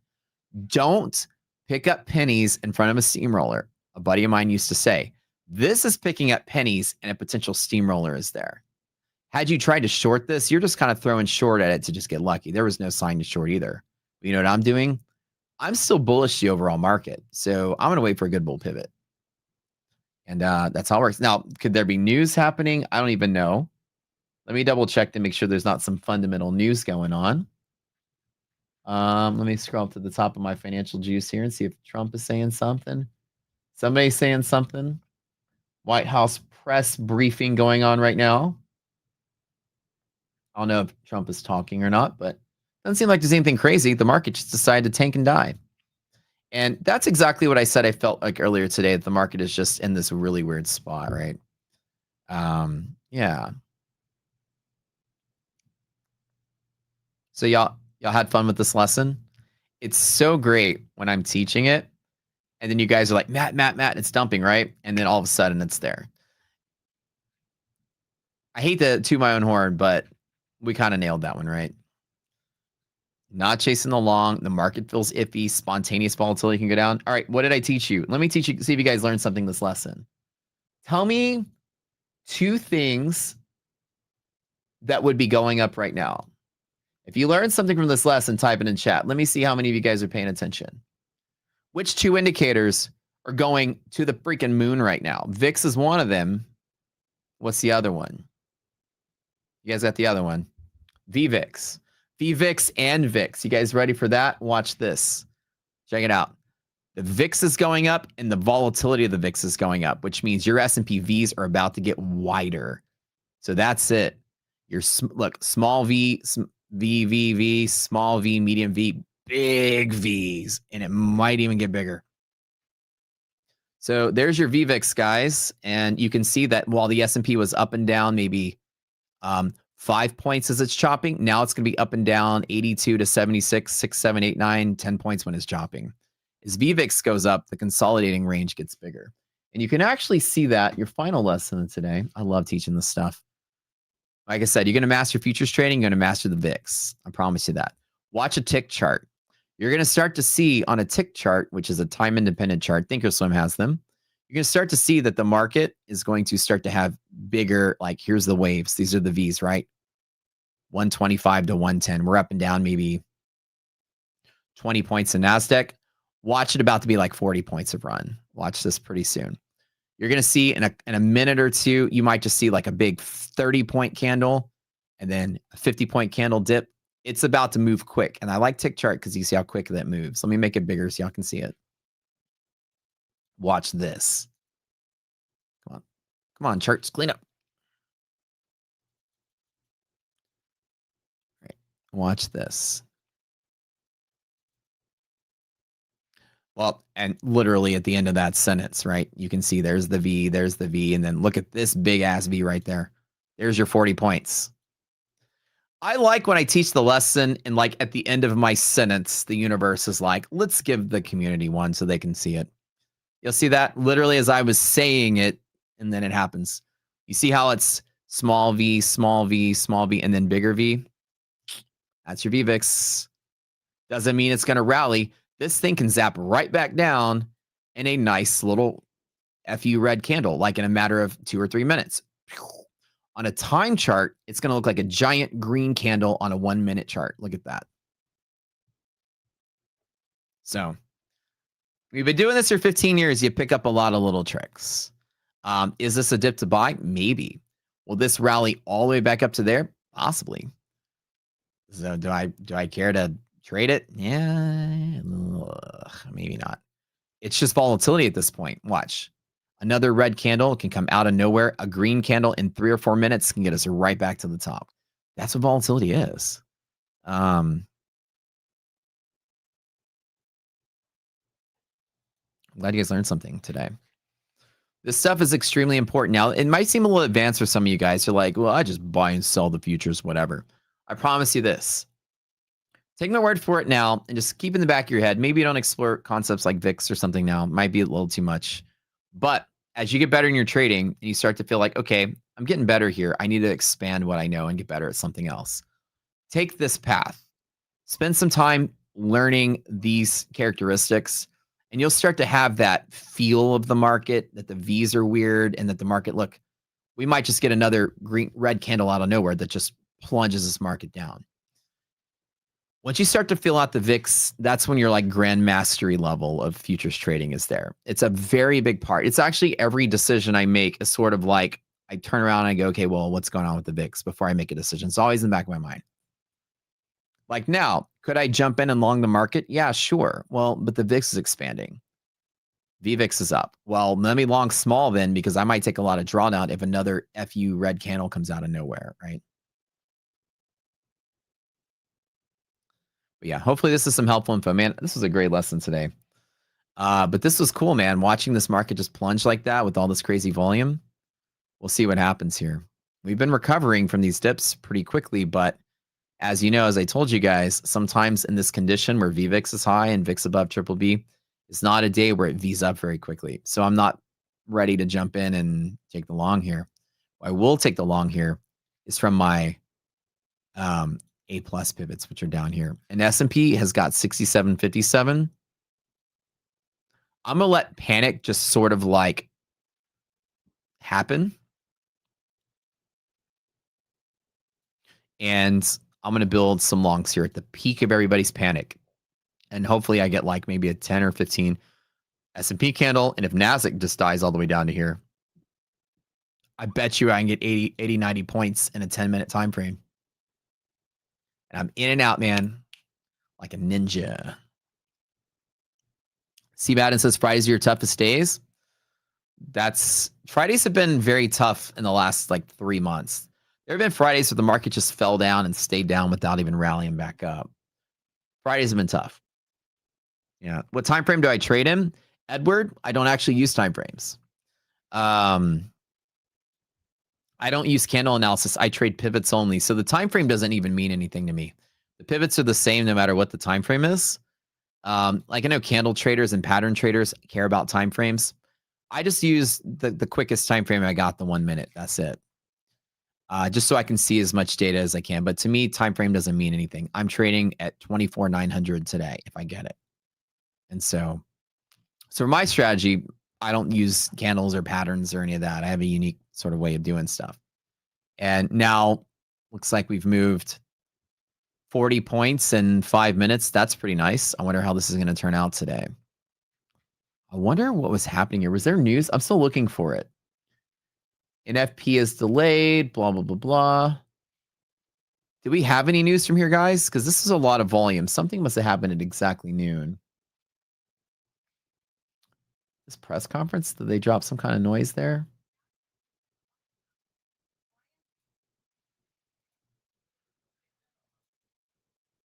There is a White House press conference going on, but Trump isn't talking. Maybe they said something. I'm not really sure. Just a liquidity purge, like nothing real? Nothing really happened? U.S. Baker Hughes, yeah. The Baker Hughes rig count have nothing to do with this.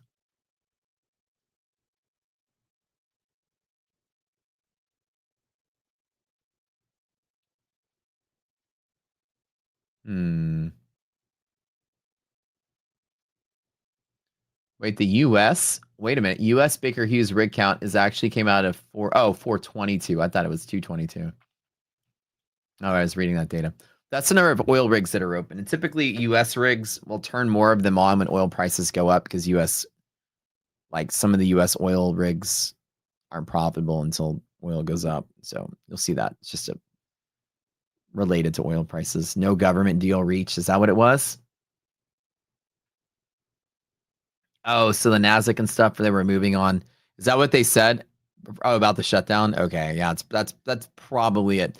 This doesn't look like it just fell on its own accord. This looks like news. The way that the volume built up really heavily. I mean, the pressure was building up to sell off, but I guess that was the hair trigger. Chevron and El Segundo had an explosion last night. Oh my God. Is everybody okay there?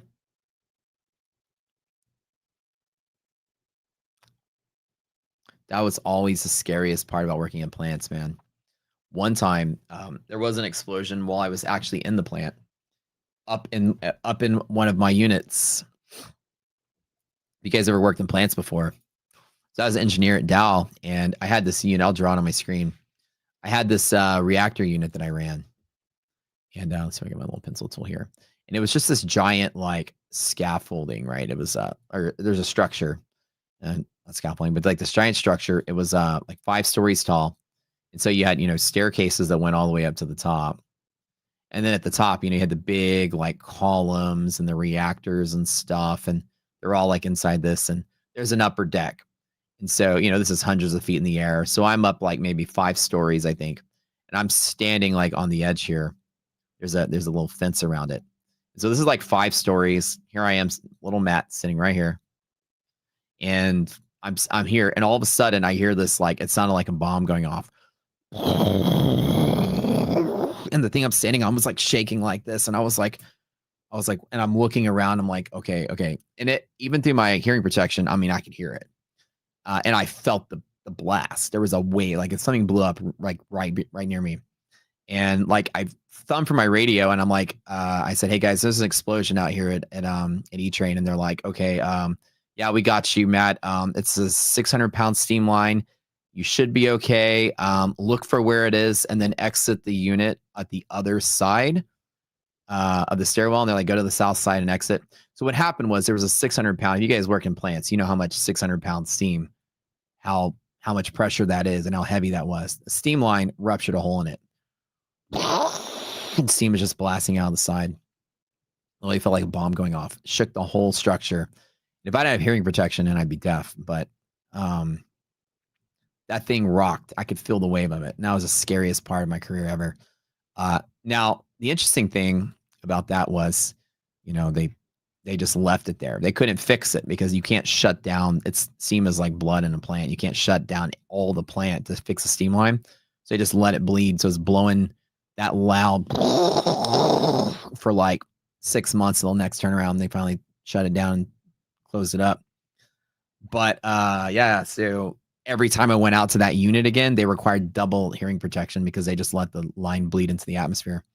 It's just steam, and it was just like constantly, it was like standing behind a jet every time I had to go out there. But yeah, explosions are scary. And my mom was always like worried. She's like, "Are you safe in the plant?" I'm like, "Yeah, I should be fine." You want to see me do charts with Legos on one of your streams? You want to see the Lego fan? I can build a fan with Legos. Oh, that'd be cool. But yeah, man, that was the scariest part of my career was seeing explosions. So imagine like when you're working and everything's just peaceful all the time, and then something like that happens. It could be tragic. Oh yeah. And but yeah, 600 pounds unit PSI is a lot of pressure. It's a lot. And it was probably like 50 feet away from me too. So it wasn't like, close enough to like me to get hit with the blast of the steam and, burn my hole through my chest, but it was close enough that I could feel the heat. That's crazy. The loudest you've ever done is blow up a 20-pound propane tank. That's pretty damn loud too, though. You only sold workplace safety software. You heard crazy stories from safety professionals. I heard a story one time about at a plant, a delayed coker unit, like it blew up. Like essentially there was a steam hotspot that essentially blew up and blew the top off the coker, and the thing just freaking launched, and it flew like a mile away. A giant chunk of steel flew like a mile away from the explosion, and the 2 people standing on top of it were launched with it. Yeah, they didn't survive. I've heard some crazy stuff at plants, but it's scary to see stuff like blow up, and yeah, That's industry for you. All right. So, anyways, morbid stuff over. Pressure is a very impressive thing. Yeah.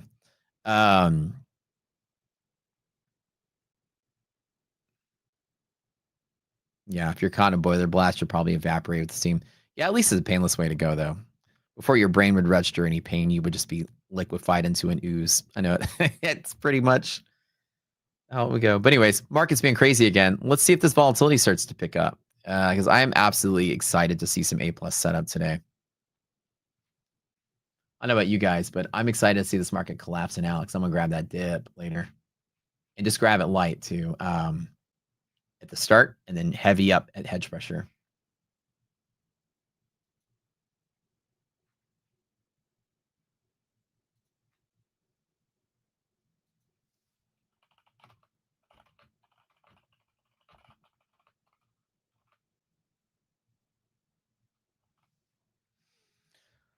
All right, so we're gonna watch this pull back. You might not be able to see me get a trade in the next 11 minutes while I'm here, but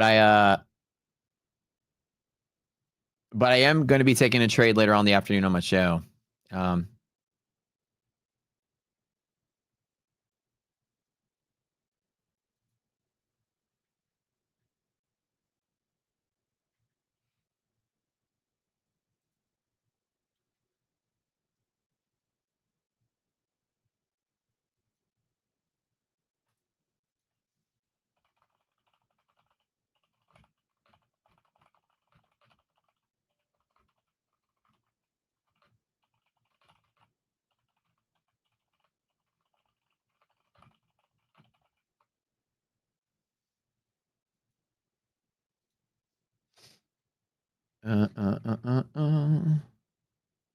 Okay, so we're gonna wait and see if I can get a nice little clean, easy pullback there.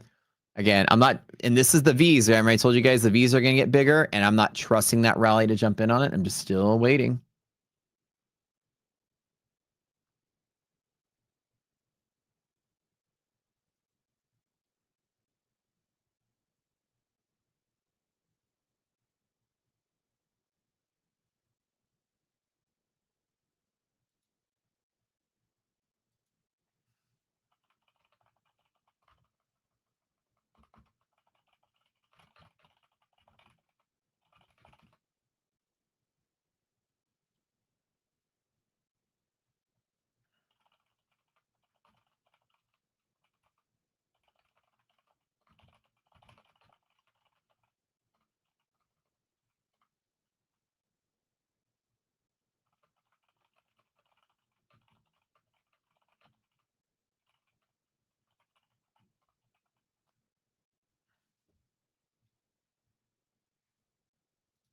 All right, you guys, this is exciting.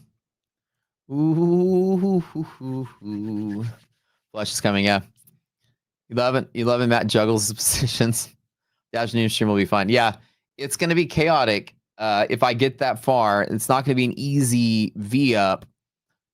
It's going to definitely be like this sort of messy play. Am I tired? Not really. I'm feeling pretty good. Somebody says the knife catchers anonymous unite. Yep. We'll hug. How's the song go? We'll hug it all out. We get together and hug out when we blow up. Yeah. Well, we'll see. All right, guys. Well, this is a pretty interesting turn of events here to finish out the day. It did feel like it was going to be one of those just horrible days. Now, let me tell you guys the levels before I bounce out of here. S&P, the strongest of your monthly support. This is where structure is broken on the month right here.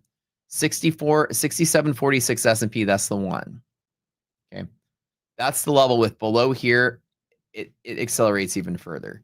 If there's like a bull bounce, this is about where you land in support. Same thing over here is going to be about 24,904 to about 24,862. Inside of here is where I'm expecting the pivot to be to bounce there. By the way, how are you guys liking the new scale plans? That's my next question. $6,000 payout in 5 days, 127 all in, no activation fee. That's pretty dang cool that they threw that out there. Pretty, yeah. The new MyFundedFutures scale deal is pretty nice. 4 times the initial payout, the same price. But you have to make 12K to get 6. But still, I mean, that's the thing. It's pretty normal for a lot of prop firms to, you take out like a fixed balance based on whatever you're making, right? And there's no consistency, so it's like, you can get half of what you make. Yeah. Send a giveaway and try them. I might do some giveaways today. Y'all want some giveaway accounts on my stream? I'll give y'all some.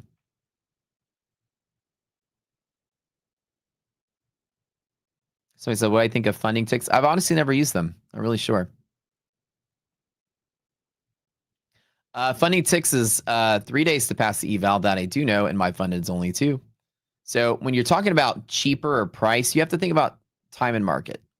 In general, if you think about it, every day to pass is a coin flip that you blow the whole thing up. So if something costs $100 for 2 days to pass, but something costs $50, but it takes 3 days to pass, you actually have to think about how many dollars per day to pass. And I believe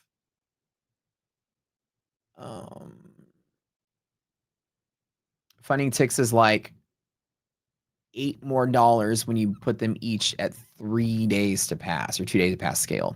Still slightly more expensive. It's just an extra day to pass. You have to really, when you're shopping for prop firms, you have to look at all of the parameters. You can't just say cheaper. Every day to pass is a chance you're going to blow up. So cheaper, the more expensive something is, usually the quicker it is to pass, on all things being equal. Cheaper, longer to pass, right? It's rock, paper, scissors. So the reason MyFunded is great is it's a 2-day pass, right? Which is pretty much industry standard for like the best firms out there. Yeah. So need 1 day to pass back. Oh, that'd be nice, right? 1 day pass is lovely if they ever have it. Yeah, that'd be good. But for me, I think that in general, I'd like to spend one fewer attempt at blowing up. If you think of trading as a coin flip, right? Now, that's not really that, but pretend every day that you could blow up every day. The chances that you either blow up or you don't, then the probability that you end up at your goal of getting profit target, or the chance of you blowing up, right, is 1. If every day it's a blow up or not blow up, right, then, well, actually, let me start over. If you do 1 over 2 to the n, and as the number of days, that is your probability of winning and then winning and then winning, okay? The idea is a coin flip. If you flip a coin and call heads 2 times in a row, that's 1 over 2 to the n. To get heads right both times is 1 over 4. To get heads right 3 times is 1 over 8, etc. So every time you potentially could blow up, the probability of success goes down. If the success requires you to get the trade right, and then right, and then right, and never hit your drawdown and blow up, then the probability of success is 1 over 2 to the n if every day you trade to possibly blow up. So the answer becomes 2 days is a 25% chance, and an extra day is a 12.5% chance to pass. The probability tanks by that degree. So also in time and market's very important when you're analyzing prop firms. Every extra day is huge value, not just the extra couple of bucks. And else in the chat singing market please don't die today, or maybe market please die today. Hopefully so. Oh man, I'm running out of time here. Okay, guys. Well, we got 3 minutes left, and I'm just waiting for my A pluses way down at the bottom. And when I get there, ooh boy, that's gonna be some fun trading this afternoon.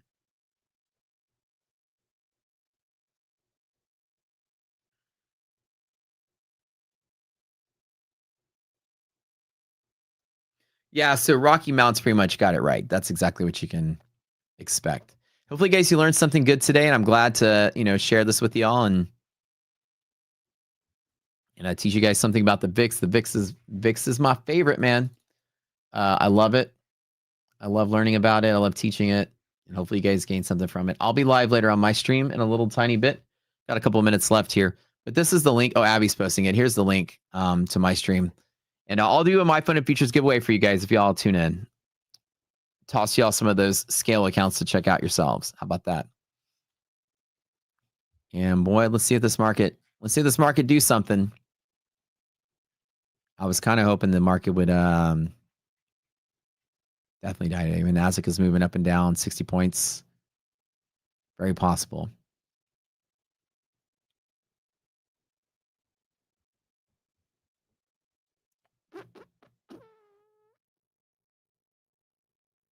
All right, y'all. Okay. We will see y'all later. I'm out. Thank you. Have a fantastic week. Thanks, MyFunded TV, MyFundedFutures, everybody. We love y'all. It's been great. Community, thank you for getting us over 50K subs. Now we're at 51.6. Thanks for supporting the show. Best prop TV show on the planet. To all the hosts and everybody, we'll see y'all later. And don't forget to catch Steven in the overnight on, I guess, Sunday night, right? The pre-market overnight. So we'll see y'all later. And I'm out. Have a good weekend, guys. Yeah. Charts scribbled like hieroglyphs, secrets in the mist. Candlesticks whisper, every wick got a twist. Fibonacci spiral, price dance in a trance. Pyramids of profits if you catch the right glance. Inner circle move, shadows on the screen. Trading on the edge, chasing that dream. Cipher in the candles, fortune in the haze. The cipher in the riddle, money through the maze. Liquidity hunts, snipers in the dark. Stop loss graves marked by the market shark. Order block sermons, preaching through the pain. Catch the ICT code, ride the profit train.